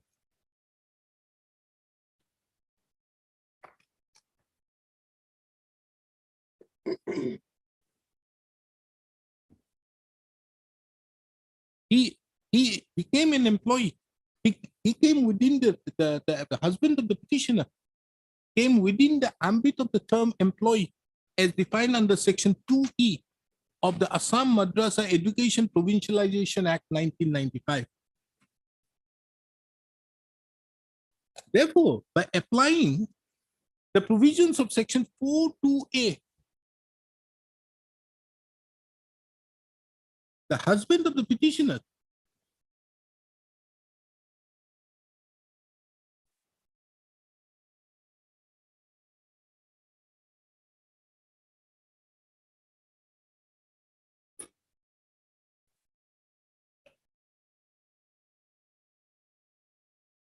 service has to be reckoned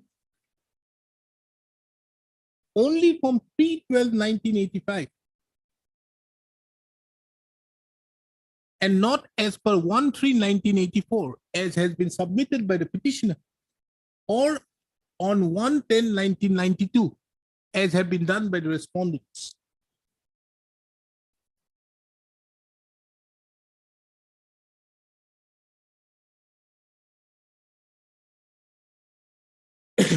In that view of the matter, this court therefore disposes of this writ petition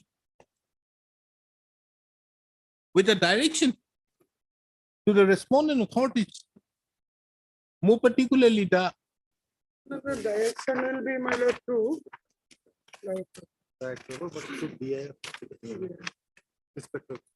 under the secondary education, the respondent number 2 to verify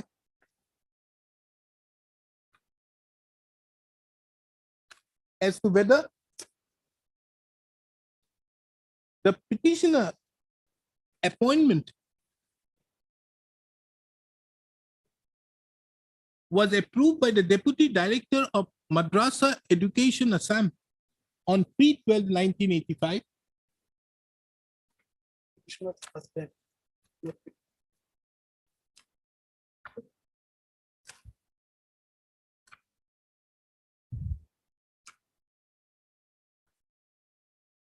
and thereupon the petitioner, husband of the petitioner, appointment was made on 3/12/19 approval made. And thereupon to send a revised pension proposal to the Director of Pension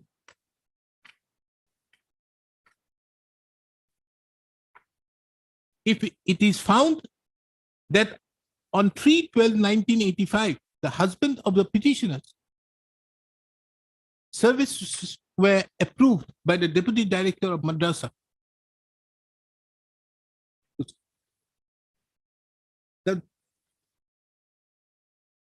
The Director of Pension, this exercise be completed by the Director of Secondary Education within a period of 1 month.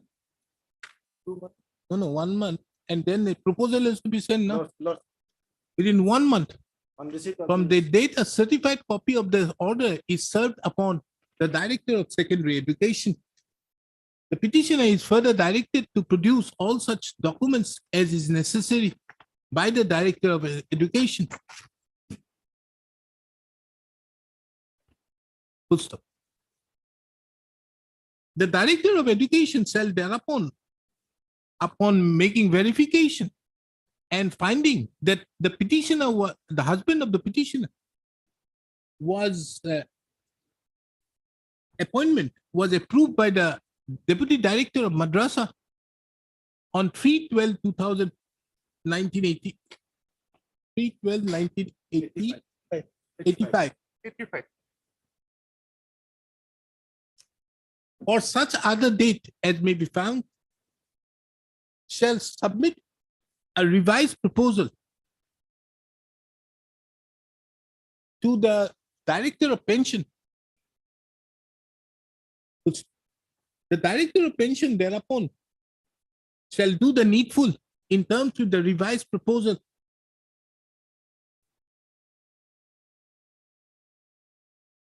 and refix the pension, comma, the family pension, as well as the DCRG on the basis of the proposal submitted by the Director of Secondary Education.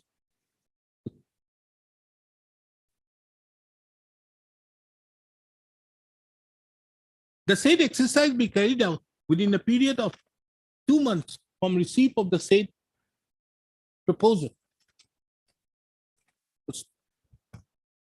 The petitioner is further directed to submit a certified copy of the instant order to the Director of Pension also for needful compliance. With the above, the petition stands disposed. Ekhan Diok, Mr. M.A. Khan, the learned counsel appearing on behalf of the petitioner, Ekhan 1137/2020. heard Mr. M.A. Khan, the learned counsel for the petitioner. Mr. H.K. Das appears for the Guwahati High Court. Mr. R. Borputari appears for the Finance Department. Mr. P.N. Sharma appears for the Secondary Education Department, and Mr. S.R. Bodua appears on behalf of the Director of Pension. The learned counsel submits that he would not like to press the instant petition in view of the order passed in WPC number 347/1/2020. Taking into account the same, the petition stands clear.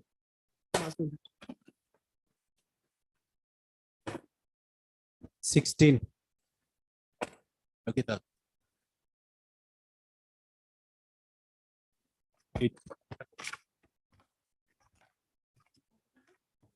Oh, this matter? Yes. Yes, Mr. Ardhar. Oh, you are there. Yes, my lord. I have it. Yes. Did you get that list? Yes, my lord. Whether the 6 petitioners are there? No, my lord. My instruction is, my lord. Yeah. These cases, my lord, as per advertisement, 1:4 call for shortlisted for after that. You got 52. Yeah, the petitioner, he is they are unreserved category. Available post is 7. No. This, you are bringing me a old thing. I'm not on that. Wait, I have directed you to produce the select list. Oh, select list is also there, my lord. Yeah, Oh, give it to this me. one not, my lord. The mark which have been obtained. Yes, my lord. This I have. Wrongly, so what is the annual?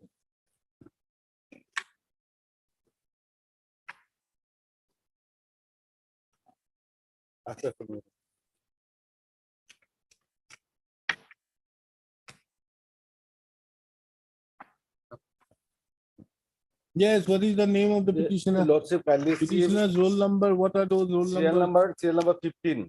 Huh? Serial number 15. Noor Islam. Huh? Serial number 15. Noor Islam. No. Serial number. No, what is the petitioner? Petitioner What, number- yes, what is your roll number, petitioner? Mr. Counsel. 244965. Serial number 15. 15? He got 15 has got 46. Yes. Huh? Next, my lord. No. Here, the basic case of your earlier instruction is that the petitioners did not get 35 marks. These are the instruction handover by the door. These are the marks, my lord. These are the instruction. And according to my lord, instruction, cut-off mark was 52. Available post 7. Merit 28. Unreserved. All are unreserved. Unreserved. Unreserved. Okay. So here there are unreserved post is 7. 7. Isn't it? Yes, As per your advertisement. Yes, my lord.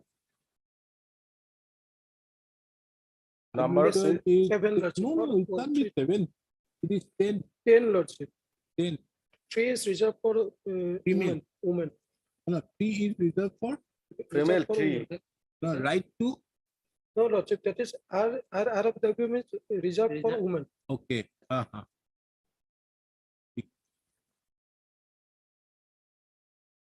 You are not women. No room. No. Okay. They are male. So you are only as regard your entire claim comes within 7.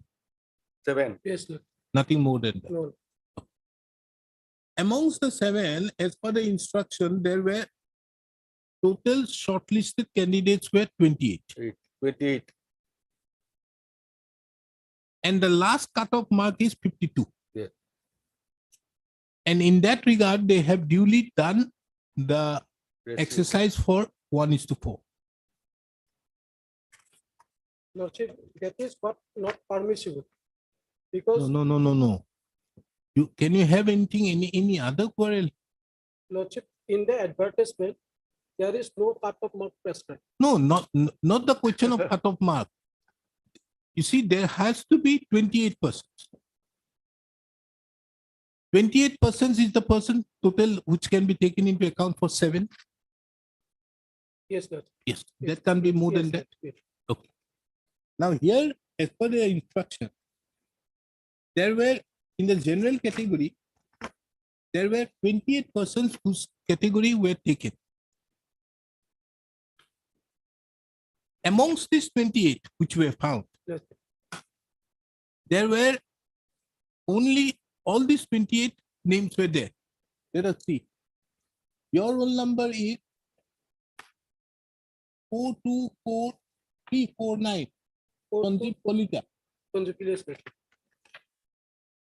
His number is, he has got 35. Abdul Mannan, he has got 21. Noor Islam have got 46. Sandeep Mehdi has got 37. Rupam Haloi has got 24. Noor Islam has got 17. Okay. Now, amongst the 24 which have been found out, they have been duly called the general category. This 24 out of 52.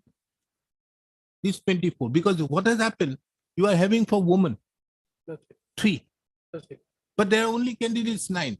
You can't help it. So they have only called the 9. See? OBC 4. Then the shortlisted candidate is 14. It should be 16. It is 14. OBC female 2. There is none. STH 2. There's only 2 posts, but there's only 1 person. So under such circumstances, the normal which should have been 72, it could not be done because of the other categories, the problem area. Because unreserved female, there has to be 3 posts, available posts. There were only 9. OBC 4, there were only 14. Okay. OBC female 2, 0. STH 2, 1. So under such circumstances, these are the reasons why this has happened. Otherwise, for 7, they have already shortlisted 28. 1 is good. So you can't have a challenge to that then. I hope you have understood what I'm saying. Yes, Lordship. But to clarify one point, Lordship, have there been no part of mark in the written test? Would we have been? No. No, Lord. Because That is what I'm Lordship, saying. as No, I'm saying there were 137 candidates. Lordship. Okay. Lord. Okay. 28 persons have got above 50 unreserved. 6.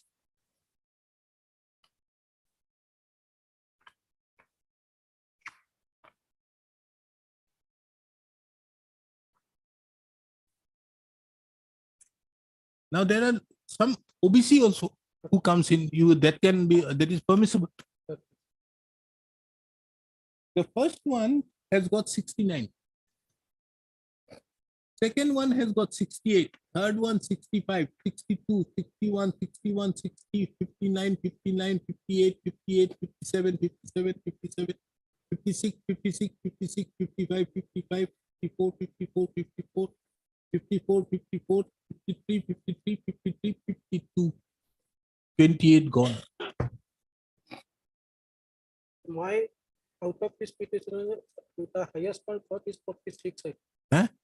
Out of this Yeah, the problem arises because your highest marks have got 46. And all your posts have been taken over, most of them, by 50. OBC. One is STH, one SC. They have got higher marks.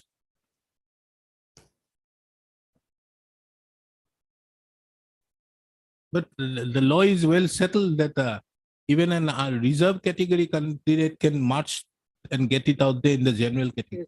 on merit. How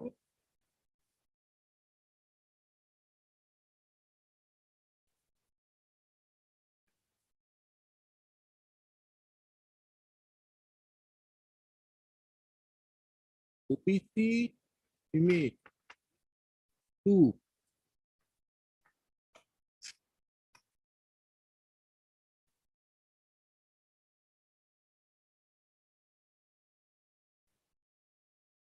Okay.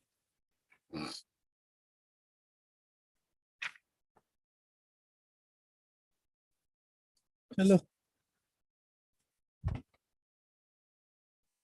Heard Mr. A. T. Chaudhary, the learned counsel appearing on behalf of the petitioner.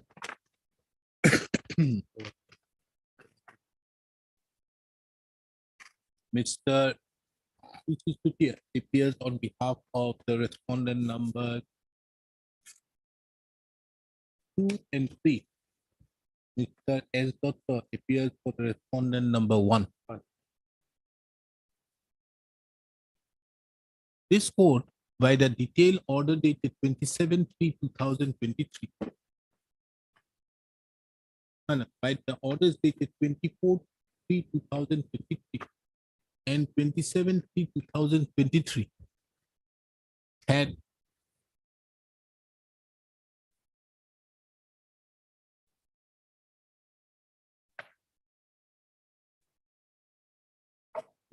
detailed out the dispute involved in the instant petition. The grievances of the petitioner herein, as could be seen from the writ petition, is that there were 18 numbers of sanctioned posts of Latmanda, Group 3, under the amalgamated establishment of the Deputy Commissioner Nalbari, which were advertised by an advertisement dated 1/3/2023. It is the case of the petitioner that as per clause 7 of the said advertisement, it has been mentioned that against each vacancy, 4 numbers of candidates will be shortlisted on the basis of the marks obtained in the written test. However, by an order dated 22/3/2023, passed by the Deputy Commissioner and Chairman Selection Committee, Nalbari, only 52 numbers of candidates were selected on the basis of written test, which, as per the learned counsel for the petitioner, was contrary to the clause 7 of the advertisement. On 27/3/2023, the learned counsel appearing on behalf of the respondent number 1 and 2 has apprised this court that there were 357 candidates who had participated in the said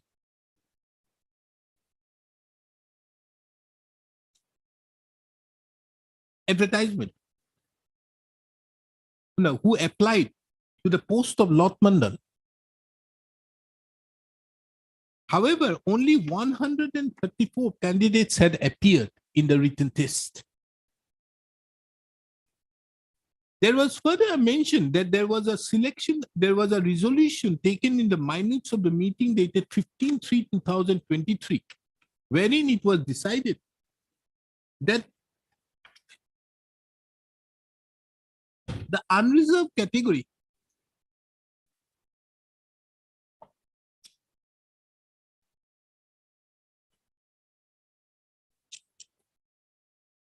should, the minimum marks that an unreserved category should get would be 35%.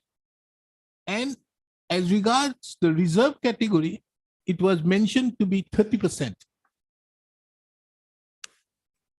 This court, by the order dated 27/3/2023, had directed the standing counsel appearing on behalf of the respondent number 2 and 3 to produce before this court the result sheet of 134 candidates who appeared in the written test held on 19/3/2023 and the marks obtained by them. Today, Mr. T.C. Sutia, the learned counsel appearing on behalf of the respondent number 2 and 3 had submitted that out of the total 18 candidates, 7 7 posts were earmarked for unreserved category. 3 posts were earmarked for unreserved female. 4 posts were for OBC. 2 posts were for OBC female and 2 posts for STH. As regards the unreserved category, 28 persons were shortlisted and their last cutoff mark was 52. It has also been mentioned that the petitioner, Sanjay Palta is petitioner number 1. Yes, Lord. Huh? Yes, Lord. And Abdul Manan 2. 2. Nur Islam 3. 3, Lord. Sandeep Mehdi 4. 4, Lord. Rupam Haloi 5. And Nur Islam 6. There are 2 notices. 2 notices. It has also been mentioned that the petitioner number 1, the instructions also categorically mention the marks obtained by the petitioners herein, which are detailed herein under. You want it? Yes, sir. Otherwise, somebody may not like. Yes, sir. Now that in fact, this time the CBSE results, if you are going to get it, you don't need to go and rush out what are the marks. You can use just your mobile, open the scanner, and there is a QR code in the admit card. You just scan it, you get the result. It reminds me the same thing of a particular thing stated out there in the movie 3 Idiots. Yes, 3 Idiots. If you remember, so that American was saying to the woman Irani, saying that, why should you have to tell everybody the marks? Paragraph 2 this, huh? Sanjeev Kalita roll number A2, 1, 2, 3, 4, huh? Taking into account that I have also perused the entire mark sheets, entire result sheet of the 134 candidates who participated in the selection process, in the written test, as well as the marks obtained by the shortlisted candidates. The fact that the petitioners herein who are in the belong to the unreserved category, and there has been 28 persons who have been shortlisted against 7 posts. This court does not find any interference, any reason to interfere at the instance of the petitioners hearing. Consequently, the instant writ petition stands dismissed. The interim order passed earlier stands vacated. The instructions so placed by Mr. T.C. Sutia is kept on record and marked with the letter X, Y.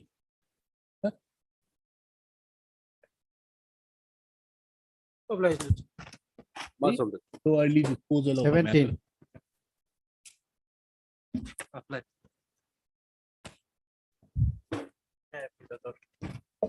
Oh yes, this one. Have you got anything, Mr. Goswami? Lordship. Why did you pass after 2 days? Yes, Lordship. The fact is that, Lordship, Yes. he was appointed as a SA on 2012 in Lala ICDS project. And after that, Lordship, in 2019, he was transferred to Kalai. It means Lala is under Hailakandi district and Kalai is under Silchar district. Silchar, Lordship. Now, Lordship, he filed a writ petition before this court, Lordship. And Lordship, then after outcomes of that writ petition, Lordship, the transfer to Kalai was it was revert back, Lordship. and he was attested in Algapur ICDS project, Lordship. Algapur ICDS project, and in the order dated 15/3/2023, Lordship, he was released from the additional. He is in Lala. In addition to that, he was attested in Algapur, Lordship. And after that, in No, he can't be in Yes. Lala because Lala has been given to Kanuta. No, Lordship. Yes, Lordship. He was attested with in Algapur, Lordship. Lala in his original post, Lordship, and attested with Algapur, Lordship. Now, Lordship, in 2023, Lordship, it is in 15/3/2023, he was relieved from additional charges attested from Algapur, Lordship. He was relieved from Algapur, but that order was withdrawn in order Now, where dated does he go? 17/3/2023. Where will he go? Yes, he will stay in Algapur. Original place, it means attested place, Algapur. Algapur and Lala, in between this area, Lordship, only 1 hour journey, Lordship. Very near, My same lord. district, within Hailakandi district. In my original place, there is no. No, Mr. Locker. This court should not interfere to your case at all. What you have done is, you were initially appointed in 2012, if I remember, transferred from Kalayan to Lala, from to Lala to Kalayan. Yes, he objects. And then he again, from Kalayan to Algapur, he was sent in the year 2020, 18 yes. or 20, 19. Yes. He was sent in 19. Thereafter, you got a stay. Then, on a particular date, on 15/6/2020, if I remember correctly, the Yes, date, 15/6/2020. 20, na? Yes. 15/6/2020, you came from there to, there was an additional charge by which you were posted in some other place. Not additional charge. You were given some other, for which you challenged Yes. out there and got a stay again. Yes. And both these petitions were dismissed. One is dismissed. No, both. One close to. No, both are dismissed. Where the court said we are not touching on it. Yes. One by Justice Monojit Bhuiyan and the other is by Justice Pudol Burwa, if I'm not wrong, or my Justice Michael Jotham Kumar. Yes. So both have been dismissed. Then it is not known whether what has happened to the representation. It is not known. No. I all along I have been working in Algapur ICPS project. I'll have it on 10.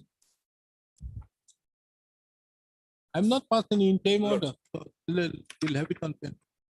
No, Out I'm not, Mr. S.P. Loskar, the learned counsel for the petitioner, and Mr. J.K. Goswami, the learned counsel, appearing on behalf of the respondents. Taking into account the paucity of time, let the matter be listed on 10/4/2000. deeply obliged.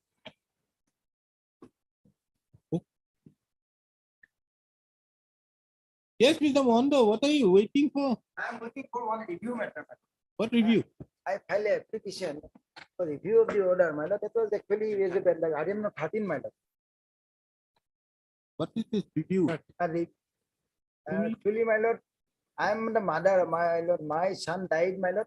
I am entitled for pension as per law. Nowadays it is amended in, there is a law that mother is also entitled. But that matter was, my lord, that is, but the petitioner was absent on that day. Your lordship disposed of by judgment of the, my lord, one reference judgment, my lord. That is in case of, my lord, wife only. Second was third wife. So that is not applicable to my case. And my lord, that if law was placed before this honorable court at that point of time, your lordship will pass a defined order, my lord. It is not a case of entitlement. It is a case of, my lord, non-payment. Because mother is entitled, my lord, nowadays. Mother is entitled for pension. Mother is entitled, but only in order. Yes, sure. In order. Yes. In order. In order. As per 143(2), it is in order. First the widow. Right. Second the minor daughter. Third the minor Minor. daughter. Fourth comes the father. That is the amendment. Minor. And if the father is not there, then comes mother. Mother is In there. absence of the father, then the mother gets. Father is not. Huh? Father not there. Father is there. See, D. No, father is there, my lord. Father is not alive. Okay, father is not. E is mother. Right. Then your entitlement is what? Pensionary benefit and pension, my lord. You are the mother. No. There is no widow. Widow is there. Then how do you get it? Definitely my share will be. How can there be a share? That has to be decided. No, Because unless that's you from- take care. The problem arises with 143 too. My lord. This gives it in a particular preference. That order is given 143.2 first says in case first instance is the widow or the widower. If Yes. they don't survive, then comes the number 2, the minor child gets it. Minor the son gets it. And if the minor son is not there, then the unmarried daughter gets it. Then comes the father. And if the father is not there, then the mother. But it is in the order of succession. My lord. Then how Already does the mother succession get it when the certificate- father is there, widow is there? Widow is there, man. Now Then- widow is not there. Success certificate, they have already produced the success certificate, and by purpose of the success certificate, some amount has been released. But now other release which has now come, my lord, that has not been released. That's why before this honorable court, and this honorable court, my lord, disposed of, my lord, by the judgment. Which judgment? There's a judgment of the full match, there's reference whether second or third wife is entitled or not. So that is a principle, that is that matter. The Juniper big. Yes. So that is not, I think. That what I have done is there is a reason why. Which that day also, yesterday what is also, the- there was this lady who was not, the lady lawyer who didn't understand. You see, 143.2 by my conscience is not proper. But that cannot be, my conscience can't be there because the right to get the family pension is on the basis of a statute. Correct. So unless and until 143.2 is done something, you can't help it. It is the widow who has the first Oh, yes, preference, first the preference, mother that is true. could not have. That is the reason why I am trying to incorporate something on the basis of Basis the of their full bench, judgment. so that he can go there and ask something from there in the court. Because there one line is given. Yes, I have seen. That line I'm making it a handle my so lord, that if they the get it. intention is that, my lord, then. That is the intention. then Otherwise, there is no otherwise the reason because you can't get it. I've seen, I've tried my best But to then, my lord, find yes, out as to my lord, whether. yes, correct. I lord, one step ahead, my lord. Yes, correct. That I understand. That if I am not legally entitled, Then that is the last line is the line by which I have said that they will consider it to give it separate pension because there it says if that is this or this judgment is in respect to note 1 of 143. my lord. 143 to note 1. This is the judgment. But we are concerned with note 1 doesn't come in. But can't we draw the analogy so that we can ask the government to do something? But then all right, my lord. Actually, That is the then- reason why I have Then, my done. lord, some other Because thing, otherwise there's no way out let how me- your let mother me, my gets. lord, I understand there are many cases where the mother would be solely dependent absolutely. upon the In fact, mother. in fact, my lord, But, now, my lord, but how do you take care of that? that means one of the child is with me also. Understood. But how do you take care of that? I can't help you without this with this rule unless the rule is amended. But the rule has not been done. Something has to be given. Now, in this case, if I remember, your case, this case was a case by which she's a government servant, na? She's a government, correct. I Correct, still my lord. remember Yes, she's yes, a correct. government servant, and you Yes. said that he's earning something to that Yes, effect. he's a headmaster. But I couldn't help it. That is the reason why I gave you that. But then all right, my lord. Then your lordship, my lord, then Otherwise, there's no other reason why. So that this some handle can be done. some handle can be. But if it is a case of tying a harness, the scheme is provides that lordship. 5.10, it is also provided that if the parents or the other eligible family members are not looked after by the compassionate family pensioner, on receipt of such complaint from them, the competent authority will issue orders apportioning the compassionate family pension